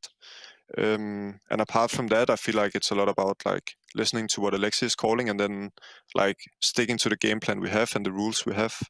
I think if we go too much off script, it can be hard for us at times. But yeah, as long as we like stick to the game plan and we have good comps, then I feel like we're on point.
We lose one of Vitality and OG after this half of play. It all comes down to Vitality's attack and how OG's defense responds. Pistols to start us off. 15 rounds, maybe even more after overtime on the first. It's certainly a precedent that's been set. We're looking to lock in our first grand finalists of IEM Summer, and damn, is it close. See if it can stay that way into our second half. All right, we're underway here. Apex and Shox for the utility. Apex even wielding a P250 for this one, and the 1x bet ons favoring the French again. Here is Mantu with an aggressive peek. Spotted out, exchange with Apex, gets the better of him. He's going to dip on back. Seeing more of this four-man B lean early. OG this time starting off with Nico's flash. Very cool that Mantu has not only said multiple fountain, but the fact that his team didn't move 3 still on B. They are getting ants in their pants now. Look, Valda's pushing in for a lot of info. If he can just hold this short pipe long enough. Oh, and Alexi, the reaction time on him. It's Masuta who catches a long-range clock. Flames can't run away, but he has to fight his way out. It's a duel with Shocks, and he thrives. Alexi on the pillar. Another for Flames. Round. 3 from his defense of that short pipe. He's got the bomb, and he's got the round. Mantu will finish it off, but Flames gets all the credit. He was trapped. He was caught out and manages to bail himself out with just headshots. Great stuff. And I've been asking for more from those two, Flames and Nico. Flames now up to 15, Nico on 13, so they're delivering. Vitality now, they have to respond with a force by their own. Apex is into that scout. The Deagles are coming out here, and this is where it is really going to start getting messy. The Counter-Strike, I think, about to get turned up a notch. 4 MAC-10s, a FAMAS, util with plenty on the other side of things. No defuse kit invested in here for that of OG. Keep that in mind with these post-plant scenarios. Early nade, skittled on down. Masuda take the brunt of that. 70 HP remaining. And yeah, they're establishing control here, and they will get it over towards long. They can have party. They can even have bathrooms. OG are happy to give this up. And, warning shot from Shocks there. The aggression has been called. Will this spur Vitality quicker on towards A? Flash in. Upper bathroom's cleared on out. And Zywa's made it across. No, he has. Yeah, Apex is there too. That's the bomb that is across. Is Zywa going to risk going back? Yeah, he will. Okay. Apex has seen something he likes or doesn't, because they're rotating all the way back towards the B bomb site right here. Valda and Flames both over towards the monster position. They have a bucket load of util still left here, OG.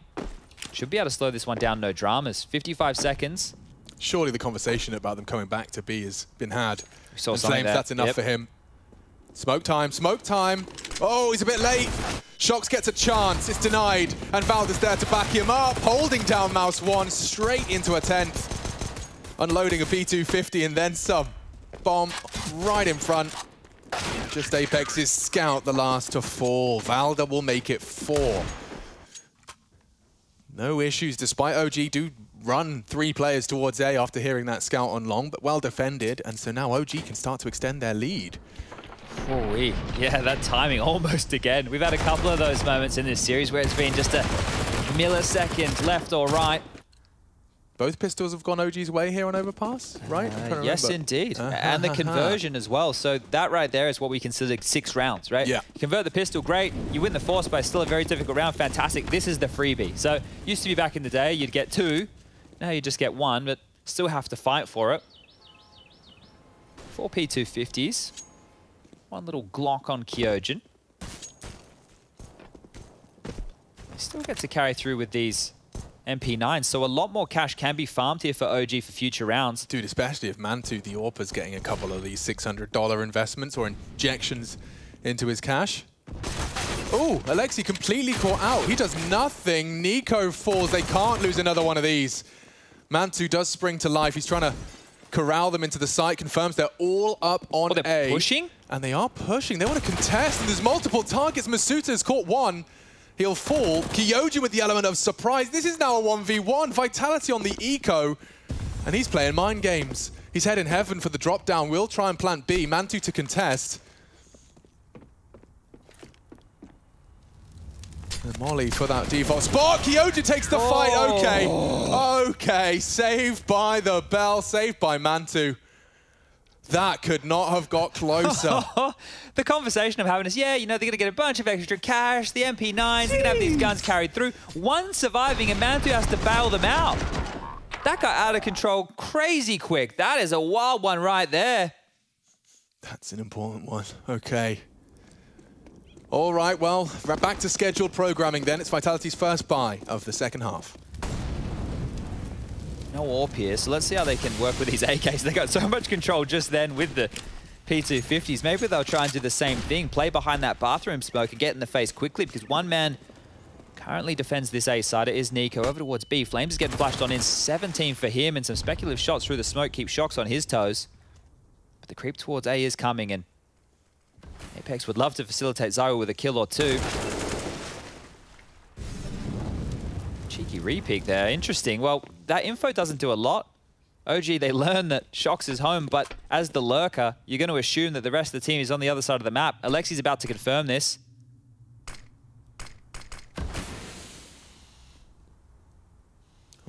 lost Nico as well. So the info is there.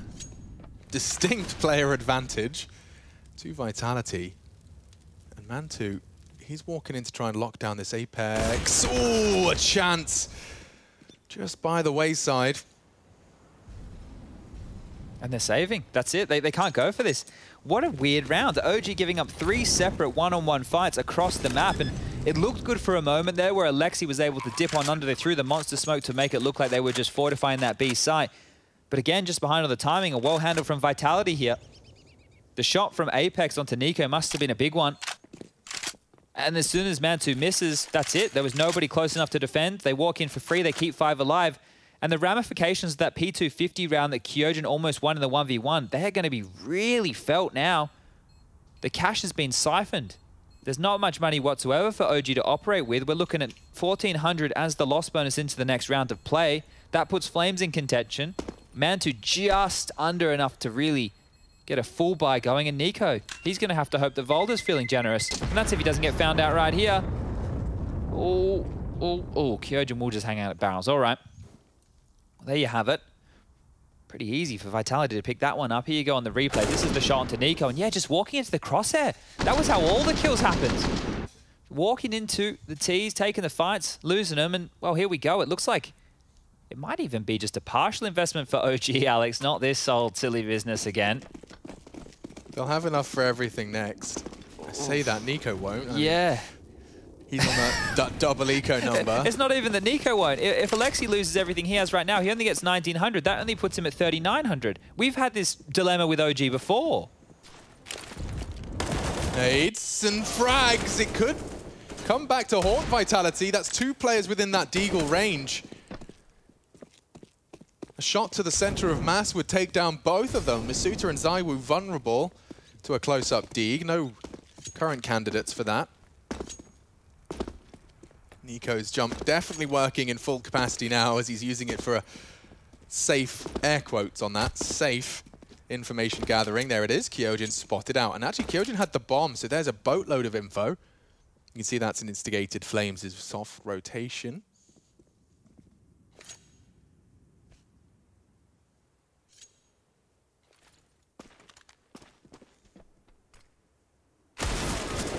Down goes M2. Really only on that Valder M4. Flames' P250 has something. Oh, and tagged on that wild shot as well. He's not going to be happy with that. The element of surprise is squandered. They fake. Ooh, Kyojin could get caught. He's too wise to those tricks though, and they're just going to be battered, bruised, but victorious. Vitality make it 9. Lots of unconfirmed damage. And as we discussed, yes, this will be the attempt to fully invest. However, the conversation to be had, you said Alexi 1900 did lose the M4. He's got 4.2. Nico into an MP9. Yeah, Alexi's very lucky he got a kill, right? Yeah, Otherwise it would have been 300. 395. So that's given him just enough now. And he's actually gone for the Famis because they want the utility. Nico's only operating with that MP9, as you said. And there's no kit in play. Vitality win this round. We're tied back up 11-11 here.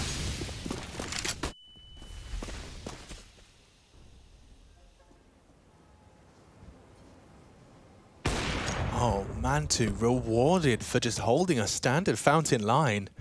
Drive from Apex. And undeterred, Vitality advance. You go alongside. Toilets early. And only 2 to defend at a very heavy long lean. When does Mantu have a glance? If they go completely silent, this could be a real problem. There's a chance Alexi gets there in time. Oh, he's not going to expect Just this. in time, but he's dead. Mantu can't react, and just like that, the round falls apart. OG having to have some very different conversations now. Like, what can you do? Maybe best case scenario is all 3 of you are saving something and an AK instead of an MP9 for Nico. Well, they need to hope that Nico can grab something on the way out the door here, but it looks like he's completely locked into this. Vitality aren't rushing off to try and hunt these guns either. They're actually hanging around. Masuta low HP, just hanging around in the bathroom, making sure that somebody's close to trade off in worst case scenario. Shox is now making some room for them over towards Fountain, so Nico would be very lucky to find anything here, actually. Zaho and Kyojin are coming. They are on their way. They know that Nico's around here somewhere. they're going to clear that flash. They have an idea. Nico goes down another gun, even though it's only an MP9. The armor, the util, it's all gone. It's just these two M4s. And the loss bonus still very, very low for OG. They're unable to facilitate anything going into the next round. I feel like I've cast a couple of games, Chad, especially playoff games with OG, where they have, do you remember when they were close to the playoffs? Let me say Katowice, where it was that crazy diffuse. Oh, it was a heartbreak. I think it was against like G2 or maybe even Vitality. Dust 2, trying to take heartbreaking my diffuse. Either way, I've seen OG's dreams shattered in like full, intense playoff matches before. And often, you know, it comes down to pedigree, comes down to experience. There's no absence of that in some of the names. Valda, Alexi, been there before. Nico certainly had his fair share in a very short space of time with his stint in Heroic. Did you see the body language of Alexi there? So he's back up at his PC, but at the tail end of that round, he was pushed away from the PC, looked pretty defeated, and they seem to find themselves in these weird, sketchy buy patterns the other day. I think Frankie asked the question on the desk. I don't think they completely grasped it. Hopefully this time around they're able to see what I'm talking about here, because it's just these buys, it's like they're putting themselves in a situation where it hampers them a lot going forward. Now they're just saving... Oh, hold up! They boosted. I haven't seen that one pay off to that level in some time, and now perhaps OG have been given a gift from the gods. And that god is Valda. AK recovered for Alexi. He's got the glass cannon Kalashnikov. Masuta could swing that door open at any time. Oh, he's going for the denial, and he's found it as well. Alexi lays his life on the line to delay. Oh, he's set OG up for success, as is Valda. Kyojin and Masuta to bail themselves out of trouble against this. 2 saved rifles. The rest are just USPs. This can still fall apart. They have to fight. Oh, and they are pushing through the flames. He's completely blinded. Will go down, and they'll take it. OG snatch away and a completely steal around from Vitality. Oh, that boost, didn't even see it coming. Didn't see it at all. Can't believe they pulled that one off. And you're right, it's something that, you know, was in fashion. What, we're talking 2015, CLG were loving it. That's when JDM was on the team. And look at this, perfect Boulder, the spam, 2 big names to take down.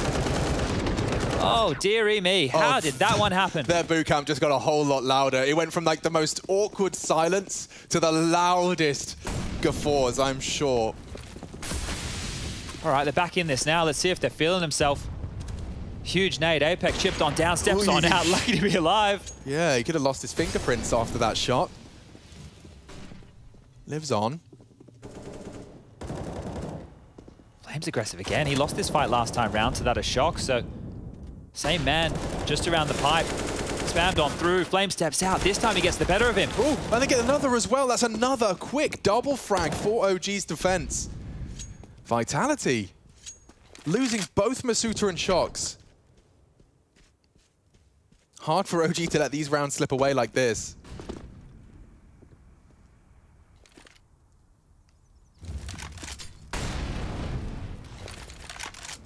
Flash, some reconnaissance from Man2. He's not going to wide clear. Apex is safe and sound. Ooh, he's even got a smoke for long. So dropping that around that 50-second mark. Flames is confirmed. There's nothing monster. So the CTs are here, and 1 by 1, the frags are laid out. Kyojin does contribute. He's still got vision. He's even got Optimus. If he finds Alexi, they can make a round out of this. 2 versus 3 now, getting competitive. Bomb down. Zywoo partnered up with Kyojin. Young Guns tagged, but not fragged. Aware of the flank. It's Flames coming in from one side. Zywoo rocking a hard place. Kyojin still hitting shots. He nearly had Man2 in his sights as well. 3 versus 5, and it gets a whole lot scarier than OG may have anticipated. They even lost Apex there on the entry, right, coming through long. So that realistically, it's a 2-on-5 situation, and turning this one into a very competitive scenario. If Kyojin steps out here, hits that shot onto Man2, anything's possible. The bomb goes down. Vitality can buy again, but they might want to catch their breath, and I think that's what they're doing. A timeout has been called. They're not out of this one just yet. Scoreline reads 13-10, but it's so close. The money over there, there's no bank for OG. Their loss bonus is now headed all the way back on down to just 1,400. So they lose a round, they're in that same position. Saved guns at best. They get wiped, they have nothing. Vitality can still apply the pressure here, and they have everything they need to do so. Zywoo with the AWP again, the AKs are out, Shocks can buy. This one's on.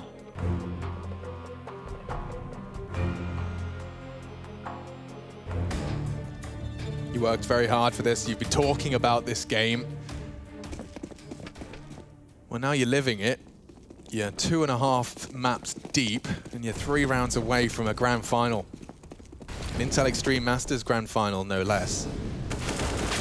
And already early damage and bloodshed, casualties for both sides. Kyojin keeps it in favor. No one can voice concerns from Alexi's side of Monster. He gave it a look, nothing to be found.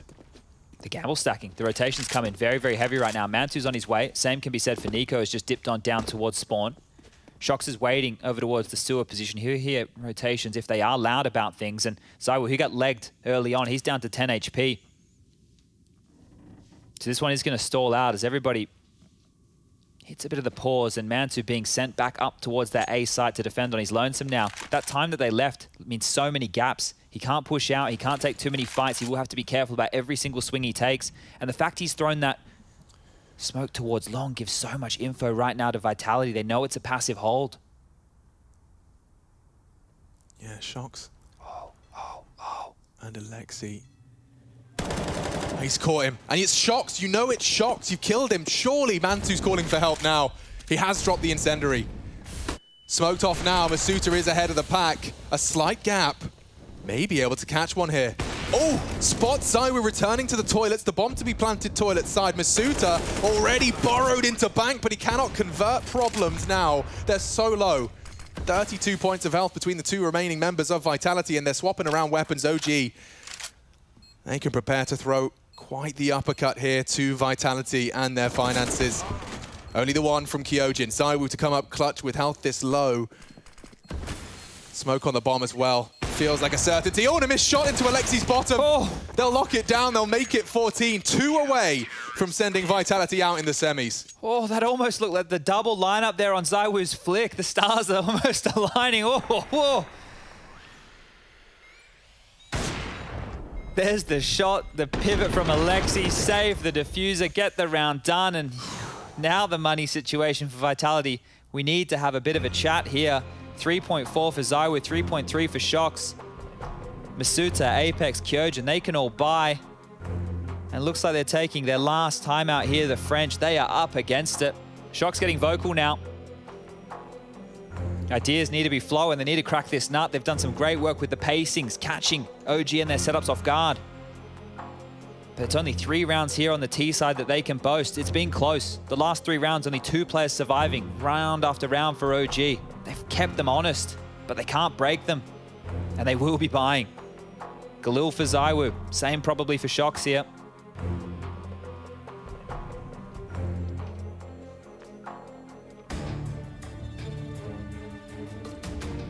Freeze time's ticked on down. We're getting back underway. OG, this one is for 15. Vitality to break the international squad's money and keep this one interesting.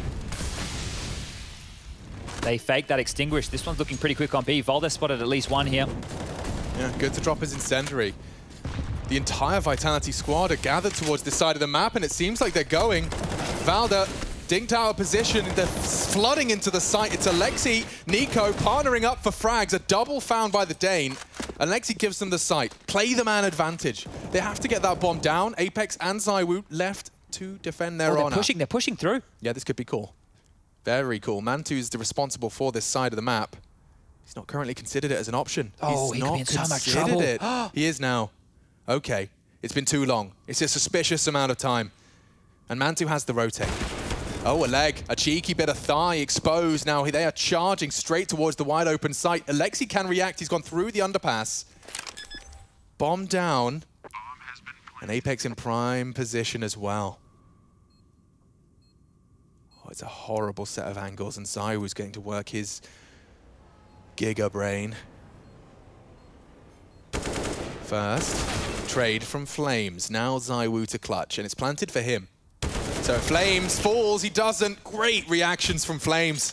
He puts a 15th on the board for OG, and they are so close. They can smell that grand final. Oh, the fact they get away with that one right there, Vitality threading the needle. That was fantastic in that 2-on-3 situation. It looks so good. just not landing those shots. And Flames, the man in question, 24 kills for him. He showed up. They needed him, and he's here. Not only does he get the trade, but completely absent, just reaction. And it's ZywOo with his Galil that he just could not finish off the job. 28 points of health, Flames converts. Okay, 15 to 10, folks. A 5-round run required from the French, or they're out in the semis. Starting as they mean to go on. Statement of intent. They've got themselves in the default. Shocks Monster. ZywOo takes early Fountain. And even Masuta through the underpass. Maz has got a couple of easy ones from that position. Dipping back now. Doesn't want to give anything up here. This is going to mean so much to this OG team. Yeah, I imagine this is going to be some very loud team comms if we see it. Okay, boost spotted. That's an indicator that at least Vitality intend to take early control here towards A. Slither gap adopted. He's got no support right now. He knows there's a timer on that left swing, Banana, but Vitality uninterested for now. Nico's here, Alexi's here now as well. They've bolstered this A defense. They're leaving Volda and Flames towards B. It's the right call. Under a minute, the bomb's coming over towards A. Oh, great jiggle from Kyojin. He's got awareness, this kid. They got smokes for an execute here. 3 of which a couple of flashes. These have to be perfect from Vitality. They have a window now. There's only 3 players on the site. 2 are going to be in rotation late. Great nade. More. Mantu's very exposed if they swing close. Oh, Mantu playing with fire. He's gone down. A good spray from Nico, but not enough. Vitality advantage swarming into the site now. The flank a little late. Valda could get there in time, and he has. Takes down the Woo. Oh. It's Alexi's double. Apex one-on-one for survival. Flames again. Can he really finish it off? Apex fakes. He's looking the wrong way. Flames takes OG to the grand final. Locked in. Vitality sent home, and that's huge for the OG ranks.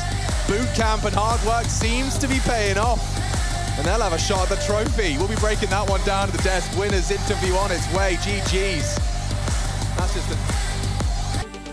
Yeah, they done told me to be myself. So when I went and found myself, the ones who told me back then, be true to who I am, ain't think we was really gonna win. Now they watching us from the sidelines while we trying to victories like we getting high tides. I'm getting my prize. Only thing my eyes is locked in on. Have a milli mine. I want it right now. Don't waste my time. Family in a penthouse with a view sky high. Blood, sweat, and tears bring water my eyes. Cause the whole gang winning. I done gave my life. Odds low, but we did it, ain't we? And we always moved in, never on the same thing. Now our lives are highlight reel. We like the thrill. This life's ideal. The hype is real. We know it. It's just the way we live. We own it. 'Cause still we love the thrill.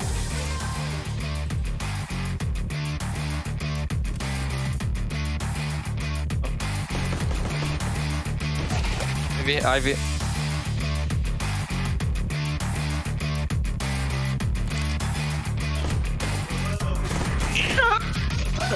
Oh my god. B. Connector. 2 outside. No, connector. Nice. Connector last. Side. Well, get my... One else. One behind bridge. Behind 6.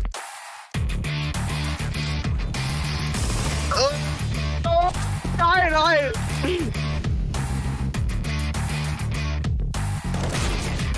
Oh, what a position.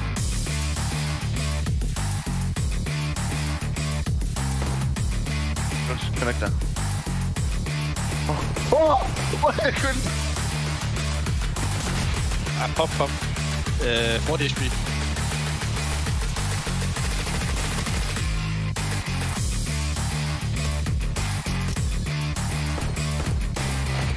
Hey!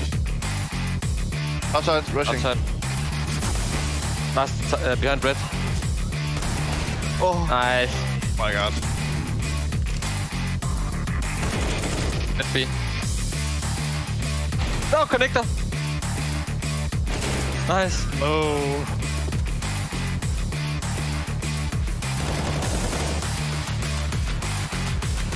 Both B maybe, yeah, both B. One is low.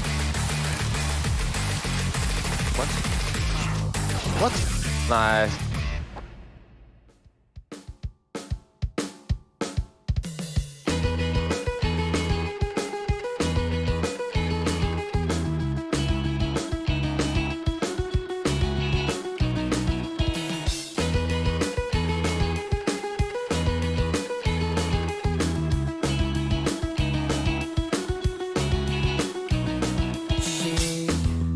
doesn't have the time, always talks about all the other guys.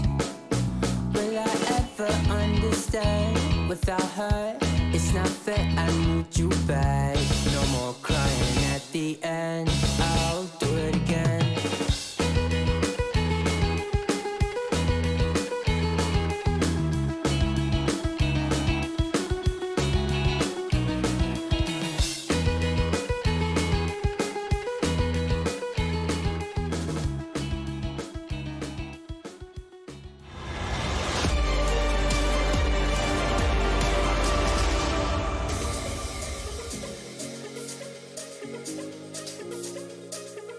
One more. Wait, Oh, side. Doesn't have bomb. Bomb is in front of It's on. him. Took the bomb.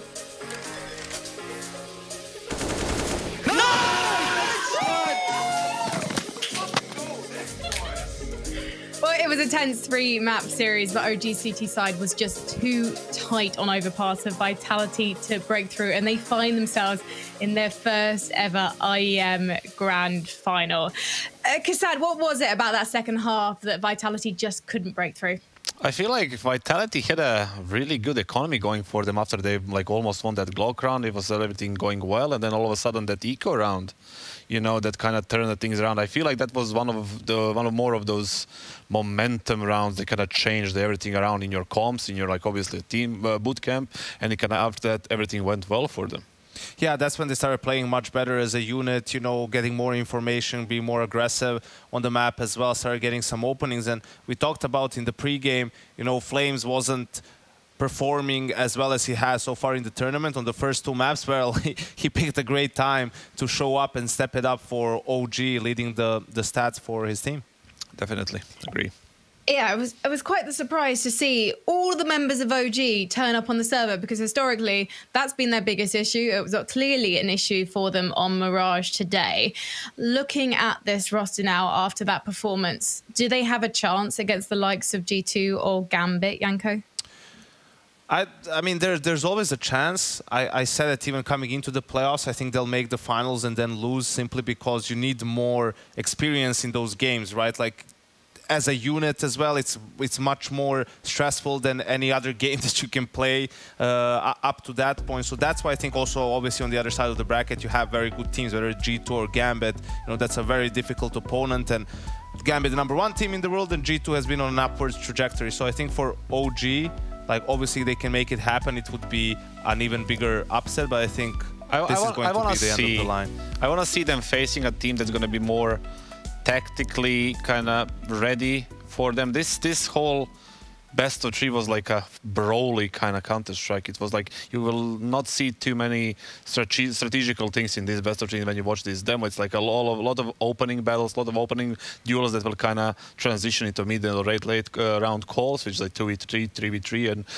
in overpass, luckily for them, they just came out on top of it. The Flames was like the main guy, and sadly for Vitality, Zyvo wasn't. He was even bottom fragging, which is something that's really unusual for Zyvo, especially on overpass, which he has so much space there to do whatever he wants. I expected kind of more mobility from him. Well, let's bring in a gentleman who's been with OG since the beginning. It is Valder. He is on the line. Congratulations, Valder. How are you feeling? Oof, that was a tough game, but I'm feeling really happy at the moment. Yeah, as you might know, it's my birthday today, and I think like a grand final spot is something that we've been really missing on this team lately. So I'm just super happy and relieved that we made it all the way here. Hey man, congratulations. Oh, sorry, did I cut you off there, Frankie? I just wanted to jump in. I'm so sorry, Kassad. Is that okay? I was ready for my question. I was like, yeah, but I know you're always ready. You're the professional one on the desk. But I do want to ask about round 22. So just before then, you took a timeout, and on the player cams, Alexi B looked totally defeated. And I'm just wondering what was discussed in that timeout to mean that you could bring it back in a round with 2 USPs and some saved rifles? I'm not sure if it's the exact round you're talking about, but we lost a really crucial round where I think Alexi had the feeling that they were going to do, like we call it Gambit, where they basically walk toilets and banana. And we like prepared on the freeze time for it, but for some reason we had some miscom on the round, and yeah, we kind of like knew exactly what they were gonna do, but then we still lost to it, which is really frustrating, right? So yeah, I think it was just about like getting that round out of our heads, and then yeah, just like move forwards, because like it was a super tilting round, and sometimes it just happens, and then you just gotta move on, to be honest. So yeah, I'm not sure if it was the one, but yeah, that's what happened. Yeah, I think it was a 22. But well, that was, first of all, congratulations on making the finals and a happy birthday, obviously. What I wanted to ask you is this CT side of Overpass. Obviously, when you practice in a different way. You always like take care of your money. You never end up in a situation where you need to play the half almost without the money and end up winning it. So what was the process and like the communication when you actually don't have money? You need to force something that you didn't practice in the bootcamp, obviously, and then you managed to get out on top of it. Yeah, I think it's super important on the CT side, especially on a map like Overpass, to always like have somewhat control of your money. So yeah, if we're in a 3 versus 4 situation, that's pretty much impossible. I think it's so stupid if you like go for these like coin flip rounds. I would much rather just like save the 3 guns than you try and do something the next round, and then you can have like a proper buy once you have the money again. So I feel like the money management is something we always try and think a lot about. And yeah, on a map like Overpass, I think you're pretty much shooting yourself in the foot if you like go for these impossible retakes and lose all your guns. All right, first of all, happy birthday, man. Congrats on making the grand final. Appreciate it. Obviously, a big feat for your team. You've made the changes pretty recently, the 2 changes for your lineup. So grand finals is the most high-pressure games and so on. So how do you get the team, how do you as a team basically get to play on 100%, to not be overwhelmed by the moment, especially maybe some of the younger, inexperienced player like Flames, for example? Yeah, it's going to be tough for sure, and no matter which team we face, whether it's G2 or Gambit, I think it's going to be a super tough game. Even in a best of 5, you know, your map pool really got to be on point. I feel like no matter which one of the 2 teams we play, I think it's about like being happy that we made it to the grand finals, and then try to play a game with as little pressure as possible. And needless to say, like if you want to beat Gambit and G2 for that matter, you got to be like, your tactics got to be on point, individuals need to be sharp. And then we just need to stay calm, and I feel like try and get an atmosphere that is as close to practice as we can get it, you know. Because I think if you get too much into your own head and you start like overthinking stuff, that's when you're gonna lose instantly. So yeah, we're gonna try and play our own game, and then of course like prepare as good as we can. And then I think we're gonna watch the game together like the other semi-final, right? Well, Valda, we've got to let you, A, celebrate your birthday, and B, get ready for your first big IEM Grand Final tomorrow. Congratulations, and thank you so much for talking to us. Thank you. Thanks. Well, it's been quite the series, and because of that, we do have 5 candidates who are up for the ESL Pro Tour DHL MVP Award. We're asking for your votes after every single match of the playoffs, and here are the nominees for that epic series. Mantu, Flames, Zywoo, Kyojin, and Masuta. You can vote for your DHL MVP in Twitch chat right now via the poll. And yes, you can use your Twitch points. God, it's a difficult word to say, isn't it? Now, we are going to head to a short break. When we come back, it's going to be G2 versus Gambit. And trust me, you don't want to miss it.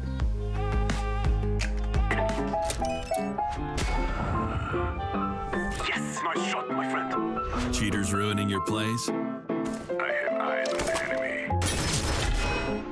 Bad servers stopping your shots? What you need is ESEA. Advanced anti-cheat to stop cheaters.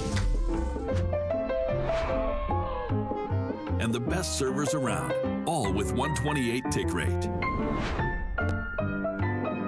ESEA, the best way to play CSGO.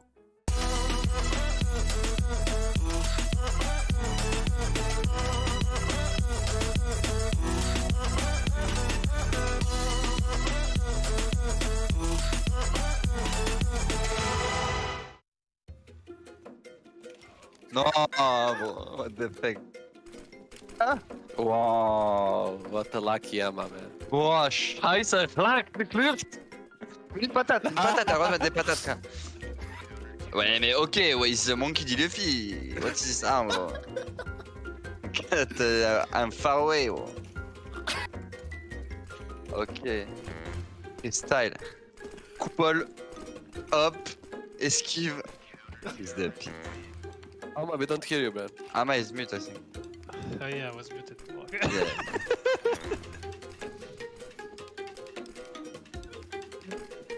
Mais c'est pas possible! C'est pas possible! J'ai fait dans le truc, frère! It's my story of my life to be on the bottom. Tiens, voilà. Let's go. Allez. Ah, Jaco. No. What? What? Yeah. Oh. No. Oh. Nice. Allez, Sheb. Sheb. Nice. I'm back to the top. Let's finish them, Nick. Woo! Oh my god, Jack, you're so lucky. No, I'm so good. Allez, pour toi. Oh là là là là. What? Time to shine, maman. Mais j'ai ça. Oh là là, tu vas... Ramène-nous dans un coin, frère. Ah! Stop speaking French! It's English! Ooh. Eh?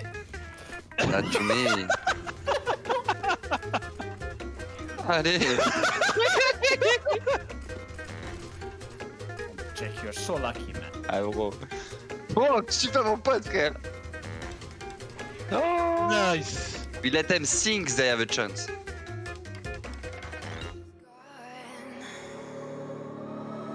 I won't waste another one.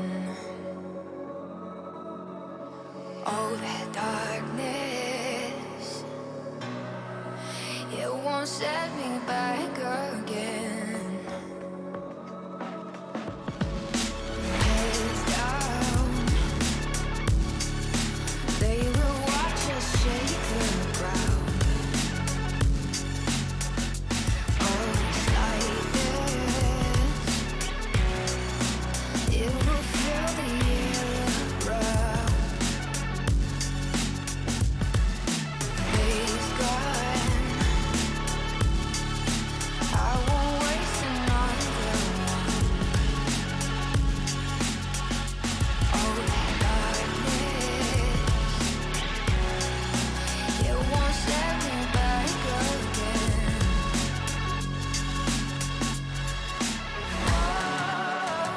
Oh, not a sleeper. I won't let the future escape.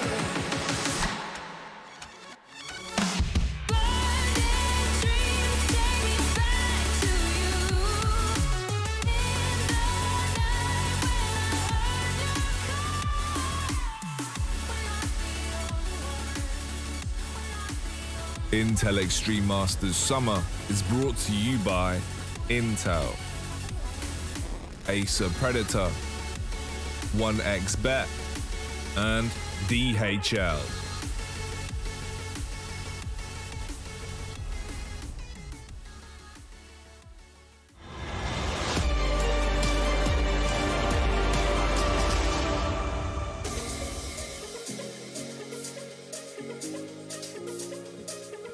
Welcome back to IEM Summer. Before the break, OG secured their place in the grand final, sending Vitality home. And now it's the turn of G2 Esports and Gambit. We're going to be getting into this match super quickly, but Yanko and Kassad are here to talk about the important numbers. So let's talk about Nico and Hunter first, because Hunter has been having such an epic tournament. Does that mean he's the real difference maker on the team, Kassad? Well, he's one of the difference makers, I guess. I mean, he said, we talked about how, and he said himself how he has so much space and he feels so much better when Jax is in the team to provide this space for him. And he is delivering now. He has delivered in the past 2 events, and together with Nico right now, they're the main kind of striking force. Duo. Yeah, for the G2 squad. Yeah, I think this is definitely. Yeah, go ahead. Go straight ahead. Go, Yanko. Go. This is the delay one. No, I think it's just like, you know, with him and Nico, this is what they wanted the whole time, to play together, be on the same team, performing as well, like on a high level, and a bit of a different roles. But on the other side of things, they have to go up against these guys. Yeah, we have Exile and Shiro's. Exile yesterday had a sick performance in that game, and then obviously against Astralis he had another one. So Exile is one of the most important players and one of the cleanest players that I have ever seen in the past, let's say, 3 years. And Shiro is just being Shiro and defensive op who can do literally anything clutching, and in terms of clutching. And like as they had Nico and Hunter, they had the Shiro and Exile on the other side. It's going to be a battle. Now we're going into the Veto. Woo!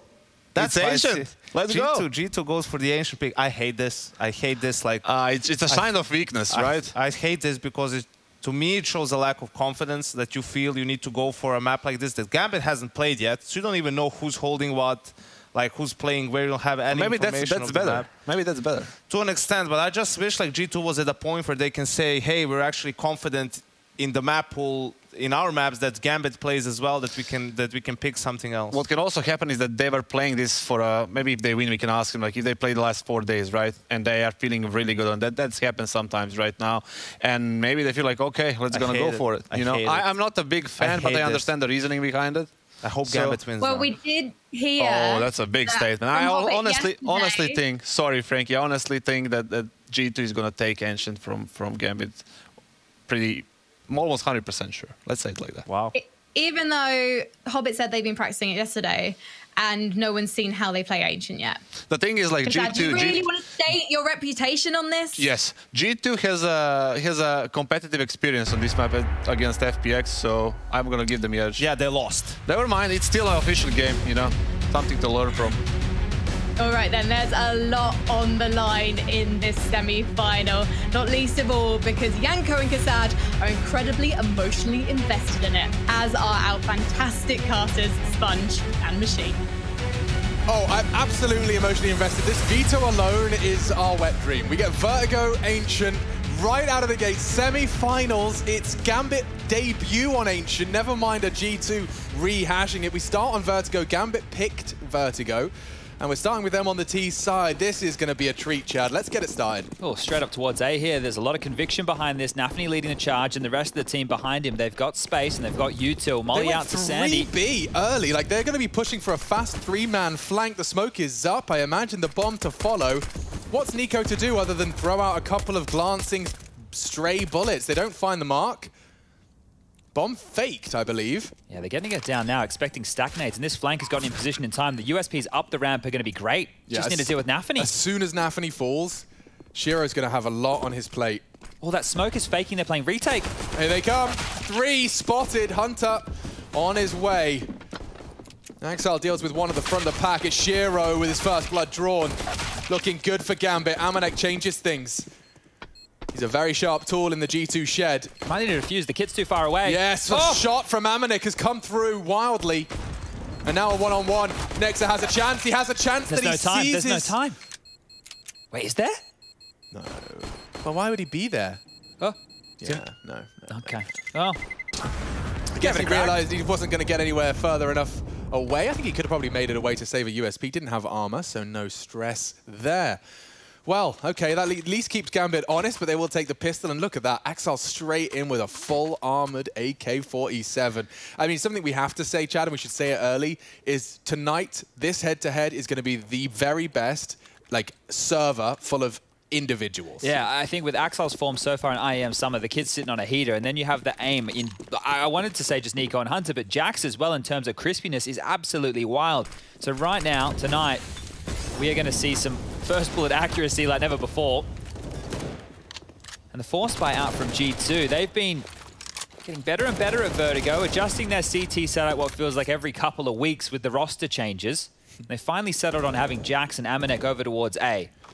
I was really like impressed or intrigued by the amount of praise on your podcast Hampus gave to Amanek, stating he was the best player on G2. Yeah, and I was as well, because when you consider the mechanical brilliance of the Kovac cousins, especially what Nico has achieved as being considered one of the best players in the world. That's such a tall order of a comment. But I'm not going to dispute it in terms of what he's played against, what he's witnessed.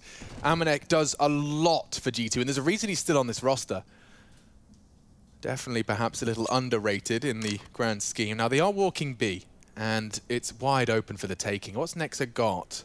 Ah, he does have a smoke. If he could just get that now, ooh, even some info. Might be able to segregate them a little. Hobbit's taking a lot of space, but the MP9 mid-range. Oh, and 2 from Nexa. Above the Call of Duty, Shiro's getting chipped away at. However, body's now dropped. G2 in a 3v3. Smoke will buy some space. Flank coming in. 2 from Jens. Nico doesn't check, and Nafany collects. Looks like a Gambit second. Threatening on that scout. Hunter connecting, taking Shiro down and out. See if we can get some of that aim out of Jackson Hunter. Their health implies they're up against the odds. An elevated position from Nafany, brave to adopt such an angle. But the element of surprise enough to convert. Yeah, he's going to let that bomb tick away, see if he can catch one on the next jiggle. Ooh, Jaxie boy.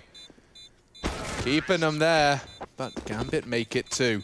And don't lose that AK in the process either. Good stuff from Nafany there, dealing with the flank and then finding 2 more impactful kills, not sustaining any more damage. And what was great from Nexa, right? We have actually seen him play that style quite retaking over towards B a lot because they gamble mid, they gamble heavy A in the games from G2 that we've had the privilege of commentating recently. And Nexa normally gets locked on out. So that smoke, great, and the fights were even better, but it still results in the same situation for G2. It has to be an eco. Nexa is going to buy into a Deagle here with a bit of Kevlar to back it on up. Jax, peering on down, only with that USP in hand, and we know he loves hanging around this sandbag position, keeping things jarring for the aggressing T's as they make their way slowly, steadily up the ramp. Intis is on his way back now, will be picking up that bomb. Shiro's taken a bit of flak damage to the Molotov. They just walked up basically dry here, so it's going to be an aim map for them to close out this round. Oh, and Axel and Hobbit demonstrate exactly that aim we were just talking about. One thing I would love to know is with Axile, how does he train his aim? Like, is he just getting an aimbot and then warming up that wrist, or does he do a lot of pre-fires? Like, I would love to know in which way that he's getting his mechanical brilliance to be polished on up, because his peaks, his crosshair placement, definitely facilitates a lot of those frags, but then, you know, when he's in those whippy moments, he also can pull it out. So maybe it's a bit of both. Maybe that's all this kid does is just frags day in, day out. Clean one here from Gambit, so good recovery after the last round that was a little bit scrappier, but we will see the guns coming out in the next round of play. Now, that Amanek AWP, I think, was a big part of the Hampus discussion right now. Hampus said that he thinks that a good rifler is better than a good AWPer, but the way that Amanek wields that AWP, right, he's doing it more as... he's not necessarily the one opening the rounds, he's the one who's playing it as more of a utility AWP, right? Locking down key areas, making the presence felt. Hunter's bought into an AUG here. Amanek will bring out that big green. Kit for Nexus, so the cash is there for all the goodies here. A little bit light on U2 with the AWPer, but that's not the end of the world. And now we really get to see what G2 have been working on here. Gap smoke from Hobbit.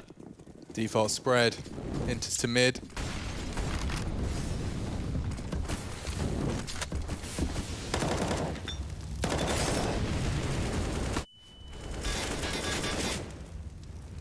Jax undeterred by that tracer fire through from Nafany, throwing some of his own downrange as well. It's going to be quite the interesting fight, isn't it? Nafany and Jax on that ramp. We know that Nafany is very brawly, and we normally see him going up against other in-game leaders who get behind the smoke, but Jax tends to keep a little bit more range. Yeah. So that'll be a curious little battle in its own. Well, I mean, especially when we swap sides, because it's going to be Jax and Nafany doing the same thing to each other. With Nafany, he does have a bit more of an aggressive stance. Likes to get in front of the ramp smoke and catch a timing. Jax is playing with fire here. Yeah, overextended. Amanek's full committed to the sandbags, so shorts on a timer. He's begging for Nico to come fill the gap. There's only one molly for this position as well, so that actually doesn't hurt Amanek here, and they're heading on back. Oh, he's going to get caught out here. Problems. Big miss. Amanek falls, and now they can go wherever they desire. It seems like Nexa is at least going to be able to get an early warning if he could just take a couple with him. Oh, might be spotted here. Yeah, that's the bomb spotted as well. Nafany swings in. Nexa cannot get the crosshair in the right spot.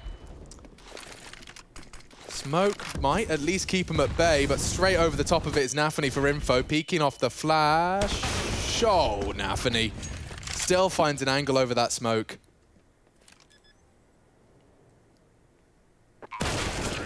Just as he drops off as well. So that's twice now. Nafany's only times he's got frags has been a double, triple, if that makes sense. That makes a lot of sense. Every time he's gone B. 2 for 2 from Nafany and the frags on the B site. That's a scary scene as well, right? If Nafany's the one, because he tends to have these games, right? They're not consistent, and you don't need them to be from the in-game leader. You want your Hobbits, you want your Axars, you want your Shiros to be consistent with their star level performances. But when Nafany's feeling the game, he's one of those scary in-game leaders that he's making those intuition reads. He's always in the right place. Oh, and that one just thrown away there. Nico throws himself into that AWP. Shiro collects, smoked on off. Bit of argy-bargy around middle, and maybe even a bit more over towards A. Nafany on the scaffolding position.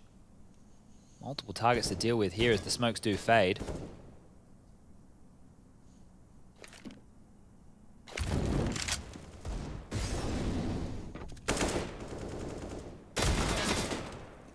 Real nuisance on B. Haxal just wins the war of attrition. The site is theirs. The round to fall in place as well. Ooh, Hobbit's gone looking elevators. He hears Amanek, so he's got 2 potential victims all lined up on his plate here.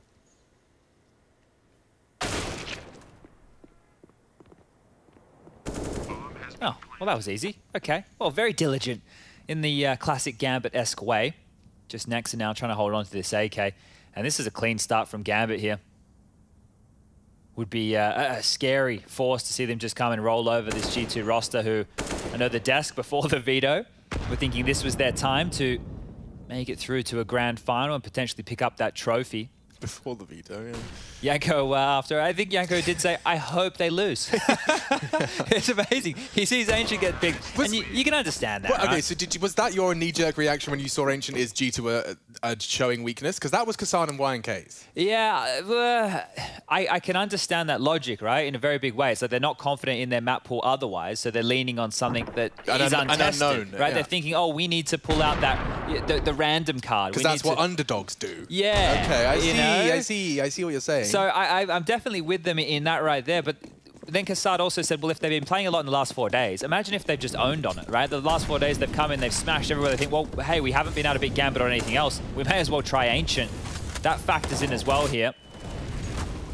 Jax, regardless of his failures previously, is still trying to demand respect on ramp. It's cost him half of his health.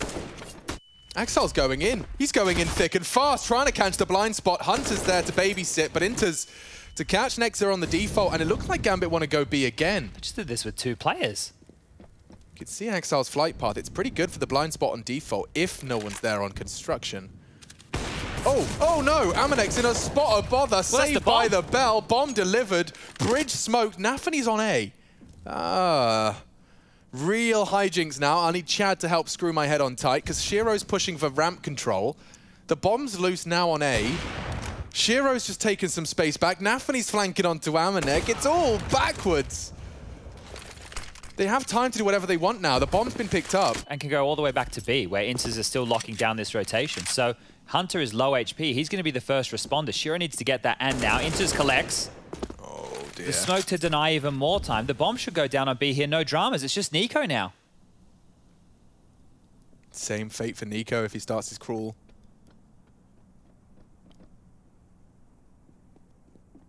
Shiro gets across.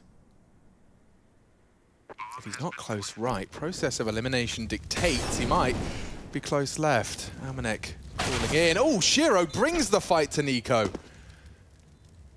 And Amanek starts to tuck his head within his shell. Gambit will make it 6-0. Now that is not the start G2 were looking for, to state the obvious and then some.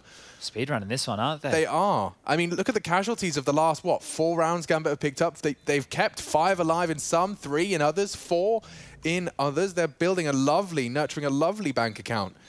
As Shiro keeps up his, isn't he? He's the very best at the moment for deaths per round, or least deaths per round. Yeah, he's good at staying alive, old Shiro. Amanek. Oh, he's going to hold on the orb. Yes, he will. Okay. Shoves the barrel in the belly of Shiro there and does get the kill, so retaining that is important. We're already at the max loss bonus, obviously. 3,400 time and time again. Jax can buy, Amanek can drop. Nico could go rifle with Kevlar, so they might be able to make this one possible. But it's not going to be the best of buys, and well, this is one of the easiest kills you'll be seeing here. You see when the bomb goes off, they make a bit of a run, the sound, the rumble. Always a time to start making a couple of extra steps. This timeout from G2, the fact that they had a pretty decent chance in that round, right? Bomb gets dropped, there was still all the chaos with Nafany. It felt like that was one of their best options, but they didn't know how to react because that situation, the fact we're sitting there not knowing what's going on, they haven't discussed those type of protocols. What do we do if we drop the bomb forklift, but there's a guy in A and a guy on bridge, right? That is one of those scenarios you have to react to on the fly. And you can see the way Nafany was playing that as well. Like, he knew how much freedom he had, and he managed to make it count. Conservative Deagles around a saved AWP. Let's see if Amanek can really shift the tides of battle here. Put just the first on the board for G2. Gambit love taking that early ramp, and they'll do it again. Amanek dispatched to mid. If Amanek calls this clear behind the Jenny, they could push some of the Deagles through and try and lock them down from rotating back. But right now it is just Jax, lonesome Jax, over towards the sandbag position, does have a smoke. So if they molly him, he can smoke and he just has to live. That's going to allow the cavalry. Amanek's going down the ladder. Yeah, he's playing this like a full rifle now. Jax needs to live, but nades secure his fate. What's he supposed to do now? Full A site lost. Amanek is going to try and flank with the AWP. Maybe one. Tip of Inter's head. Oh, and his backpack visible. But Nico's Deagle is actually continuing to channel them into that AWP. A couple of chances have gone awry. It's still Deagle working for G2. Nexa now contributing. Nico's popping off. G2 given a chance now. They have a smoke. They've lost Nico. Shiro's got two targets, two different sides of the map. He's isolating. Nexa will finish the job, and G2 finally break their silence. And Nico's Deagle is a big reason as to why. Oh, those shots. Something special right there out of Nico, and that's what you want from your superstar. First round on the board, and it felt like Amanek was in the best place for an AWP to be on the CT side, trying to retake A. Yeah, you can stay down in Fork Room. That's all good. That flurry in the last seconds there. Shiro gets that kill. It becomes a very winnable round. He knows that Amanek's coming from behind, can dance around the bomb box and delay for as long as possible. No kits in play. You can see there the length and diffuse, and okay, well, they're on the board. How many more can they start to throw together now? They've given themselves a little bit of extra cash by winning on a round like that. Amanek and Jax heading over towards A to deal with this. Lobbing out some flashes towards B will keep the U2 honest of Nexa, and Amanek's actually copped a bit of a leg shot here, so he's popped on down to 27. And Hunter's dead already as well. Axile's just marauding into the side. They didn't check Nexa. Nexa's got a good chance for two. They didn't know where he died from.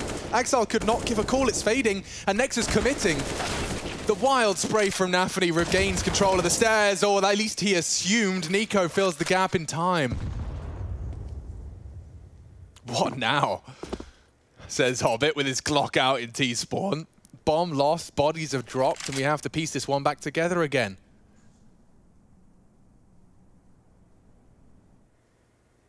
Rotations are pretty far away here. Amanek's very committed to mid. Jax is still dealing with elevator room, so it really is all on Nico here. Has to slow them down or get at least a frag. Even Amanek's pushing, so there's no one to help him. Why do I feel like Shiro's going to put one straight through the boards? He's staring into the default line. Posted up, comfortable, Hobbit to walk and clear. And Nico does profit. Shiro, his next victim, takes them both. Okay, so G2, off the back of a Nico double and then a triple, make good on their promise and start to compete here in the first map of our second semi-final. See how this one went down. So Nexa, he gets two crucial frags. And as he falls, Nico gets those last two. Yeah, good stuff there. Look, if this is the Nico, you know, the semi-final and then the grand final Nico, the one who's going to show up and drop, you know, 25 kills, that could be the difference maker for G2 here. Fast towards A will be the force by. Yeah, he's cancelled that. Realised he could have very well given up an AWP. But look at this smoke. They're not clearing it. They are. Hobbit bodyguards his teammate to perfection. And now Gambit, they're turning up the speed. Amanek's getting overrun. Nico tries to bail him out. It costs him his life. He's exposed to Axel. Finally, he's kept honest. Space taken elsewhere. Intis has just ran through middle. Oh, he's got the full rotation. Everybody's over towards A. Yep. The spoiler this will be silent. Oh, Nex is just going to run into this. Deadly as well. They got caught out by this previously. Nexa clears his corners. Intis is quicker to the trigger, and this round flips on its head, just like that. Just like that. Nafany's coming behind them. They're locked into this right now. Even if they wanted to save, they'd have to go back into Nafany. And their after-plant positions are perfect. Yeah, Nafany's here to ruin everyone's day. Oh, and a one-click headshot as well. That kind of range, flashing for the hunt onto Hunter. Bodied. How have they been able to pull that one off? It's the Gambit special. They've just launched themselves at the A bomb site. Right, you can see there they're aware of Jax's tricks. That little smoke to one-way over, he plays behind it. It's just spamming the Tech-9 through. That opening kill threw it all into a bit of a mess. Like, Hunter had 2 great kills on the side to slow that down. It forced them elsewhere, but Inter's in all of the mayhem able to pip that gap. So Inter's in these 7 rounds, 2 of which he's just controlled the rotations. Then Nafany, he's had 2 big rounds of his own, so starting to see where the 7 are coming from here. And notice how we haven't said Axel and Shiro. Well, guess what? They're the 2 towards the top of the scoreboard. 9 for Axel, 7 for Shiro. And a timeout for G2. This is going to be their 2nd one used already, and we're about to get into round 10. And you can't fault G2 for being convinced when they're already up short, fighting on main, and Axel's got an AK-47 on A. I'm going to start making sure my resources are there as well. Inters just gets right behind enemy lines, and that is going to sour the G2 esports mood. One thing with G2 at this event, or now within the semi-finals, we obviously didn't see them in the quarters. They got themselves this semi-final berth. Previously, they were at home, right? They were all operating from their own bedrooms, and now they're boot camping together. So everybody in the same space. Not sure if that's going to be a positive or a negative, but check this one out. This is the Gambit special here. We've seen him a few times go for this timeout after the opponent's timeout, just to take a little bit of momentum off it.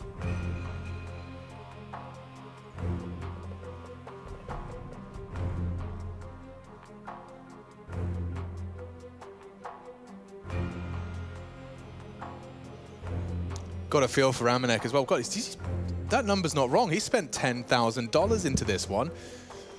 Everyone's wearing a new Gucci bracelet. Charity bin right there. Well, probably not with the Gucci bracelet. No, you're right. In fact, they probably got 1.5. I don't really know how it works. Either way. What was it? No, it was a Cartier bracelet, mate, not a Gucci one. Yeah, I mean, what was the one you got with your high school girlfriend? Pandora. Pandora. Everyone's got, every girl had a Pandora bracelet. Valentine's special.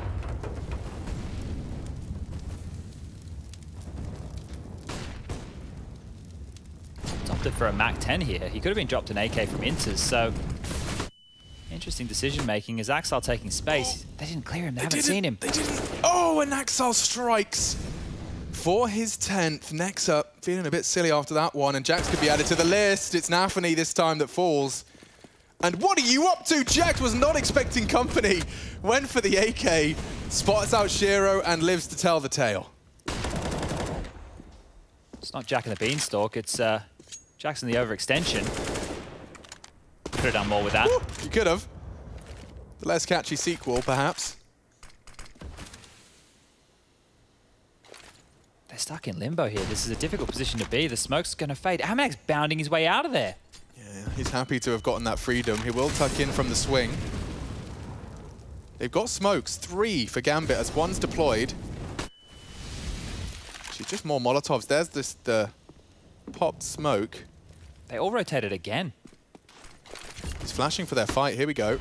Amanek trying to react, loses vision. Jax looks away the wrong way.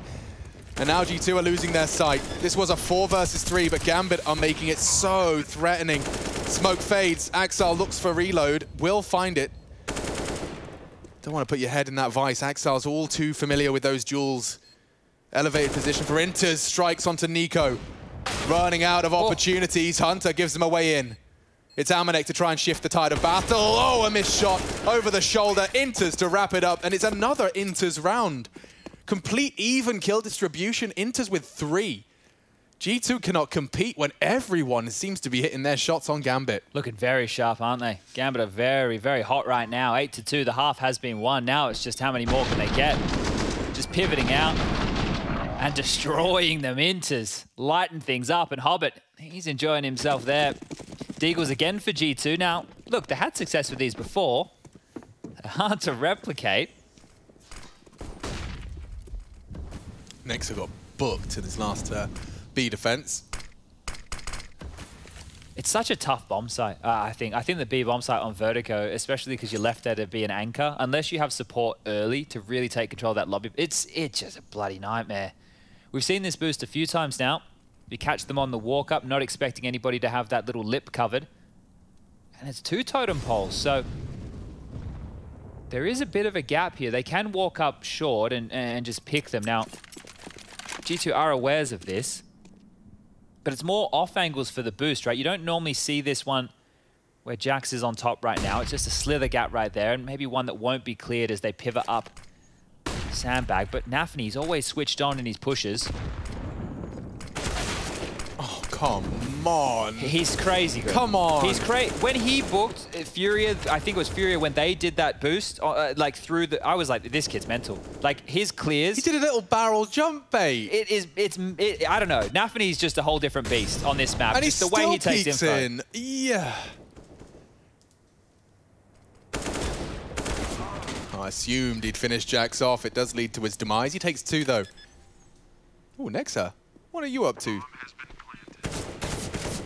Oh, of course they spray the smoke and stare at it. They just don't make mistakes, he says, as Nexa surely has Axal's number. There's an Inter's trade. Hunter, very, very good on the dig, and they're very late to the party. Here they come. Hang on, smoke. That could work. If they're a kit, there isn't. And they've dropped the smoke, and Amanek playing in front of it. He has to hold it, though. And Amanek, is there time? Can he be the hero? Get on the defuse. No, no one went for it. Amanek was in a prime position to contest. And no one's home. Hobbit confirms the round is theirs. Oh, that was looking really good for a split second there. Just a second. All right. 9 now for Gambit, continuing to stack on the rounds. And G2, look, 6 is a salvaged half, 5 probably okay, 4, at this point I'm sure they'll be happy with that. Anything less, we can call map number 1 done. Let's just get Ancient going, baby. Yeah, right. You'll get your Ancient. It's a guarantee. The world number 1 team on Ancient. Yeah. The team who is super diligent. They have all of these little moves. They do everything by the book. But imagine how they've cracked the Ancient code. You think they're going to have cracked it already? Well, I want to see what they've been working on at least. Okay, Nate down the throat. Oh, and Nafny's found a blind spot on that A ramp. Jax does post a response. Hobbit's crawling on him. Hobbit heard that. He knows exactly. Whoa, okay, he's got the reaction speed. And now perhaps enough speed to reposition before the smoke fades. He's crawling his way to tuck in on the tight line. How much does he want here? How far is Jax going to push the issue? Their whole squad is coming towards He's going to be in the open. Axile, oh no bullets! Jax would have loved another chance. Now neutralized, and they're going for a 2-man flank. The Kovac cousins group up. Of course, Shiro's watching this. Shiro's not going to move. Hunter's just going to... okay, maybe he will move. Yeah, Bogdan's Law. Throw the AWP over to Axile, and he's still rewarded. Oh, that's got to be an indicator as to where they're going, right? I mean, Hunter knows they can't leave. Especially with the double nade as well. So Nexus on the site, ready and raring to go, but he needs to slow them down. Has a molly to do so. Oh, they've just won he's by still one watching. Straight fin. I want to punch. They're going to be. I want to punch my monitor. I'm not even playing. I just want to. Oh no. He's holding it still. They're going to be with 20 seconds left. Nexa would have to, if he's had that molly that he just threw, then yeah, maybe. They missed theirs. He's here. Yeah, they missed theirs. Maybe. Ooh. I hate the maybe. It's not even a real maybe at this point. No, this one's done. 5 bullets. Yeah. You can just see the writing's on the wall. As soon as they pivot that late, like after getting both kills on, come on, guys. Come on now. Like, Gambit are just the most lovable nerds in all of Counter-Strike. Oh, that's a good way of looking at it. The most lovable nerds. Because you just have to go, oh, you're still watching it. And they finish B. They spend the entire round battling tooth and nail for A. And it's an awkward retake for the CTs on B. Oh, dear. Okay. 10-2, folks, if for our audio-only listeners. It's bleak. Oh, oh, oh, Nafany flirting with the smoke. 1 in 4. Nico's had some heroics, right? The 2 rounds that Nico's won, he's had multi-kills in. So you mentioned it before, it was the 2-3 kills. That's right. So if he can do it again right now, maybe that could be G2 good for a third, but things aren't looking great. And watch how good this util is. Yep, you either go backwards, oh, you want to go another forwards, molly, left, and right, you might need to jump off here, Nexa. Yeah. He had no options. Nothing. Just die. That was the only option presented to him. And it looks like Hobbit's been handed something similar. Axile, team damage. Oh dear, Deagles are connecting. This is now a 2v2. And don't forget, Nico has an M4. He can really rumble these last two. Smoke fading now. Inter starting to punch that bomb code in. And he has taken the headshot, knows the potential trade. I think he spotted him over the box. He didn't, and Axile will claim another round for Gambit. It's getting dire now. 11, the 1v1, the closest call we've seen from some time for G2. That execute, right? I know that we got dicey in the tail end of that, but just note, right, the 2 mollies that landed were perfectly timed. The first one close to push Nexa back, then he steps into the second Molotov, and if you noted the timing of the one that was to default, it was maybe a second or half a second later, so they could scale, right? They could scale with the utility. First molly's fading, you're taking up that quad position. Second molly's fading, you're pushing up the girder. The third molly's burning out the default guy who can't be facing you. Those are the little details that we love to see. Up against it here. Same vibe, same situation. But need a different result. Respecting it this time, have been forced back. Plenty of bullets through the smoke. Jackson Amanek tucking in towards the top of A. Nexa flash forward. Doesn't see anything, and Axile actually uses that as his key to go. Yeah, and he's going to molly Nexa out of position completely. It's just so reactionary, right? They flash, okay, well, somebody has to be close. We're going to molly, we're going to drop the HE, so we get slowed down. And now they're just going to hit A. They didn't even bother to molly sandbags. They just know it's not the setup. And 3 they're in. Are in. But they're in. Yeah, they are. And Nafany confirms it. Jax is dead on short. This crossfire just was not strong enough. Amanek's dropped off the headshot box. He's so booked. He's being swung on. And it's Nafany this time to take 2 heads. Gambit just look indomitable right now. This is beautiful stuff. This is like, I mean, this was the G2 tournament. Do you not remember how hyped everyone was for the G2 Samurai start slicing in the semis? Some alliteration. They didn't. At least not yet. Kept very humble in this first half. What do we got here? Nexa has the most kills with 11, right? And a couple of those were with that MP. That was like the second round of the game. He had 2 kills with the MP9, right? Everybody else kept very quiet. You got 8 for 3 of them, Amanek, Nico, and Hunter. Jack's down the bottom there on 5. He's had a real rough go of things over towards that A ramp. No easy task. One more round here for 13-2, and oh no, Nico's gone down. Oh, no. Just leave him alone. I'm calling the bully hunters. Oh, come on, boys. Give him something. Give him something. They've brought in its 5 rifles. What is the point of even talking about the buy? It doesn't matter what guns they have. They've done better with the Deagles than they have with the guns. Let's see. Will it really read 13? I think it would only make sense. It would only be fitting that it fits the 13th. This should be a smashing now from what we've seen, right? There's always a chance for G2 to come back, but on Vertigo, looking like a whole different beast. Look at that. Son of a gun. Shiro's taken down Amanek just on that lineup. That was as he lined up for his nade. His head exposed and his cap flipped off of his head. Watch how they play this one now. All right. This is it. Equip us, Chad. Equip us. This is where they're going to sit back and wait for those aggressive maneuvers, right? They're going to hope that the fight comes to them. Axile dealing with the B push. They've slinked back from A, just leaving Shiro there with that AWP. And now they're trying to find an avenue through mid. Nexa has to deal with not only the B push, but the mid push. They've gambled 3 players over towards A who are all committed. As soon as Nexa goes down, Unless he kills everybody, yeah, sure. they have to retake the B bomb site. And what's stopping G2 from kind of rotating some players off A? Just the uncertainty? Well, they just cleared it now, so this info is great, but I don't know if there's going to be enough time. They're going to hear that rotation. Shiro will hear everything above him from elevator room and even gets the kill onto Hunter. Oh, bother.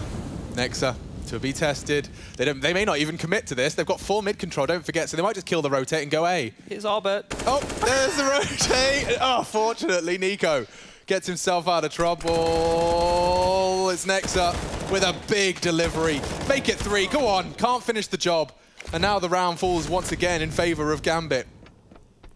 Bomb to be planted, time to get it down. Look even at a all smoke. the nades. He can get anything he wants out of that. It's so hard to clear this close corner. Ninjas is right in the blind spot. Jax tries to get a reaction. He can assume where they're coming from. Oh, great pre-fire, here we go. For 3, for some pride. Shiro wants to take it away. He's already tagged him up nicely. One more bullet, secures the fate. It's 13. Unlucky for some, certainly not Gambit.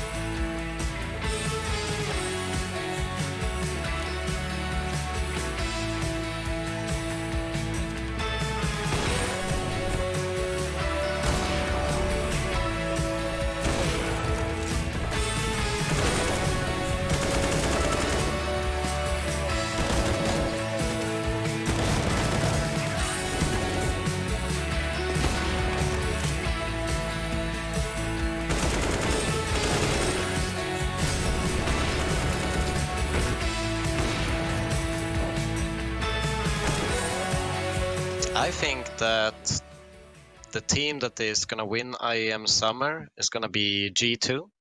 I think they've played really, really well individually. I think they're on like a really top tier individual level, peaking with Hunter being really, really good. And Nico obviously as well.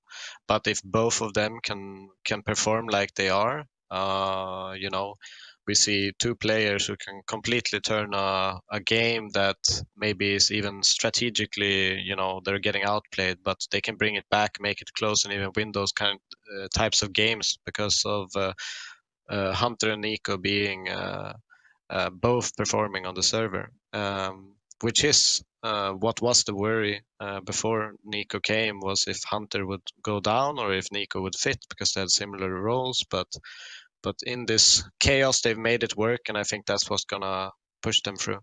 The surprise team of the group stages for us was Gambit, literally. Gambit for us, it's literally the best team in the world right now, and yeah, we really wanted to show our real face against them, and we did it. So We're living for the moment now, we're one with the world. I can't lose this feeling I get. My heart's in the right place, and so is my soul, yeah. I won't take no excuses for it. Love it, need it, live it. I feel like something's missing when I do not have it. I feel it in my bones, gotta find my space. These emotions on my face, taking a toll, I gotta pay it forward. I'll give it all that I can. No matter what, I won't let up. It's in my soul, it's in my blood, and I won't take no for an answer. If it don't hurt me, it makes me stronger. Yeah, no what, I won't let up. It's in my soul, it's in my blood, and I won't take it no more. I won't. Oh, baby.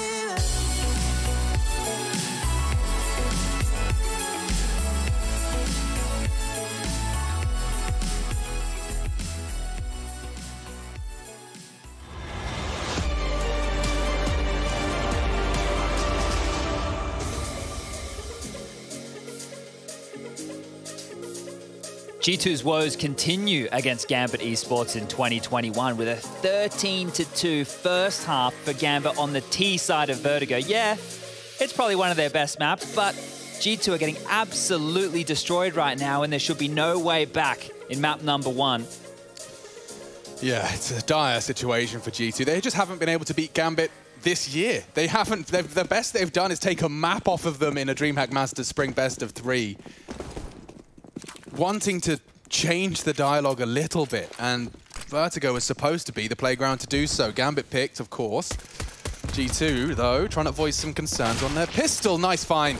Nafany's walked straight into the clutches of Hunter. And the entire squad is here, so hang on.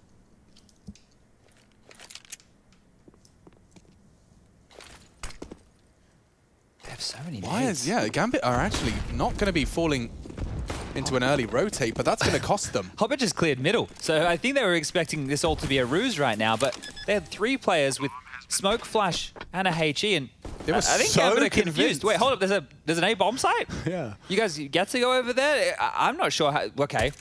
This is a G2 pistol now. I said there should be really no way back in. Well, this is a great start, almost being gifted the pistol for free. Yeah, they were really stubborn about that rotate. There should be no way back in. The bomb's halfway ticked. Just hold on to the armor. I know that sounds almost insane, but they may as well just hold on to the Kevlar here.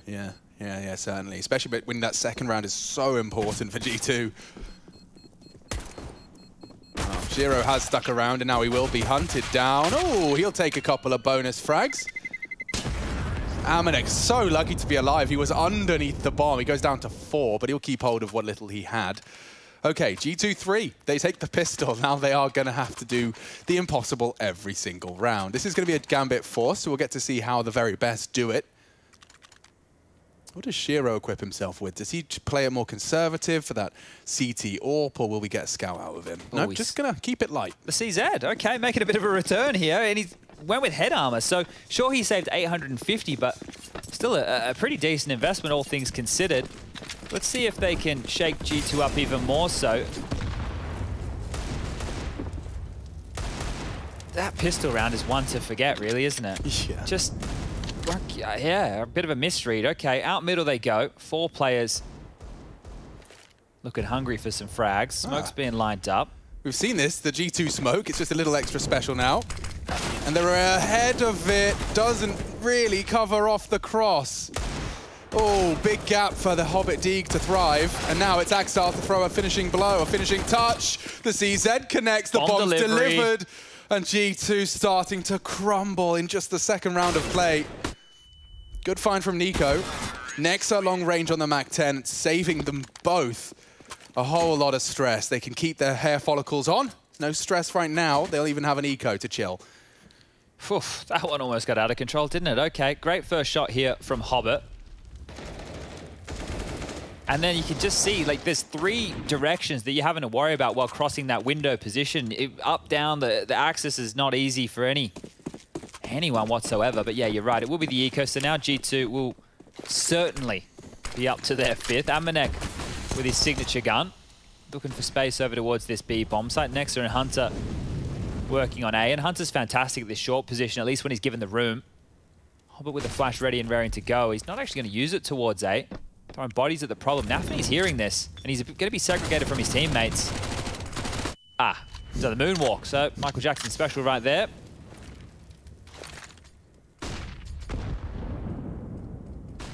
And they're just coming A now. So regrouping, bomb being picked up from Jax. This one here should be over pretty damn quick. I reckon it's gone 6 seconds. 5, 4, 3, 2. Not quite. Axel lives on. Oh, he's going to really be a nuisance here, isn't he? Going to make him chase, going to make them throw more bodies if they want to take the MAC-10 away, and they don't need to. I wouldn't bother, especially with your low HP AKs. Let's keep everything we possibly can for this impossible task ahead of us. How many do you think they're going to get? 7? Yeah, I mean, knowing Counter-Strike, it'll be, 11. But remember Gambit against EG yesterday? They definitely not gave away big leads, but EG were able to grind their way back in until Gambit made the necessary adjustments. So I think for G2, they can work on a bit of a bag of rounds here now that they've set themselves up with this nice solid base of pistol and then the conversions. But yeah, it's not going to be, like, to have a 13-2 T-half of their own in response, that would be wild scenes. Absolutely wild scenes. Unprecedented scenes. All right, let's get back into it. Let's get out of that replay that we're still watching and bring you the action for round 19. Folks, if possible, we'll get back into that game as soon as we can. Is anyone Anyone in the production room at all? Anyone at all? All right, we're having a couple of issues in the back room, so we can give you the action with a bit of audio cast here. It is just going to be slightly delayed from what we're seeing to what you're seeing, and there you go. We're all fixed on up. Opening kill, Nafany's gone down over towards that A ramp, and we've been talking about his aggression, so immediately it's been met. And things are being slowed on down here by G2. Hunter lining up that smoke to help facilitate some room over towards scaffolding, and it's all a bit of a ruse, actually. They're now pivoting back towards middle, so they've pipped the gap, or forced the gap.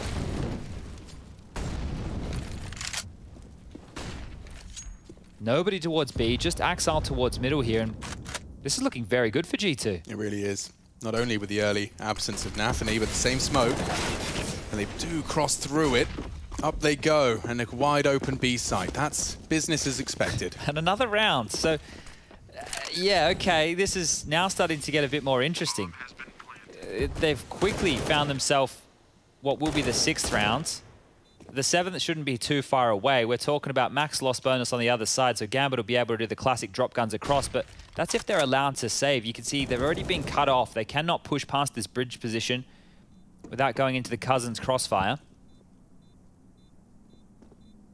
This one wasn't meant to be drawn out at all. I think the fact that G2 is showing a bit of fight here speaks wonders for the series. If they just got blown out, the individual's not getting warmed up, we would have some bigger problems. And this hunt is actually on. They're really looking for these kills now, G2. This is going to achieve an awful lot. If they can take Shiro's AWP away, which is easier said than done, Jax might have a chance to throw out bullet at Shiro. Go on, my son! Down to half. Shiro lives on. Okay.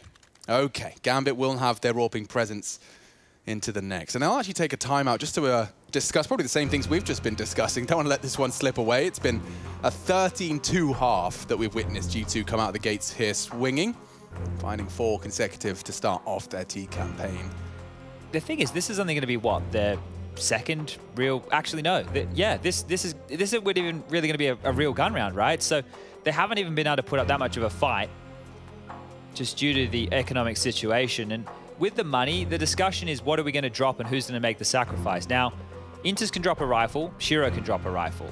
So they can get 4 M4s, well, 3 M4s and an AWP out to play, and then maybe an SMG. And Nafany, well, he's brought in with a Deagle, so it looks like they're going for more of the half-buy option and seeing if they can get the most out of the 2 saved guns. Shiro with the 3400 can buy himself again in the next round, same for Inters if they lose everything. So you can understand the decision-making here. If G2 do come back with a 13T round comeback, Vince will eat a boot. He certainly might, but we might have to get that Vertigo T-sided up in arms pitchforks once again. That's everyone's favorite. It's just Nafany towards A, so they're really trying to funnel them towards this mid and B area, and that's where G2 have been finding avenues mid to late round, but this time they're just heading straight over towards the B lobby. Oh, look at that. That's a great camera to embody just how locked in this B site should be. They will react to the utility and be there at least a little bit. Oh, Hobbit. His first contact in it to drive by on next, and now Inters is chipping in. G2, oh, getting whittled away out. Oh, dear. Everyone's dead. 5 to find. Hunter, impossible task. Too many angles. It's Inters with 3. Locking it down. Weapons to be hoovered up as best they can. And there goes the first brick in the G2 wall. More to follow. Gambit make it 14. Yeah, well, that was the unexpected round. The one that they weren't meant to win. But they weren't even in the right place. It felt like G2 had done enough. They're just in, like, the CTs were in CT as that util was thrown onto B. But the fact that Hobbit starts catching the first on the cross into so many connections with his M4. It's strange that there was no utility to dissuade the players a little bit more defensively, right? They focused it all on towards the side. Whoa, Axel jumps up. He gets Sneeko down to 4 HP here. So another opening for G2 in a gun round. They've been able to pip the gap before. Can they do it again? A very important round here. Cash was a little bit skimp for a few of the members as far as utility was going. They need to avoid going down to a multi-kill here of Gambit. They've left Nafany over towards A. He's got Shiro in tow. Hobbit dealing with mid, and Inters over towards B.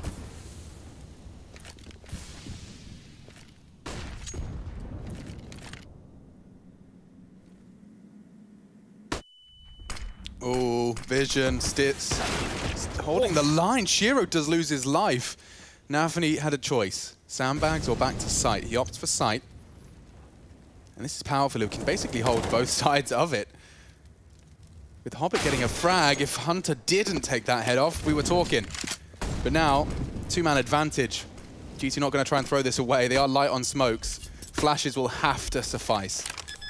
It does seem to have served its purpose. The bomb's now down, and looks like G2 will recover after conceding their 14th. Okay, so in two of the key gun rounds here, opening kills have gone their way. Nafany gave up a death, and then the same there for Axel. And we don't normally say that about Axel. So the fact he gets the dink and done, I think you see in the battle there of Nico in a big way. So that's a massive find. If G2 can continue to convert these offerings that Gambit are coming to the table with, he can continue to add a few more rounds to the board. This will be 7. Loss bonus, 2,900. Taking a little bit of a look there. Nafany can buy, Axel can buy. Shiro, plenty of cash. So another gun round. And Gambit, they're really just, this is like grinding it out, right? You know, they're not taking too many unnecessary risks. They're just going through the paces, saving when they have to, and then they're going to strike when they have the right chances. It feels labored, and it feels like, you know, that G2 are getting a couple of offerings to get back into the game, but Gambit are doing this by the book.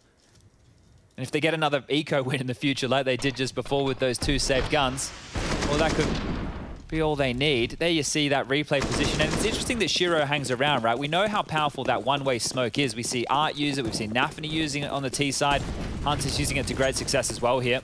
And back they go, straight over. On towards the scaff, 17 kills for Hunter, and he's got a bit of pep in his step. He does. Confirms no push out. Hobbit's lined up the incendiary to support Shiro when feeling under the thumb.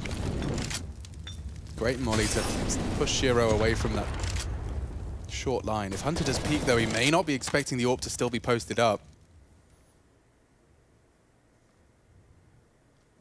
Who's going to break serve first? Or rather, sorry, break the silence. Good nade damage. Oh, they're coming in to pick top ramp now. See him creeping forward. This is what they're waiting for. Molly missed. Shiro crawling. Hunter just looks away, and they strike in unison. Gambit, 2 frags. Problems. Amanek trying to dip through the gap. We saw how much damage Inters did when he slipped this gap late mid. And speaking of, Inters is the one to check it. Just in the nick of time, he slipped through silently. Exile exposes himself. That's a big frag to find. Maybe there's hope for G2 in round 22. A recovered AWP. He's fend and locked down the entire rotate. Inters might be jumping straight into Amanek's scope. Big frags from Amanek. Oh dear. Another needed. Nafany is contesting that plant. The bomb now down thanks to Jax. If he could just dump his util, he could buy some space. A release of the crouch key will seal the fate of Nafany. Oh, I say that. He lives on for a second longer. Now, surely the round is theirs. Okay, a sigh of relief for casters and players alike. G2 make it 8. Oh, and that's the one where they had the necessary opening kills. So G2 even making it work after giving up 2 big frags over towards A. That looked like that's all they needed for Gambit to secure 15. So Amanek, the heroics right there. He completely saved them. And the fact he's staring at that generator, Axel just happens to expose himself. Yeah, because Axel, like, moving around there, maybe he was thinking, I need to just have a quick look at mid, right? If he doesn't do that and Amanek slips through spawn, maybe Amanek gets caught at another point. Yeah. They don't end up in B like that. What's he doing with a Mac-10 when flanking A? You know, Yeah. you're in Sniper's Nest, what, peppering them on Crane? I mean, this was the best case scenario. Gonna get another timeout taken here from G2 Gambit. don't do this, do they? Look. 13-2. I haven't seen many of those. It's unlikely, right? And this is the thing. This is what I'm talking about, grinding out. So Gambit, in terms of some of their saves, they haven't gone for rounds where maybe they could have so far. Sure. So this is why I think if we get to round 25, right, and G2 have won the next 2 consecutively, then we can start getting, well, double digits. The classic rule, the one we always run with. When they get double digits, it's on, all right? Okay. So if G2 can convert 2 more rounds here, looking very, very good to be back in it, and I was not expecting this by any means. What do you make of Nexa deliberately opting for a Mac-10? Where's he spawned for right now? Let me have a little bit of a look. I mean, they've here. got head armor. It's really not going to bang. He must want to do something with his spawn. He's got the bomb. He has enough money for an AK here, so this could be a quicker approach. They haven't really done anything too pacey just yet, G2. Could just be hard A. He is a man on a mission. Kept honest by the incendiary. Okay, well, now it becomes more curious. The close range of the Mac-10, sure, you're right. It's mainly head armor here, other than Inters.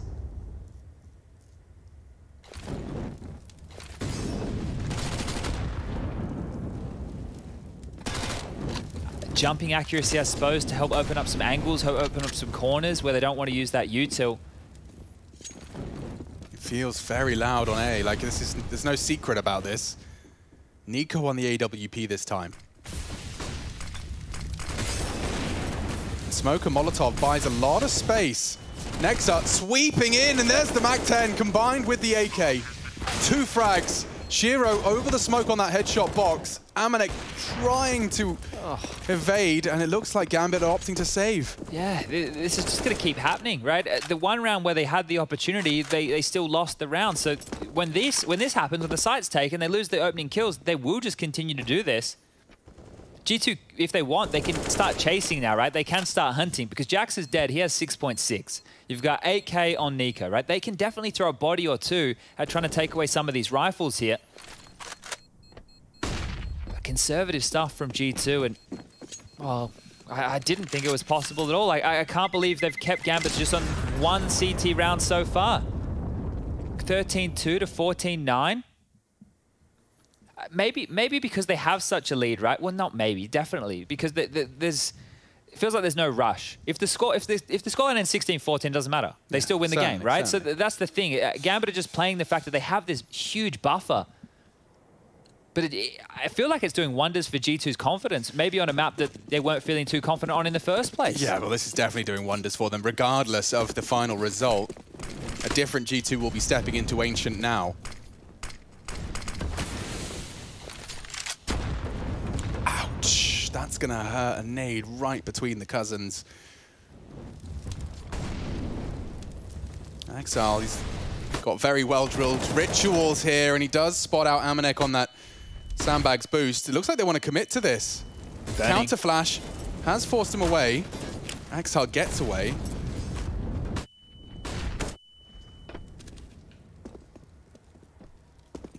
They just used a lot of util for not a whole lot here, G2. Now we're just looking for frags. That Nico AWP, it strikes. Axile's down. That's the B defender. Will they expect a second on the site? Great find, great find. Inters, flubbed his smoke. It's not the end of the world. Channeling them back to Nafny. Yo, this is unusual. You don't see a mid return late. At least not commonly. Look, how often do you see 4Ts climbing up the ladder at 50 seconds? This is the gap I think they've identified with their prep here, G2, because we've seen them go back to mid time and time again, but Shiro's posted up. This time, there's an AWP to break, and you've got... Oh, he just moved away. He's just moved away. Are you serious? Are you serious? The gap. They've got it again. Ooh. Yeah, no one's looking. And CT smoked. Nafny will hear this. They're swinging elevator. He stands to deliver the first. 3 versus 3. G2 are more wounded, but it's only Shiro solo on A. We can stop the plant from here. You certainly could. Next are dead to Inters. Here we go. 10 seconds. How are they supposed to plant? In the smoke. Bodyguarded by Amanek. Uncontested. Inters jump straight past. G2 looking for a 10th here, and it's all onto Amanek. Can he come up clutch? And he's saving them again. 1-on-1. Shiro fakes it. Amanek trying to test his limits, and he jumps straight into the clutches of Shiro. 15, and it comes down to a 1v1. Oh, that one right there. So flustered in the tail end. What, 30 seconds as they're trying to pivot through middle? Almost, Amanek almost gets them across the line. Whoa, let's see how this one shaped up again. So not only does Inters jump past, but Amanek, he has to commit to that. He starts making so much noise. I think he wanted to just completely call the bluff, but no one wants to concede 15 to a diffused bomb 1v1. Yeah, that's the rough part of that one right there. Just with how disconnected it is. And it's another one of those rounds that you remember in that first half where Jax killed the guy at Forklift and then Nafny was in A and everybody was everywhere. Yeah. This is another one of these situations. You don't find yourself in a post plant in that position very often. So tough one to play for G2. But once again, respectable scoreline that's being clawed back here. They've made Gambit sweat. And Gambit are pulling out the double AWPs again. So Axel and Shiro wielding those. The coach chipping on in. This is a timeout from G2, and you may as well use it. You're up against it here. 6 more to take us to OT. Just one more for Gambit to pick up that map choice and bring us over to Ancient. We're definitely getting that one in the series. Has been picked by G2, criticized by the desk. Cannot wait to see what Gambit have to offer on the newest map to the pool. Let's get this one underway. Yeah. The only reason I'm excited for this one to end is because I'm excited for Ancient to start. Let's see if Gambit can can throw a final blow. I think they've heard a scope. They immediately backpedaled away from B, right? They flashed. They were looking like they wanted to leer on in towards the lobby position and then didn't even consider it. So maybe a scope heard over towards the B side. That's going to funnel them back towards A. And uh-oh, Nafany. You heard that, right? And Hunter just unloads his mag as it fades. G2 have been given a gift there. They've taken down the in-game leader. The one-way will not help if they cross. Oh, a chance shot. Just whistles past the hip. Smokes are going to pop. And his chance is very limited to contest here. Bomb going down. No one can nade. You know what's going to happen here, Alex, don't you? What? That four-letter word. Kill. Save. Oh, I don't want it to be that way. Just some wishful thinking from me. Yeah, I looked like I mean, I wanted to say save when I saw Shiro looking towards CT Sport. I just didn't have it in me at 5v4. Just didn't have it in me. Oh, dear. Okay. The problem is... You know exactly why. Yeah. They've got another 5 chances. And you'd rather have those chances with a full kit. Double up retake, just not going to happen. We could have gone with love as a four-letter word there, I guess. Yeah. It's love, not war. Gambit are big proponents of that right now. Guys, can't we settle this another way? Let's meet in Versailles and let's sign a treaty. Oh, dearie me. Okay. I'm going to quickly just look through how many rounds that we've had saved players so far. The pistol round, they saved. Well, round 4, they saved. Round 6, they saved. 7, 8. Round 10, they saved. They've had someone save in more rounds than not here in this second half.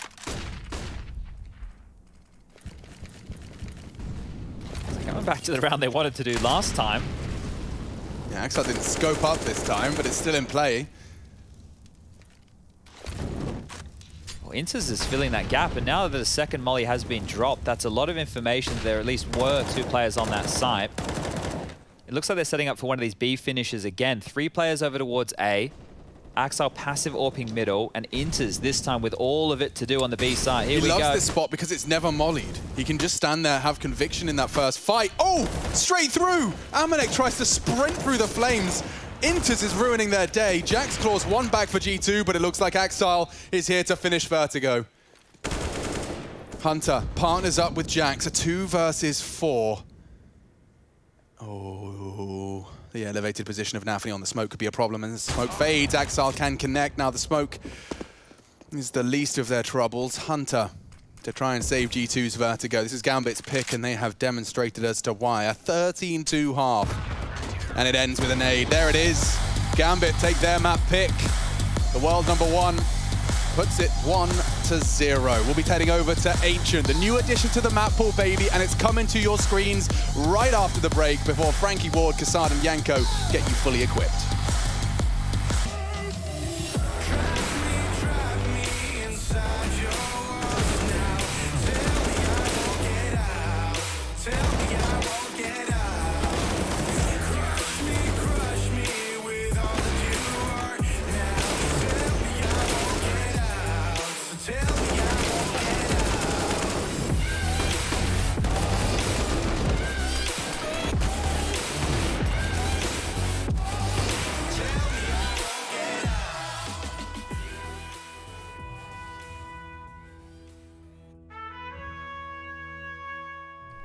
Yeah, it's already dropped. Yep, I'm going. 1. 2 of them here.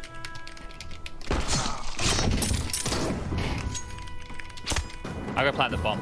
That's a good idea, actually. Oh, bumping. There he is. Parachute bumpers.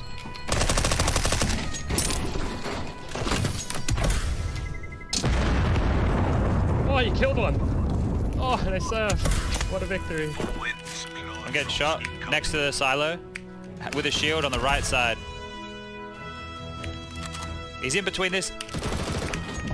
Wow. How did I pull that off? Holy moly. Going.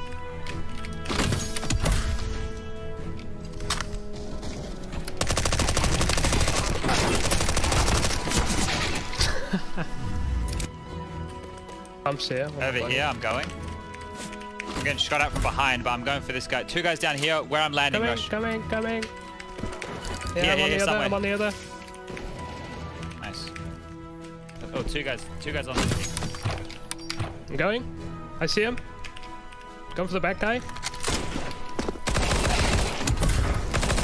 Leaving him. Nice.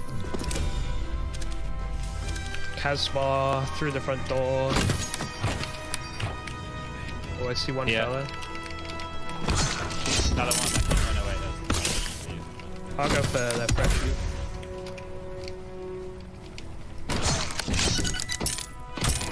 It's kind of okay. I have to reload mid-air though, which kind of sucks. Oh, I'm dead.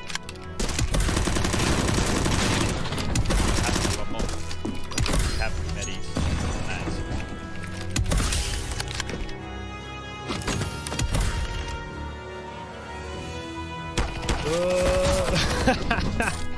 99 in 1. What the? Watch this, watch this. 99 damage on the goal.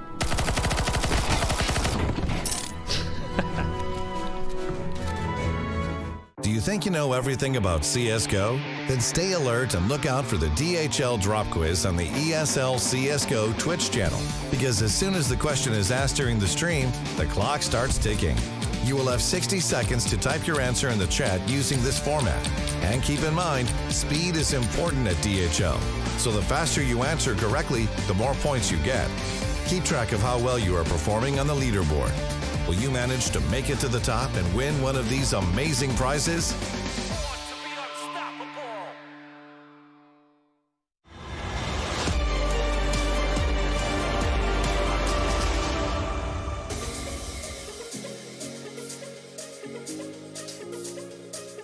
Welcome back to IEM Summer, and it's probably no surprise given that Gambit had a 92% win rate on Vertigo that they were able to take the map off G2's hands without too much of a struggle.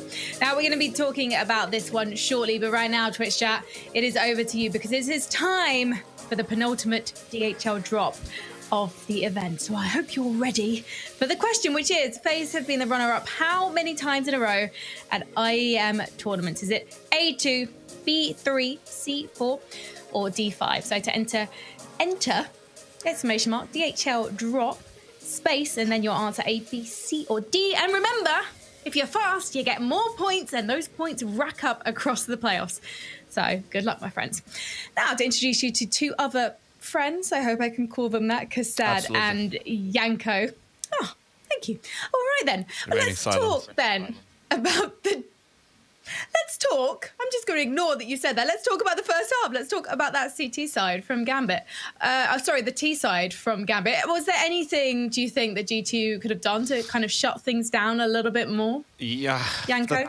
Yanko, okay. Yeah, I don't think so. I mean, they didn't have a good start, obviously, like losing the pistol round the first gun round. But even without that, I think the plan for Gambit was clear in a sense of maybe they saw that G2 likes to over-rotate in some situations, so they tried in a couple of rounds. They put a lot of pressure early on one side, and then they had one player take a lot of map control on the opposite side. That happened in a couple of rounds, and it worked perfectly for Gambit. Yeah, I feel like that was a standard openers from Gambit in terms of like getting control of the T-ramp, Nafani being annoying as always, Shiro covering with an op, and then they push them off. Obviously the rotation is caused, like Yanko mentioned, and that opens up a little bit of space when you have a confident player on the other side, like Exile. He's gonna walk in and he's gonna try to take a bell and he's gonna win it. Obviously on CT side of G2, I feel like the openers in their like setups are not really something that is current with the meta right now on Vertigo. I feel like there is a better utility usage in a way, but we can talk about it for a long time. But I think that's essentially it was the two biggest takeaways from that first half. Well, Inters himself was having a bit of a field day, especially in that first half. Yanko, you wanted to take us through round number 9, where Inters made some good moves. Yeah, I think it was a crucial round in the first half. Gambit was up 6-0. G2 won 2 rounds in a row, and this is the round right after. You can see this is the Gambit's ability to adapt. Like the first 2 guys going in are the 2 guys with the Tech 9. It was a mixed buy, right?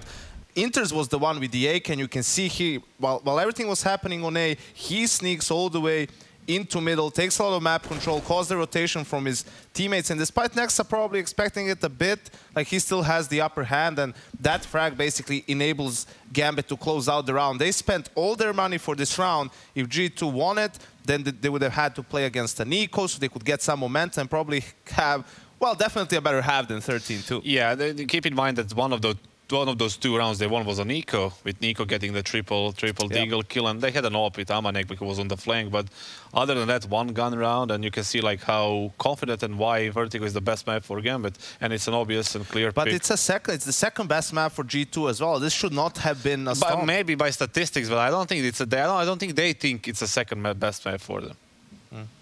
Well, speaking of confidence, do you think, like the boys were saying on the cast, that G2 were able to build up some strength in that second half, or was it just a case of Gambit playing it too safe and kind of playing with the food a little bit? That's the silver lining for them, that they slowed, that they delayed the loss, basically, because that's all they could do, and kind of slow Gambit down a little bit, get maybe some of their confidence back. Gambit played it perfectly like you should. Big lead, you don't need to do anything crazy, just play the percentages, and it was a clinic from them. Yeah, it was very important for GT if they want to stay in this game to win the couple of rounds at least. They won 8, which is a lot. Respectable. Yeah, respectable. And they can get some of their confidence back. It was like, oh yeah, we didn't get really demolished. Maybe it was that the CT half that we couldn't really Slow hold. start. It's like, just leave it in the past, and we played a decent T half. Maybe if we get some more rounds on the first one, we would be doing better. But we can go into our pick, which Yanko loves, with some more confidence.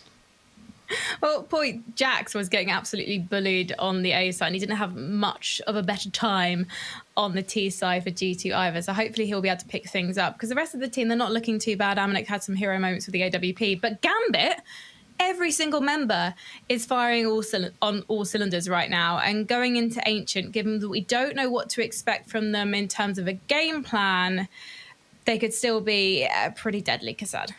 Yeah, I mean, obviously, Yanko discussed with me in the green room that fact that Gambit is the #1 team right now for a reason. They're the hardest workers, as he said, and I agree 100%. And they will be putting in time during this week because they don't want to leave anything to chance. There's also grand final after you win this, so you need to be ready for that map. You cannot have 2 maps permanently, vetoed or something that you cannot play. Yeah, absolutely. That's the thing. I think Gambit definitely put in some work, and we'll have to just wait and see what happens. I hated it at the start, but who knows? Maybe this becomes the saving grace for G2.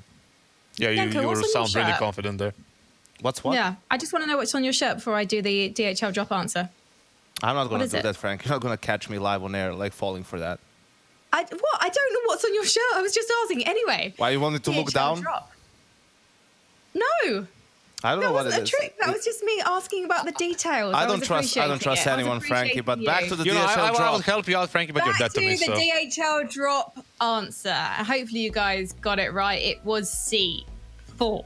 So make sure you tune in tomorrow for more DHL drop action, because your points are going to accumulate, and there'll be prizes for the best players. So keep an eye out for that one. There we go, runner-up history. You can see it in the flesh, 2, 2, 2, and 2. I feel like this is kind of personal for you, Yanko.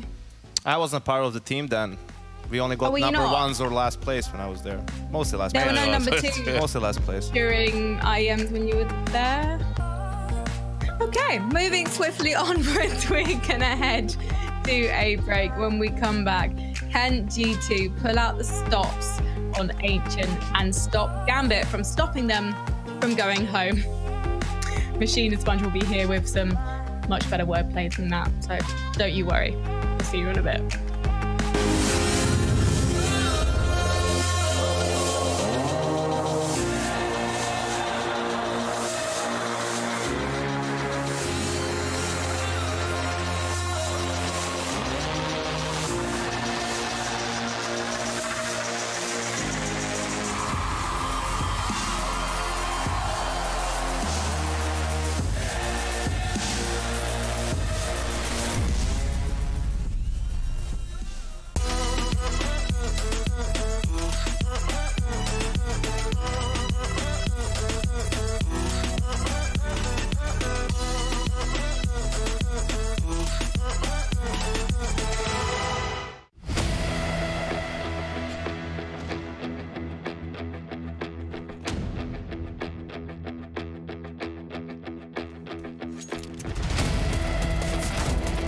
go. Quick tap of B, flash back in, he's waiting for it, and he's going to deal out death. High numbers. For me, their whole run was what was expected from them. I think they took care of business, so to speak. They were the favorite in each of those matchups. The FPX game was a little bit close on the second map. Obviously, they lost Ancient as well, but they did seem in control on the last two maps in that series. I think they won the veto, so this was just what they were supposed to do, basically, with the opponents they had in front of them. G2 have managed to sail through the upper bracket, but how much of that is a product of the opponent that they could play? You know, they can only beat who's in front of them. And Fun Plus Phoenix, though they're a rising star, a 3-map brawl doesn't really fill me with confidence. And you throw on top of that a quick best of 1 against Extra Assault. Aside from that big game we saw versus Vitality for the semi-final bye. That was impressive. I mean, that's a big win, that's a big scalp, and they're definitely picking up steam. But G2, they haven't taken anyone down in that top 5 yet, and I think that's compulsory if they want to be, you know, in pursuit of a trophy. G2 and their style, it's pretty diverse because they have multiple, you know, stars on the team, basically Nico and Hunter, so you want to have rounds where both of them can shine at the different times, and I think they're doing a good job of that, but also not being too reliant on their star players, right? And still having good structure, a good system, still being able to simply counter what their opponents are doing and not just rely on the star power to carry them through some of those rounds.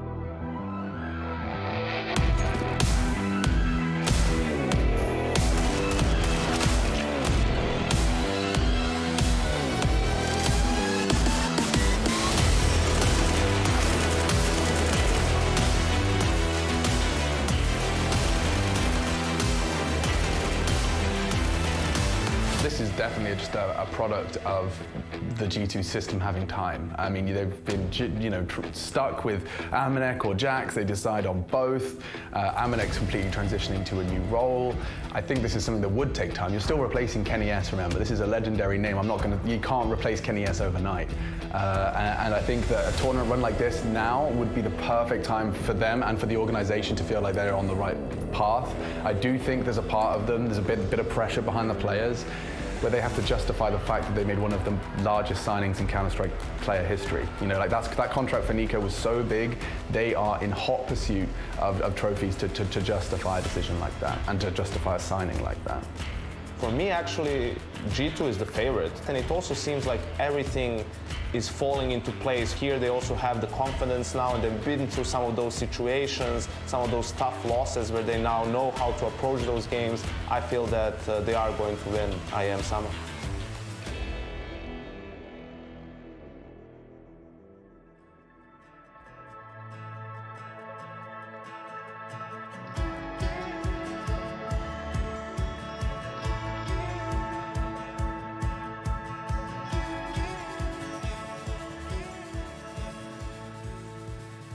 Intel Extreme Masters Summer is brought to you by Intel, Acer Predator, 1xBet, and DHL.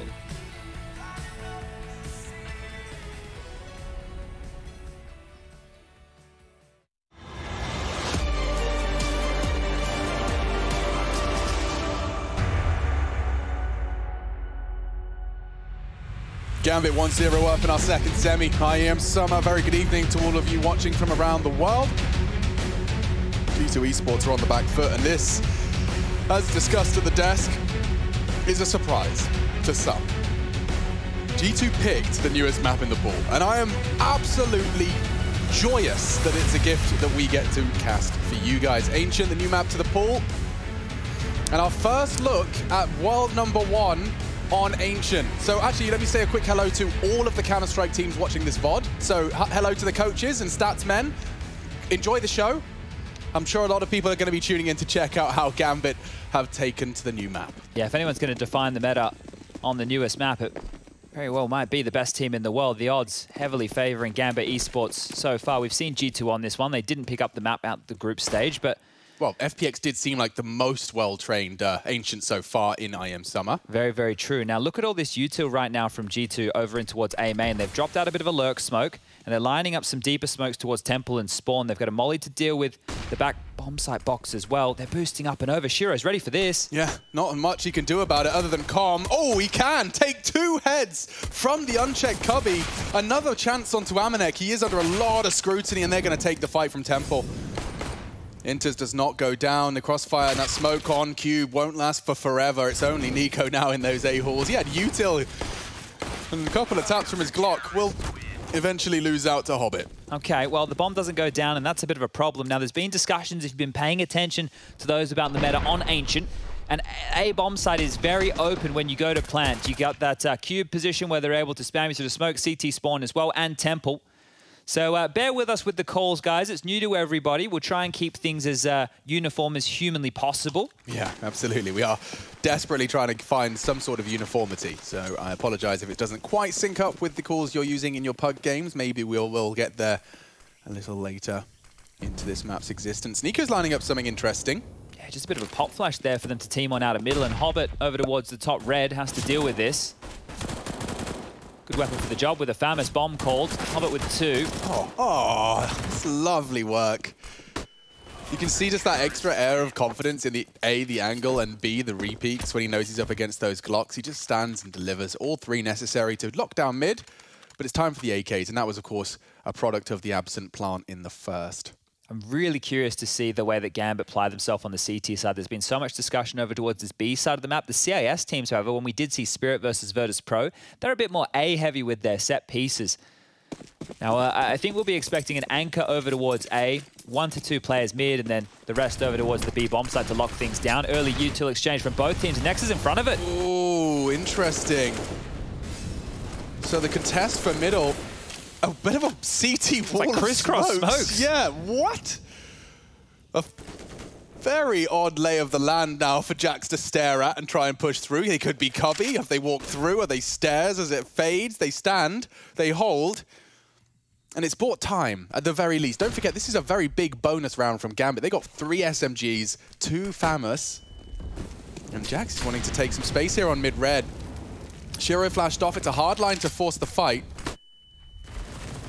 Yeah, I wouldn't want to be going in there versus an MP9. No, thank you. They're actually backpedaling now, so they're going to jump up ledge and pivot towards this B site. Nico all the way back through spawn, and so far it is just Inters over towards this cave position. Tucked in off this off angle. We've been seeing a lot of these late walks into B to trade. You said you didn't want to go mid versus an MP9. I'm not sure I want to go cave versus an MP9. So the entire G2 squad goes ramp. This works. And Nafni will not be able to actively contest with only an MP9. Oh, what a perfect flash from Shiro. They got first blood here. Quick response. Nexa lines up 2. Inters has held cave safely and will find a weapon upgrade. Nexa can't take it away from him. This next duel is everything. The next body to drop will probably determine the round winner. Nexa is the one to put G2's name in that hat. Axel's coming from the same position, though. Oh, he's actually found one. Hobbit another. Oh dear, Nico heavily tagged. And there's plenty of time for Axel to work his magic, drop his util. Nico slinking across. The bomb's behind the pillar. The bomb is behind the pillar. He could struggle to question the He's hold. just going to sit it. He's just going to sit it. That's it. 3-0. Nothing Nico can do. Oh. That's a real nasty blow early to the G2 confidence. Boy, that is a rough one to go right there. It looked great for G2. It did, but Hobbit getting 2. He's just sticking it. This is what we're talking about. This is the only place on the site that you can really stand and hide. Gets away with it. Oh, that was the bonus round. There was 3 bloody MP9s. Yeah, that's really not going to be feeling good vibrations right now. Quite the opposite for G2. Armored Deagles is the solution, and a whole lot of util. So it's time to see how those B defenders handle early. So it looks like the standard util drop, Molly and Smoke, they're ahead of it. Blind as a bat, Team Flash, unfortunately. Inter's catching one of their own. He's hiding in that smoke. Jax, oh, he's going for the plant. They didn't clear the cubby. Just a wild spray straight through. Nafni denies, and the rest were so blind, they may not even know he's there. Oh, nade. Double nade. Actually, the underhand has converted, and Nafni from his little cubby is doing it all. Oh, the barrage of nades. Oh, that one sucks for G2. That's no fun at all. You brought so much util into the fray, and it just felt like chaos all in favor of the CTs. That's beautiful stuff there, so well handled. And this is where you start to worry, right? I know it's only 4-0, and the reason I say this is because it is the black box. Nobody knows what to expect from Gambit on this map, and that's why Yanko is being very vocal about this being a desperation pick. Nothing for G2 when they've gone up against Gambit has worked, right? They haven't won a series. So they've gone, well, let's throw the curveball of the newest map in the pool at them. Now, the problem is you can't counter any tendencies. They're learning live right now. Okay, Axile, he is the A anchor. All right, Nafany enters, they're holding B. Hobbit, he's crossfiring middle with Shiro. All right, we've just discovered their CT setup. That's all we know. That is all we know at this point. So what we have to throw at them is what we've been practicing and hope it pans on out. Who's going to react better in the mid rounds? Who's going to get more opening kills to convert into rounds? It's all to be answered here, and we get back underway. You know, I am intrigued and interested that we haven't seen a lot of battle for that B lane control. You know, I thought this would be something that a lot of CTs would be contesting for, but so far, we haven't seen too much on the extremities of either side, to be honest. We haven't seen CTs getting early A hauls. It hasn't been a long default drawn-out round. We are only into our 5th. Let's see what happens here. Jax has actually dropped a preemptive smoke and swinging through this peculiar line and wall of smokes. Hobbit's kind of committed to this, right? Like, how's he... Oh, that's how he pivots back, and only just. You can see what that smoke, what purpose that smoke serves, right? It blocks off the tight line you can hold from mid for info on the swing. So Jax gets to go walkabout. He tucks in towards, what do we call this one? Cube. Oh, wait, he's in cutout. He's in cutout. He's in cutout. Because I'm tired of these cubbies. There's 12 cubbies on this map when I play matchmaking. Well, this is Lamps. Nico has slight control. He's been smoked to the 9. It looks like they're setting up to pip the gap here through middle. Shiro super aggressive over towards A main with the AWP. Look at this slither gap he's holding. Yeah, and I am intrigued as to how they house this, right? So Hobbit is the early warnings. Oh, wait, they might smoke the cross and just pincer A. This could be so nerdy. This is through spawn. Yeah, look, Hobbit's going to have nothing. He's going to go, I have it. I don't. I actually don't. He's throwing a smoke of his own, but they're wrapping A. Shiro, panic, stations. He's going to still focus on A main. But he's open. Yeah. Nice defensive smoke drop by Axile. Keeps him safe, only for a second. Temple starts to make contact. Axile in the open on the headshot box. He's knocked off the triple. Oh, a very cool first gunny out of G2. That is beautiful stuff right there. Fantastic work. You can see just how they can punish, right? The idea with that passive setup on B, you want to have that third man cheating over to help. Well, the smoke from middle to cut off the back alley position.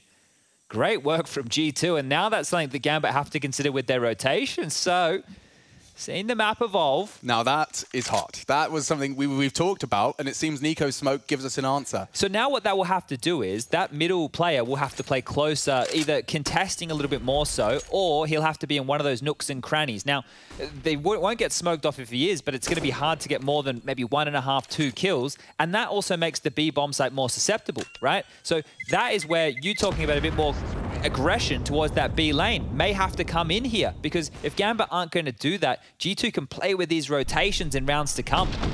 And you can see Shiro didn't know where to go, right? He would actually have been better off staying in A main, but unawares exactly of how the rotations are working, the timings, they're still learning all of that here.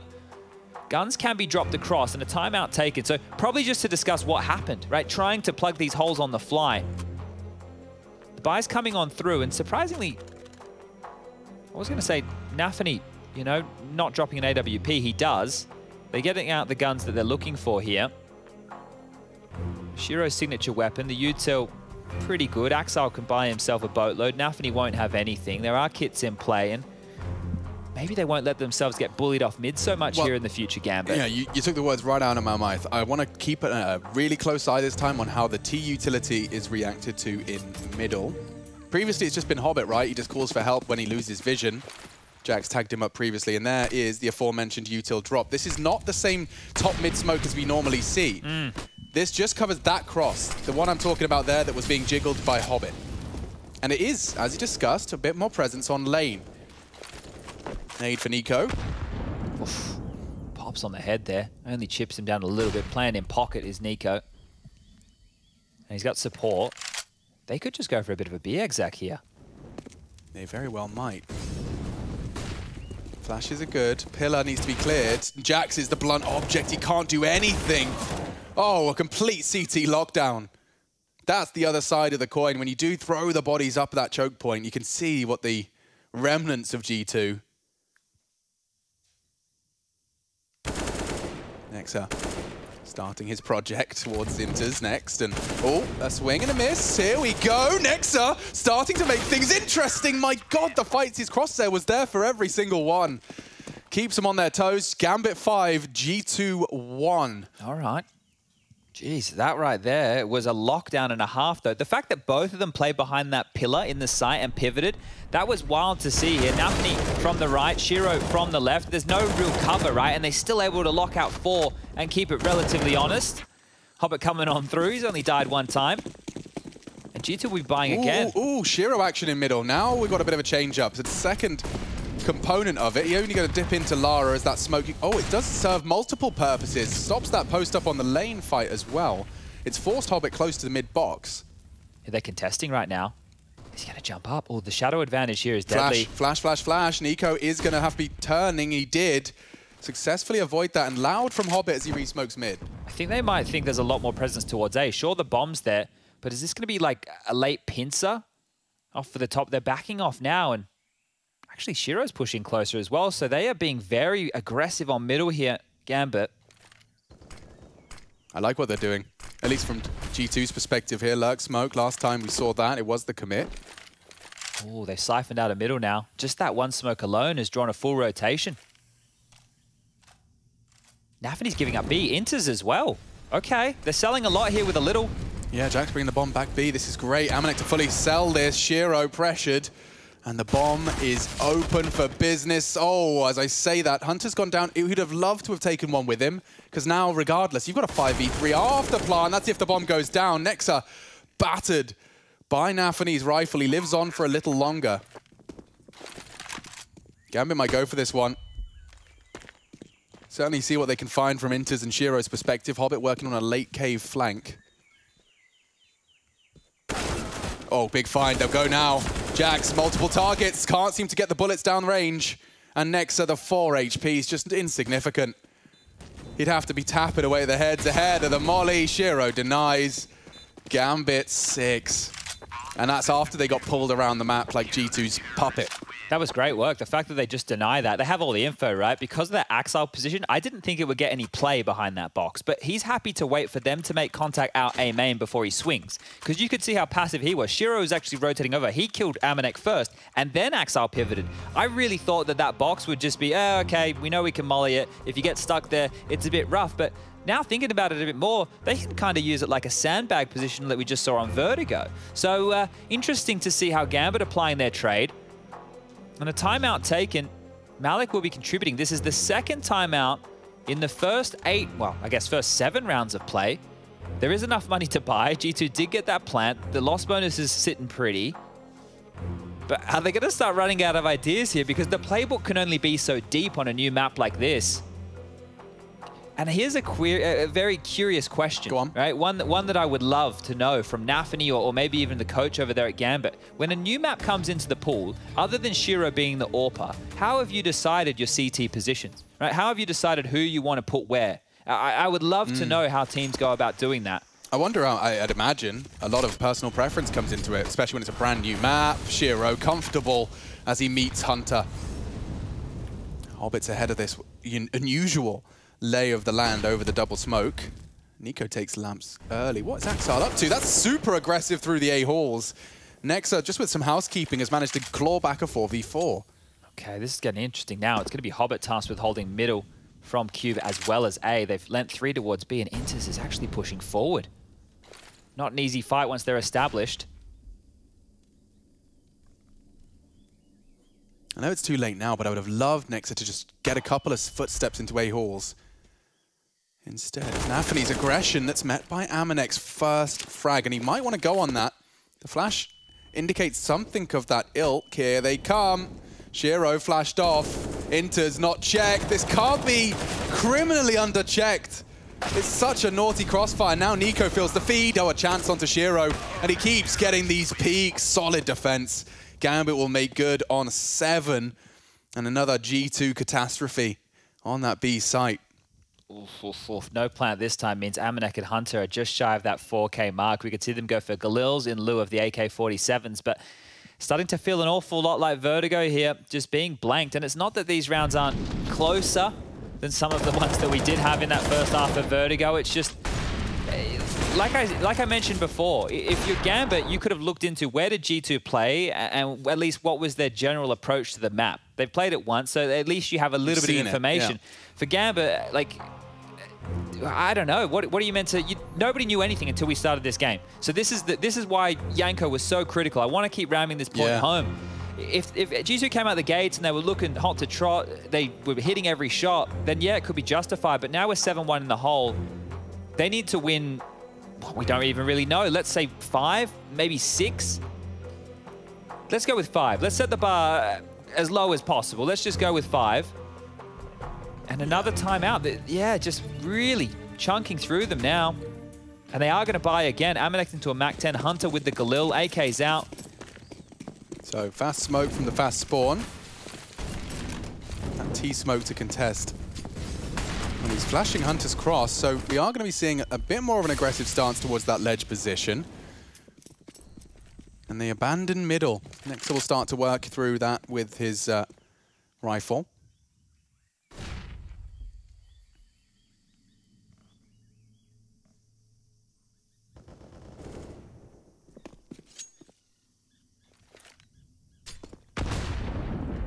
Oh, this is a Lamps flash. It is very, very potent. There's nobody in there to receive it, but they should be able to get control off the back of that. Interesting. Like, they've made no secret of all of this B presence. Look at the passive line Shiro's holding, though, right? He's just over towards Cube, so it's a very tight mid line. He can call that cross, but they're coming through Lamps. Inters could be good for a few here. Hard clear. They jiggle nicely, but he does control his spray, at least for the first. Re-aggressing was Nafany. Smokes are down, 3v3. Game time for Hobbit. He's alone now. Rotate surely on its way. They're so blind, they haven't spotted. Yeah, I don't think they know. Now they do. Tucked in on this triangle, jumping for the fight. Draws the crosshair away and they convert. A bomb plant from Amanek. He's gone above and beyond. Normally this should be a save, but I just think the fact it's a new map, maybe they'll have a look in here. What util do they have? They can't smoke off the bedroom side. Starting to give it up. Bomb half ticked. Shiro.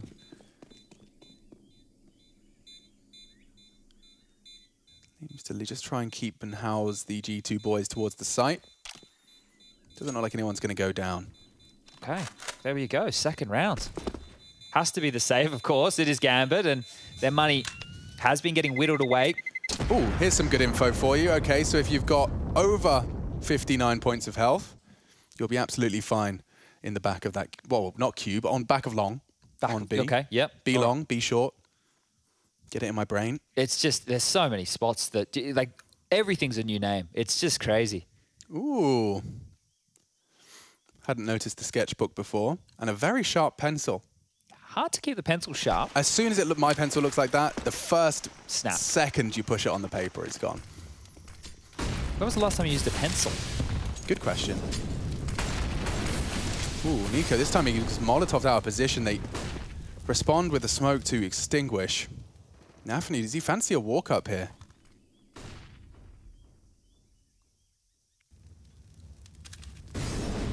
Shiro. That molly's a bit short, isn't it? Yeah, he fancies his chances. They're walking. This has failed every time for G2 so far. Can they change the outcome around the pillar? This time it's an even trade. That's a change. Inter's unchecked. And Shiro, what? Did he hit that? Straight into Jax. Oh, is Inter's going to just get a freebie? Yes, he is. Just sitting, staring. The smoke fades. Hunter a little late on the plant, and this round falls apart. Nexa, however, he's pushed through red. Axel may not be anticipating this. He will now, and the trade is instant. Hobbit looking for info. Doesn't even need his teammates' help, and he will get the weapon upgrade for his time. G2 cannot break B. They cannot break through. It's very rough with the way, because we're seeing Gambit play more often than not 3 players over there. I think when we've seen it by other teams, maybe it's just 2. And I haven't been seeing teams dedicate a player to holding on to Cave the way the Inters is doing it quite consistently. Yeah. It feels like it's a power position, because if you take the bomb site and all you have is short and long and you have to fight towards that big block towards the back of the site, someone's always going to be lingering. So if you're not clearing out Inters and he's holding onto that territory, it's going to be a rough one, and a rough buy again. Mac 10, Deagle, 3 AKs. The scoreline 8-2, and what B hasn't been working. I think they've got the memo as they start to pivot back towards this A site. Yeah, also, I don't know if I'd fancy going A against Gambit when it's Shiro and Axal you have to contend with. I think when you ask the question, who decided or how did you decide, when it's a solo site on a brand new map, you are going to dispatch Axal, aren't you? Yeah, and he just plays a bit cheeky, like he's hiding behind a box again. So they've limped out that lurk smoke one more time, and look at this, he's playing very reactionary. Just going to peek on the back of that, just going to flash back plat on contact. Look how many smokes everybody there are. They're in exactly the right place. Mollied out of plateau. He is a bit of a bait. Still gets them. Oh, no. 2 down. G2 starting to fall apart. Nexa, that's big. Maybe he can make a round out of this now. Taking the AWPing presence down and out of Cube, but it just keeps coming. One by one, these duels. Hunter and Nexa. Oh, pip the gap here, Hobbit. Boost a little bit. Nexa caught out by Nafany just on the lip, and there it goes. Another round by the wayside. Gambit just look very comfortable here on Ancient. Yeah. I think this I don't know why my expectation was anything different. I don't know why. They're playing like, I love the way that their link setups between the CT players are, right? Like, they understand what territory they need to contest for, and then they've read it beautifully, right? They haven't had that same level of impact over towards, I can't believe Hobbit here, just the self boost. What do you think is the pro take on why G2 are doing like a lurk, smoke, and swing as opposed to like any sort of like just A execute smokes? Yeah, that's curious, right? And maybe the lurk smoke is a tell, right? If the smokes are coming through the sky and you have some good flashes and you feel that you can entry off of like that type of approach. Because it's we haven't seen them throw it when they aren't all hitting A. Yeah, it's giving away a lot of info. I don't know. The A site is still a bit of a quandary, right? Yeah. And I think the thing is, because they're not aggressive, Gambit aren't aggressing B, so you don't have anybody who you can really bait and keep far away. They're not super aggressive on middle, so even if they went for one of these standard approaches with all the smokes, I feel like they're still cooked. We're going to get what we asked for. Axal, excuse me, let me try again. Amanek was heading towards A with a smoke, so if they just keep this beast control quiet, we might get Amanek to try and sell somewhat of a fake. An AK's been spotted B, though.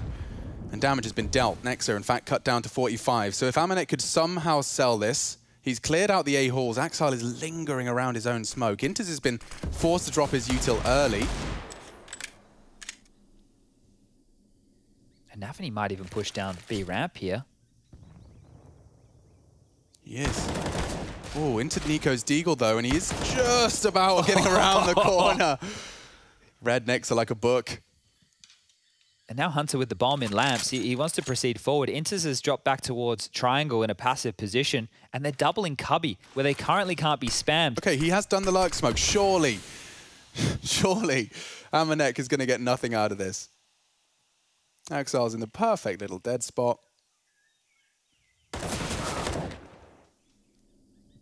This one's going to peter out into nothingness. Nice smoke. Jax, big find. However, the rifle falls. Hunter defends their honor, and Hobbit's still there. That damn Cubby comes back to haunt them once again. That position, once it is spammable, right, it's going to be much easier to deal with, but still, just the way that they played that. Imagine that. Let's make a comparison for everybody at home. Let's think about Dark Spot on Inferno B site when the T's are playing retake. You know, one guy hides in the corner, the other guy takes contact. You're not going to clear it, right? Yeah. So Gambit are being very cheeky. But they did the same thing on A when they were hitting A. Hobbit joined Axal on big box and swung wide plat so that Axal could be the baited-in member. Oh, the battle for mid this time. Let's see. Let's see. Shiro's been here every time. Maybe he actually gets a bit of a test. Ooh, what just happened to Nico? Dunked on by the Nafany push. And they walk straight into Shiro. He's got a lovely gap. Oh my God, Hunter evaporates. Amanek's got the bomb. He's stuck. Yeah, he's bailed himself out of trouble, perhaps. Oh, he can only go forward. Not ideal. Maybe Nafany will not expect him to have crawled this far. Yes. No. There goes the bomb. That is almost delivery to CD spawn right there. Could not be in a worse position for Nexa, who's left with 53 points of health. A minute on the clock. Even a bunch of utility, but just imagine getting past this. Shiro's coming. He takes him down, the third in the round at 11-2. Gambit have been sandbagging their ancient scrims. You heard it here first. Oh, dearie me. This is looking like a very cohesive unit. Who would have thought? Well, you know how I said hello to all of the Counter-Strike professional team coaches? I'm just going to say it again. I hope you're enjoying the show. I'm sure a lot of people are going to be scrubbing through this one just to see exactly what's working oh so well. Yeah, he's hit a couple of those this game. Makes it 3. You can see the third locked in for the 11th. Gambit speed running to the grand finals here. OG Gambit? Sounds juicy, but also sounds like a Gambit 3-0. I'm sure OG might be having similar thoughts. Here's Shiro. Ooh, he's at least let one through. And he's smoked off now.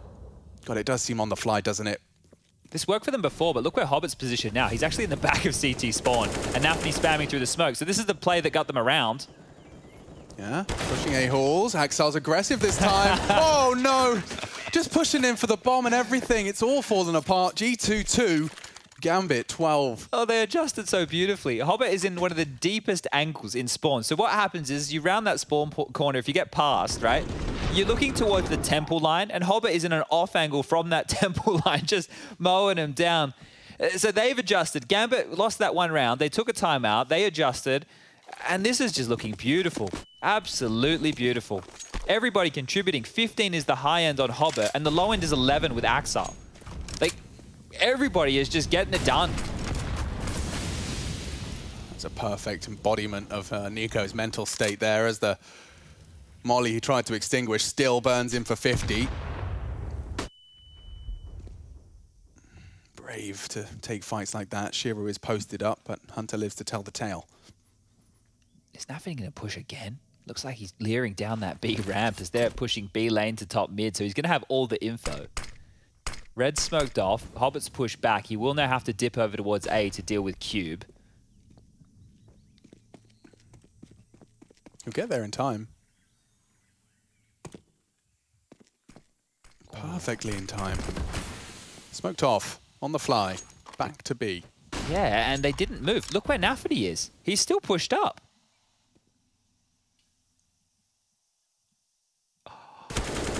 Oh, what an adjustment. Nico's head knocked from his shoulders, and Shiro, this is an aggressive line. If he's brave enough to hold it before it fades, he's got at least 2. Oh, perfect. Nafny and Shiro click their mouse in unison. 30 seconds, what are they going to do? I don't even know. Shiro even hit that. Is he going to survive? Look at him jumping with his back turned, just trying to survive. Pre-fires will come in. Jax reveals he's coming from the bedroom. Bomb to be planted. It needs to be. Inters can't maybe deny it from the booty. Shots, yeah. Tagged up. Bomb down. And Jax the last to fall. They are crumbling under this pressure. It's 13 again. 13-2, the same scoreline that Vertigo was left with on the half here on Ancient. We could be 3 rounds away from a locked-in grand final.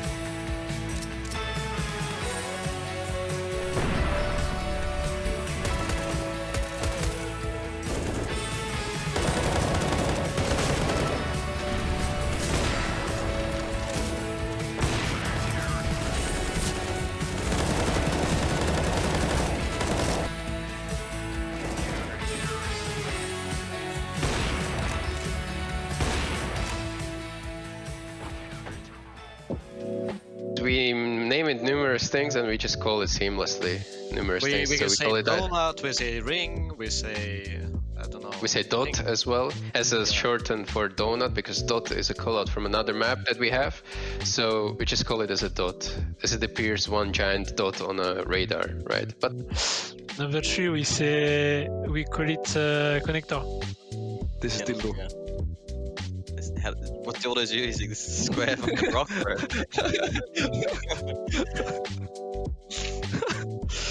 We can call it candles. Candles is probably better, right? Ponchik.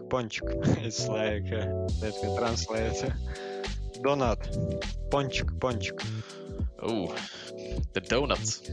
Yeah, we got this from someone else. Just call it donut, so you're like, why not? So I call it donut. Yeah, that's if you check the map, it just looks like a big donut. So I've heard a lot of people call it cube, but we actually named it donut on our team because it's like round.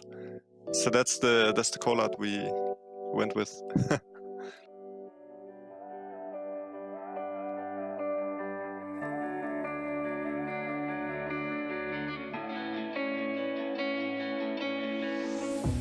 Chasing love in an empty bar.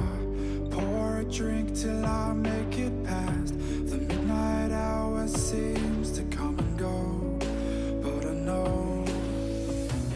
Walk on up with a drink in hand, sipping mixers cause you can. And all the lights begin to switch off. You're chasing the light, holding on for life.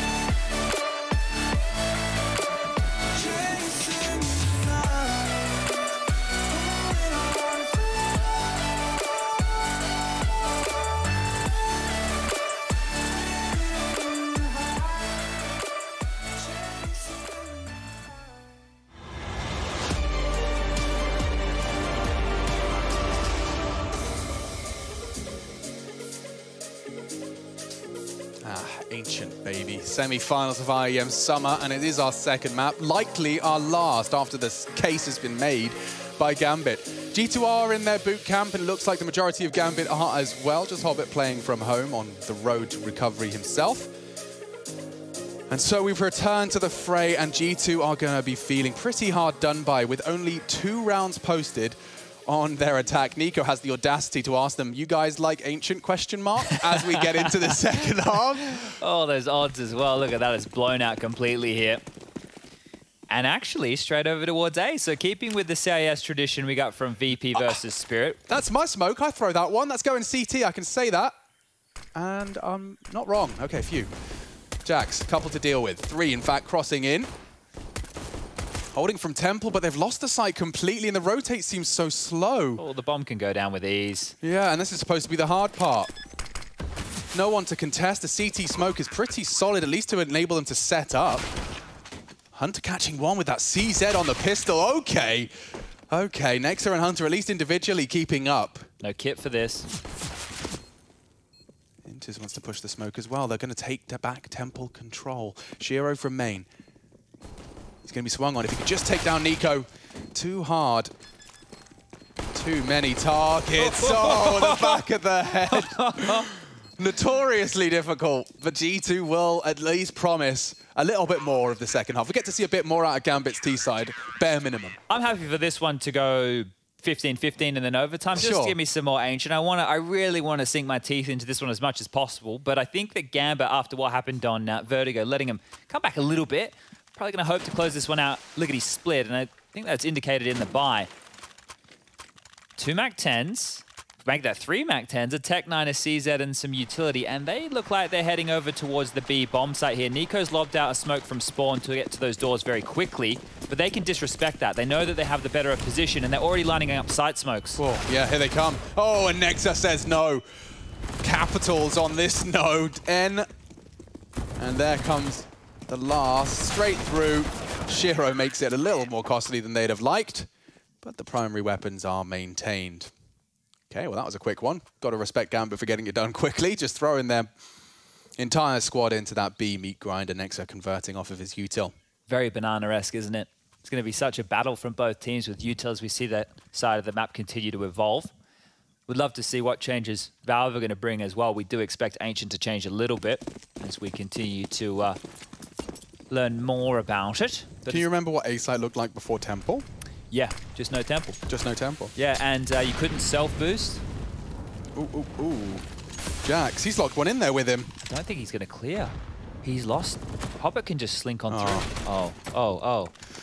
Not like this, though. Not the unarmored deagles, right? They can give that now to Nafany and everybody will have an upgraded weapon. And they're actually just going to do a very Gambit-esque maneuver, which is walk on back without any sound cues. If Nexa calls all this clear and doesn't check the doors, this actually works a little bit in Gambit's favor. They will probably just leave Nexa here committed, and everybody's walking back on over. Quiet through spawn. Nexa not watching the doors, and that smoke's going to start to fade in about 10 seconds. Hobbit has a flash. If they flash and pop, they'll get the bomb site for free.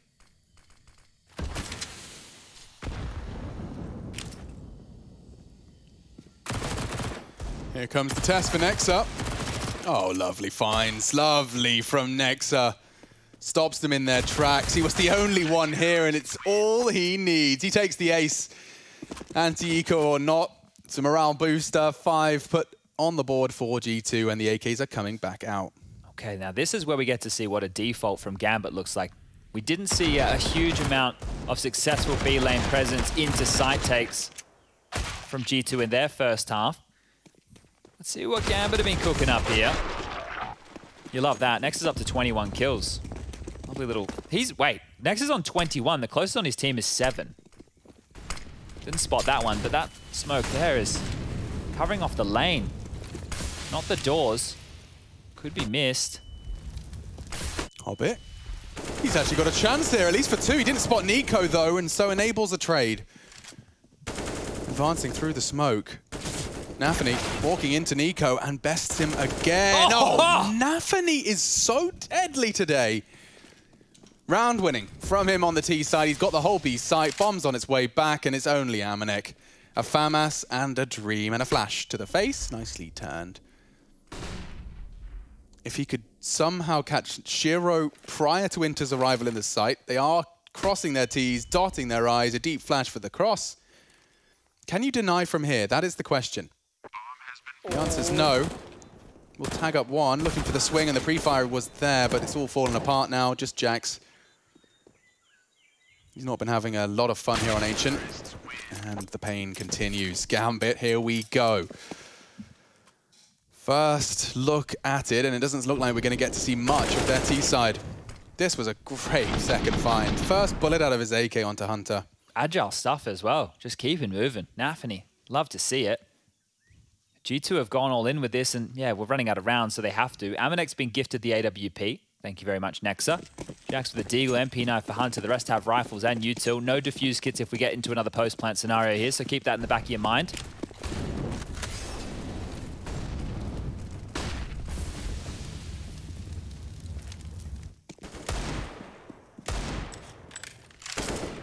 Jax actively holding these A-halls. It did bite him previously. I don't think he's going to get caught by another one of those from Hobbit.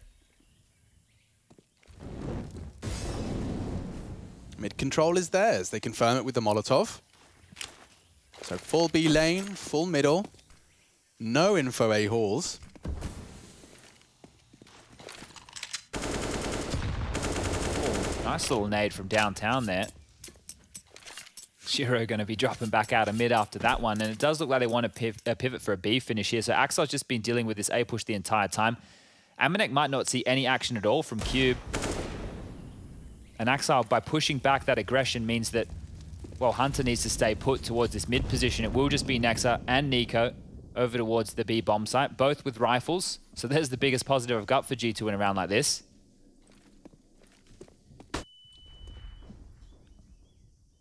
Second flash to fly in. Oh, shallow on the molly. Yeah, very shallow. It does, I guess, obscure vision. A quasi-smoke for 6 seconds. And they're coming in thick and fast. First, immediately out of Nafany. He's even shoulder peeked perfectly. Nexa being played with. Nico defensive, and he still can't handle Gambit. The frag's just always converted.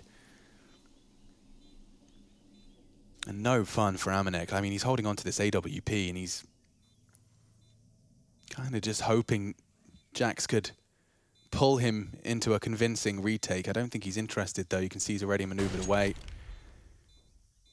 So this will be the 15th for Gambit. It's a quick one towards the finish line.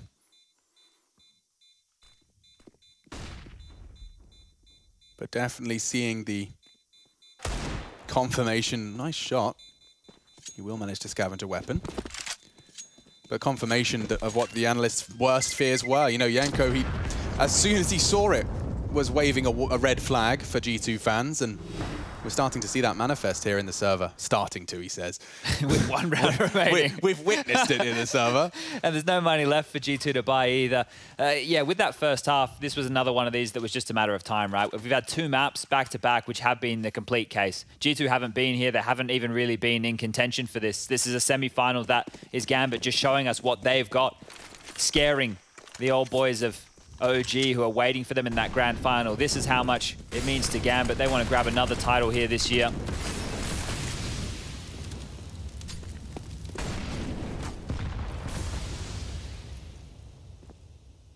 Ooh, hey, instant trade. Amanek was hanging just out of Shiro's vision. Hobbit's on 17 and 7. I wonder if he'll check Nexa. Well, they go for that close duel.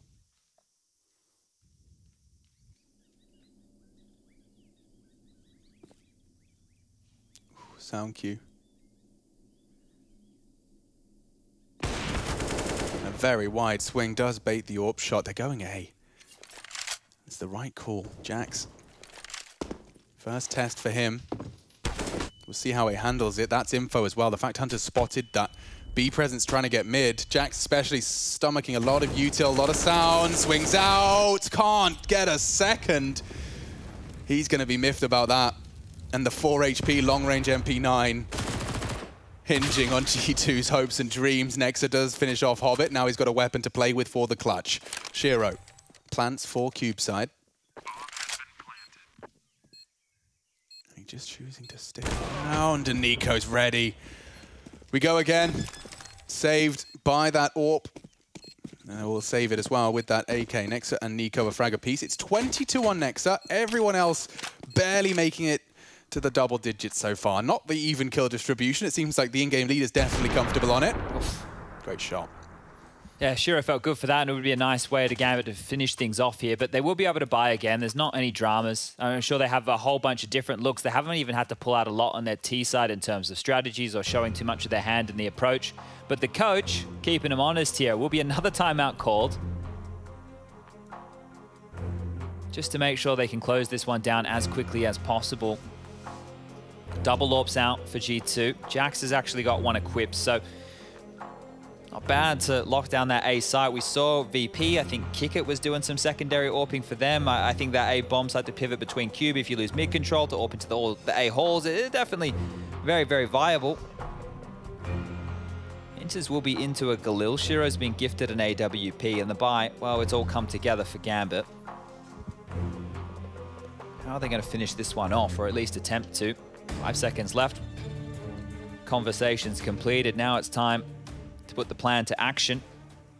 And a heavy A lean here. Axel setting up that same B smoke that we've been seeing time and time again to lock off lamps. Oh, aggressive AWPing from Amanek. Oh, it's a recipe for success. Exactly what G2 would have wanted. They send 2 AWPs early A, and what do they find? 2 aggressive Ts in that A hole. Interesting approach to have both AWPs over towards the same section of the map like that, but can't argue when it works. And now, well, the ripcord's been pulled back towards the B bomb site. They're bailing on out on whatever the A approach was. Amanek and Hunter clearing middle. They're getting a lot of information here. They know it can't be mid. Nexa and Nico now need to be on high alert for this one.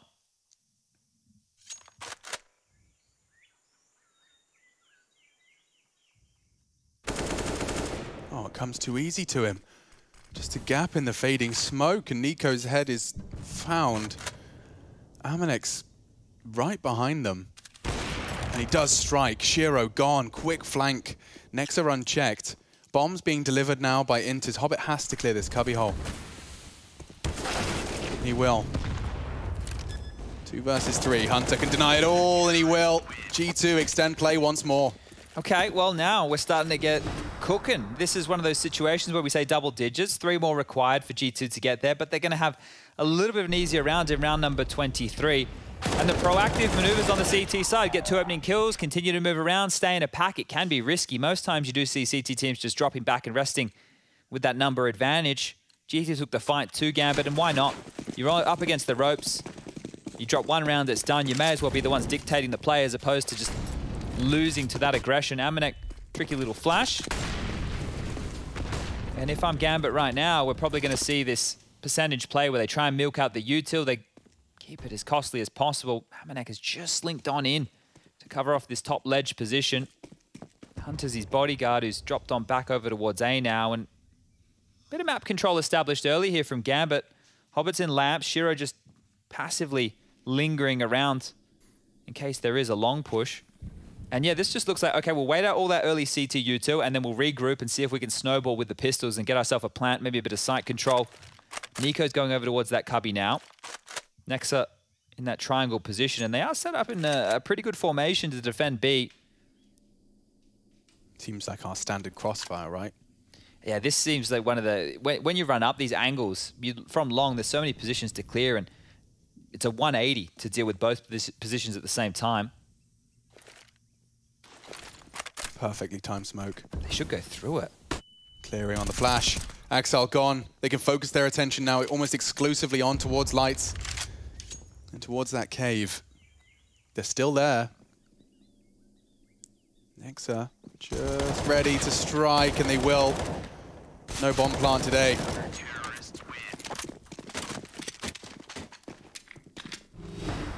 So now the double AWP setup into this buy round is going to be really interesting to me. You're not going to be sending 2A, I know that for a fact. Definitely not going to be getting those same fights that you got on the previous gun rounds. So what do you do with Amanek, and what do you do with Jax? Let's find out. Looking like a default spread here. Axel's heading over towards the A bomb site. The pack of 3, Hobbit, Nafany, and Shiro doing their default over towards B. Doors smoked off. Maybe some aggression down long here. Oh, Hobbit's still burning. Yes, he does fall to the Molotov. Nico taking a lot of licks as well. Smoke will fade in about 5. But they're happy to take the man advantage, right? I mean, why wouldn't you? No need to force the issue. And there's no pressure points across the map. Jax is not feeling anything over towards A. Amanek in middle just gets to stand tall. It's really just Nafany here with any map control to speak of, and he's making his presence known. More util thrown out in towards lamps. He's flashed, he's mollied, he's cleared.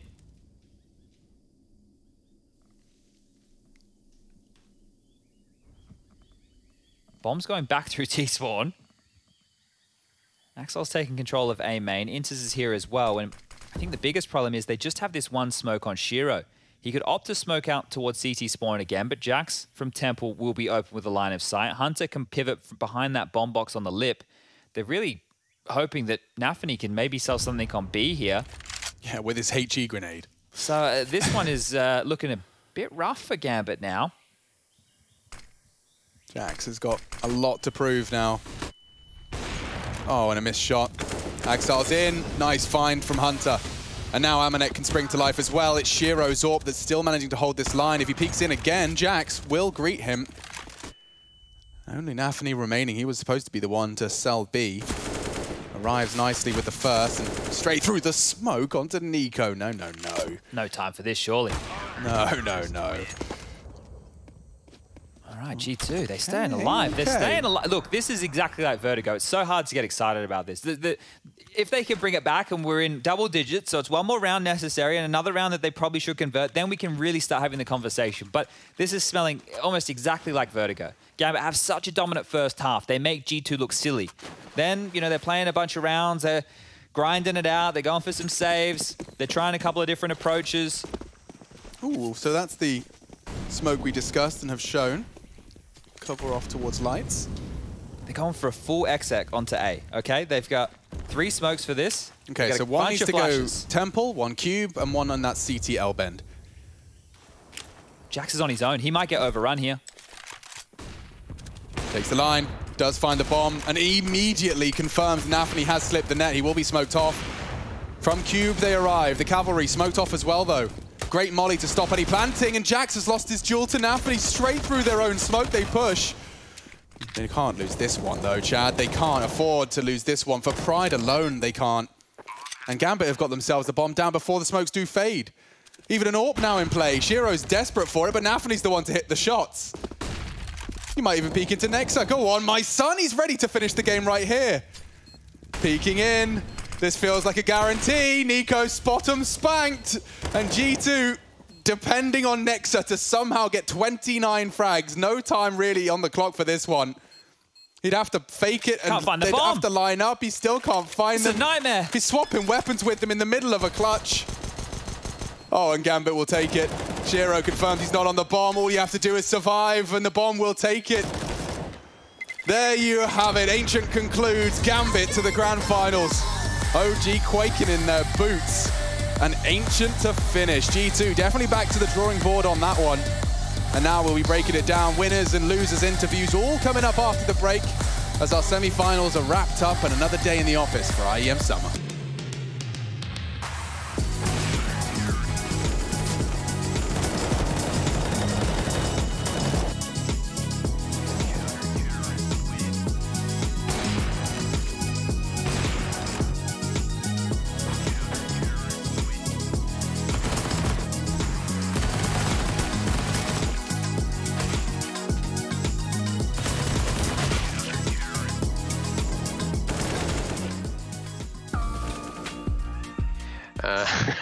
All right.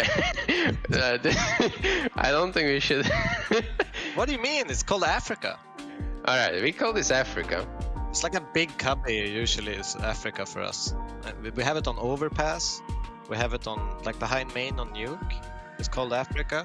Once we named one of the cubbies Africa, we just transferred it to all the maps. Number 4, it's Phuket for us. We call Delpan, like on Mirage, in middle. Yes, after the old 1.6 player. This is corner, right? Yeah, this is definitely a. This is copy? Copy or corner? Yeah. Copy. Let me remember it. Get right, I think. Yeah, Riz, what do we call this? I have no idea actually.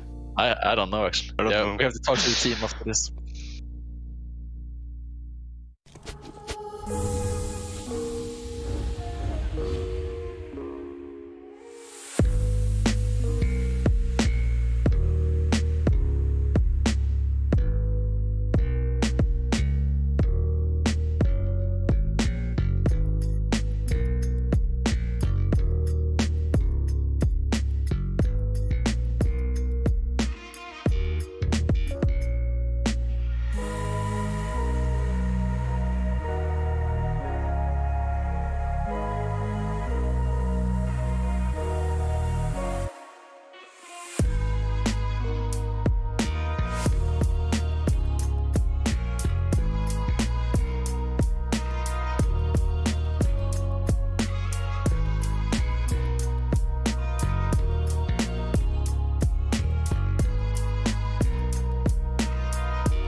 Watch the waves wash over the shore. The horizon was blinding. This could be the end of the world as we know it. Or this could be the end of the world as we know it.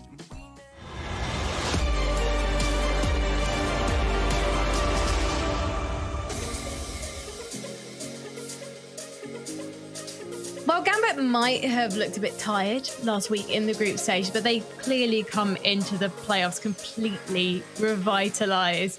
And now they've made it to their 4th big event final of 2020. And boys, we're only halfway through the year. So OG probably watching this right now, quaking in their boots just a little bit. But let's talk Ancient right now, because in the way it was Vertigo all over again. A near flawless first half from Gambit, this time on their CT side. Yet G2 weren't necessarily even playing badly, Yanko. Well, I don't know about that. They did lose 13 to what would be them playing badly?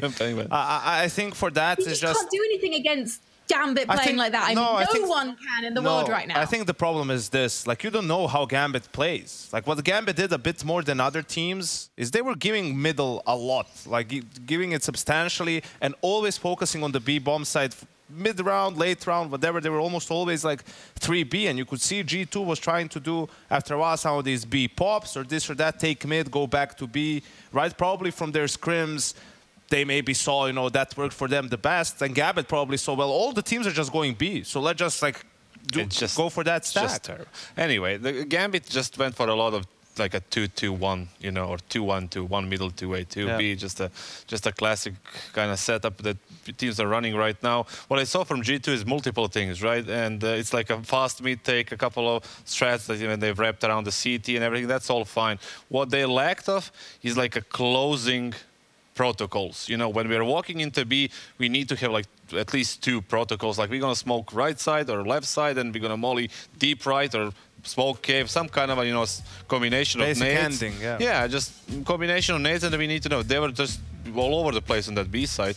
You know, the mid take was working for them because the Gambit was not fighting, and then the later part of the rounds where they need to like have those kind of coordinated executes with different protocols, they didn't work, and Gambit just ran over them completely.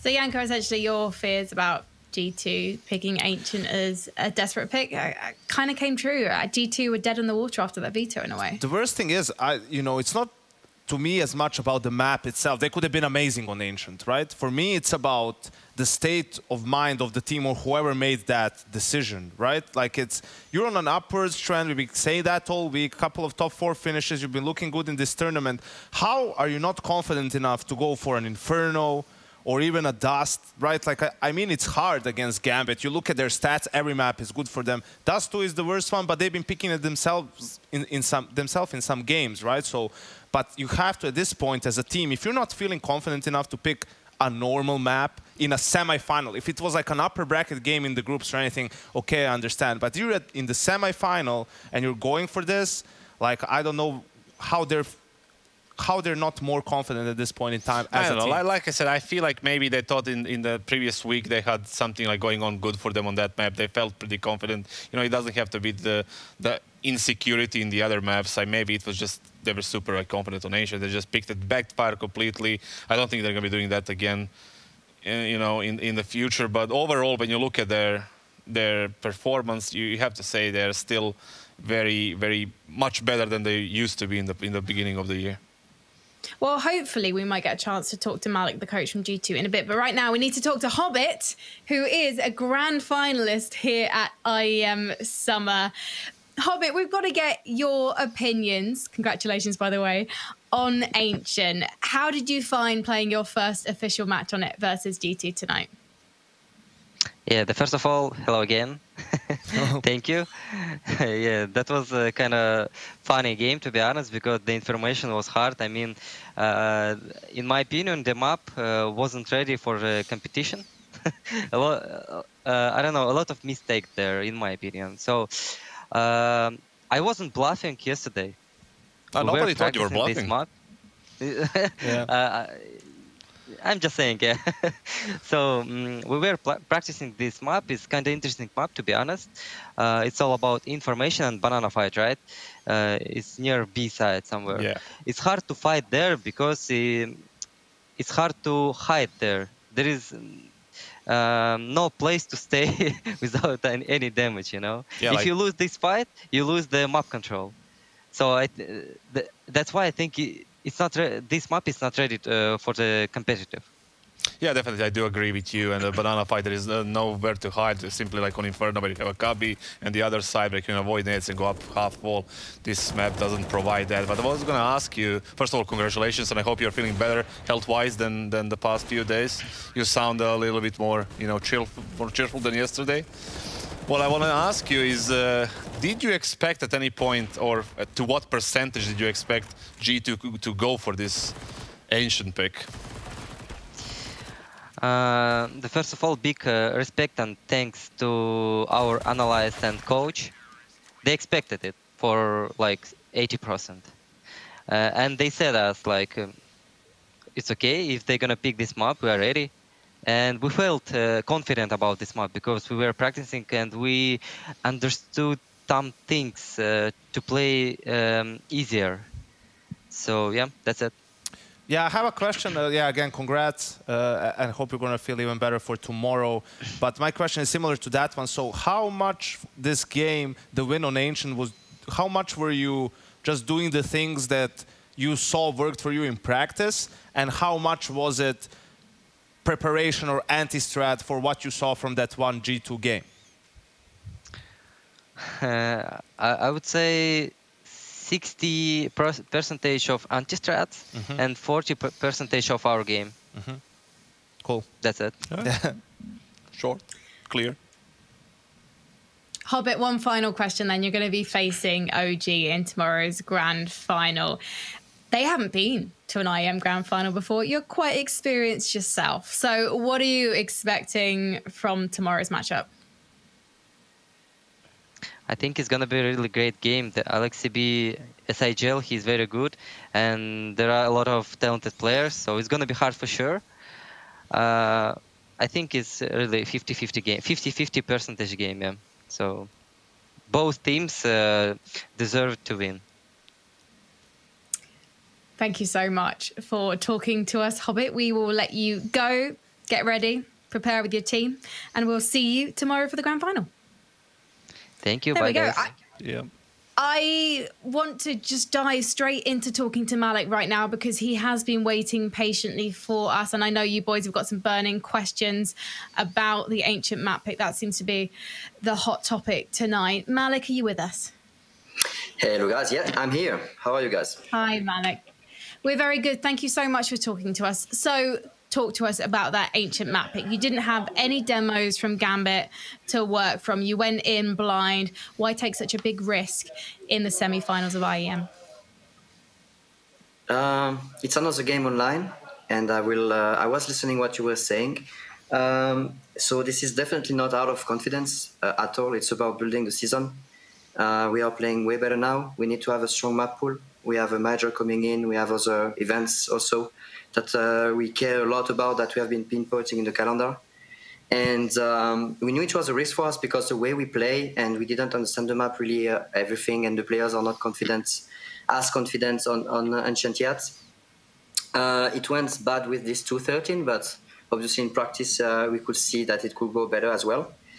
So yeah, basically just take a step back, guys. It's a semi-final, but it's just another online tournament we were playing last week. We play against next week. So we were like obviously giving a lot of respect to Gambit, and we were able to play any map against them. Mirage, Inferno was good picks. We were ready to play those two. We have been practicing and getting better lately on it as well. So so yeah, no, definitely we want to learn fast. We want to have a strong map pool if you want to compete against the best. When we will come back to LAN, we have Cologne coming in. It's really coming tomorrow, honestly. And yeah, we really want to have the best shot at this. So, so maybe it can be controversial because you are like, yeah, you are in the semi-final, guys. Obviously, we expected to win the game. But to make it really straightforward, like we have a plan, a calendar. I like the way we work. Confidence is really high, even though we get destroyed on 2 halves on this game. They played great, they deserve it. Well played to them. I know we will keep improving, having a strong map pool, and going forward. Mood is great, and I'm confident. All right, commiserations for the loss, first of all. Now, I mean, I understand a bit better that you were using this semi-final as more of a practice and to expand your map pool for future tournaments. But so if you can reveal to us which is this tournament that you guys are actually going to play to win from start to finish. Yeah. I mean, it's just we had to make it clear. It's not like we don't care about each tournament.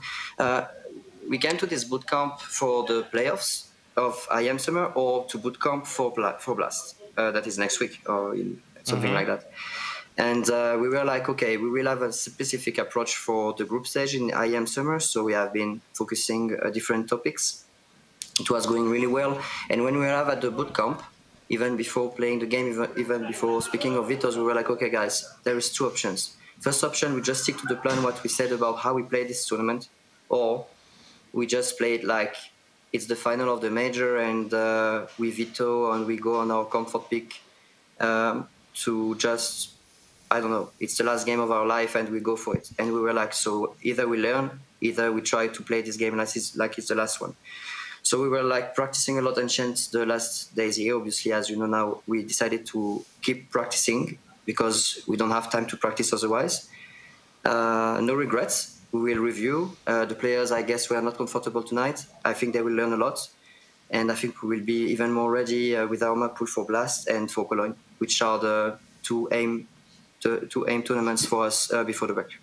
All right. I guess it was a rough game, and we can leave it at that. The question that I mean, you guys are playing good CS in the past 2 months. Everybody is saying that. It's obvious, you can see it, and the vibe is looking different. What I want to ask you is, like, coming into the next two events that you have, which is Blast, Cologne.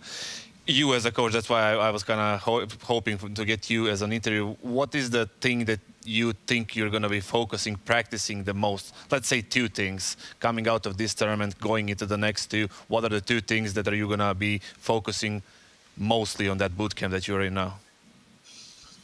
We will use the bootcamp to be more technical, and I think we have a lot of things to iron on our game. We have been, I don't want to expand, but we have been changing the way we function, sharing responsibilities, the way we approach the game. We have some process in-game, you know, some protocols that are different, so we don't play the same CS as beginning 2020. So we will use that bootcamp to do more server time, to iron our game, mid-rounding, ending the rounds, looking down. Like, I mean, look, like all the confirmation round, like when we have advantage with economy, if you check like the last 3-4 months, it's insane. If you check like all the 5v3, 4v2, all same again. So we just want to iron like technically these kind of things, being also more confident on our defaults, because I think we have been very oriented towards specifics.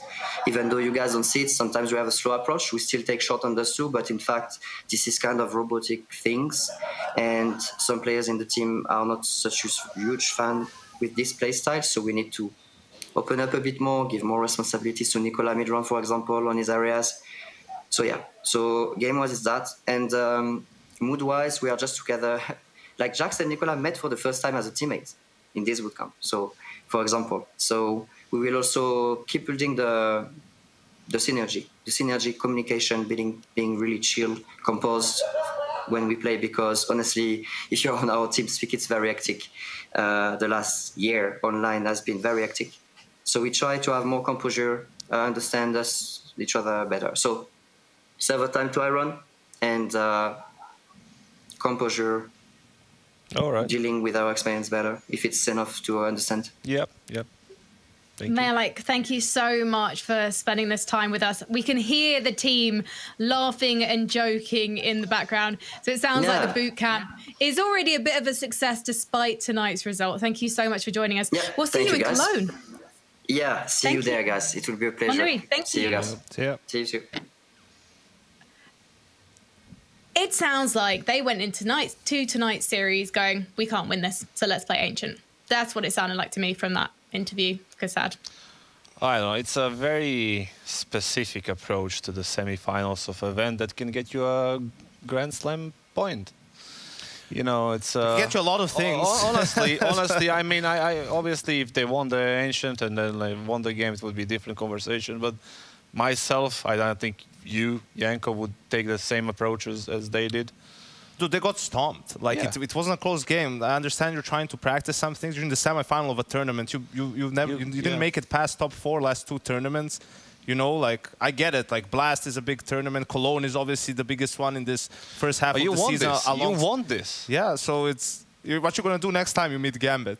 all of a sudden, magically, you're going to what? So I don't know. They obviously have their own plan. They have their own process. They #trust the process. So that's why I asked, like, where is this? You know, I want to see this tournament when they are actually like consistently good from start to finish, and all these things like fall into place, right? So obviously it has to be one of the last 2 tournaments of the season, the big ones. So we'll just have to wait and see. The thing, why I expected another map is the fact that they got like what 5 days there. You know, they knew at least 80% they're going to be facing Gambit, right? They're going to be preparing for them, and then I was surprised Gambit 80% they expected the coach and the analyst for it to be Ancient. Like they're playing 6D chess or something. Yeah, these guys are psychic. I would like to see some proof of that. But yeah. Well, let's raise the mood a bit, because there is a potential title on the line. And I'm not just talking about the IEM Summer Trophy tomorrow. We have got the ESL Pro Tour DHL MVP vote coming up right now. And we need your votes, Twitch chat. You can vote in the poll in a moment. We're just going to announce the nominees from this second semi-final. And they are Shiro, Aksai, oh, Hobbit, Hunter, Inters, and Nafany. Now, do check on the Twitch poll. It will tell you the right names, because I've got Axile on my list. So apologies for the discrepancy there. Vote for who you think should be the MVP. And at the end of tomorrow's grand final, we're going to tot up the audience votes, as well as our experts' opinions here on the desk, and also the stats as well. I should mention also the reason that we've chosen those 5 players is based on their stats from this series. We can't wait to hear what you guys think. And we can't wait for tomorrow's grand final. We're going to be kicking things off here at 5:30 p.m. CEST for the pre-show. So do not miss it. Here is a look at that playoff bracket so you can see Gambit and OG, how they came to be in this grand final. Kassad, you ready? Oh yeah, definitely. It's going to be a great game. I believe it's going to be 3-0 to Gambit. Janko, despite that prediction from Kassad, are you excited? I am excited because I think for OG it's better that it's Gambit. They have no pressure on them right now, right? No one is expecting anything, and it's in that sort of an environment that they can maybe make this interesting.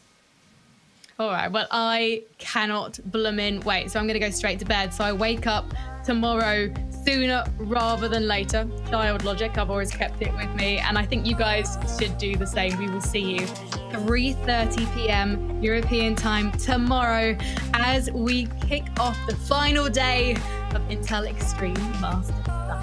Good night.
These are those moments that don't think anybody else is going to forget.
Yes, nice shot, my friend. Cheaters ruining your plays? I have eyes on the enemy. Bad servers stopping your shots? What you need is ESEA. Advanced anti-cheat to stop cheaters. And the best servers around, all with 128 tick rate. ESEA, the best way to play CSGO.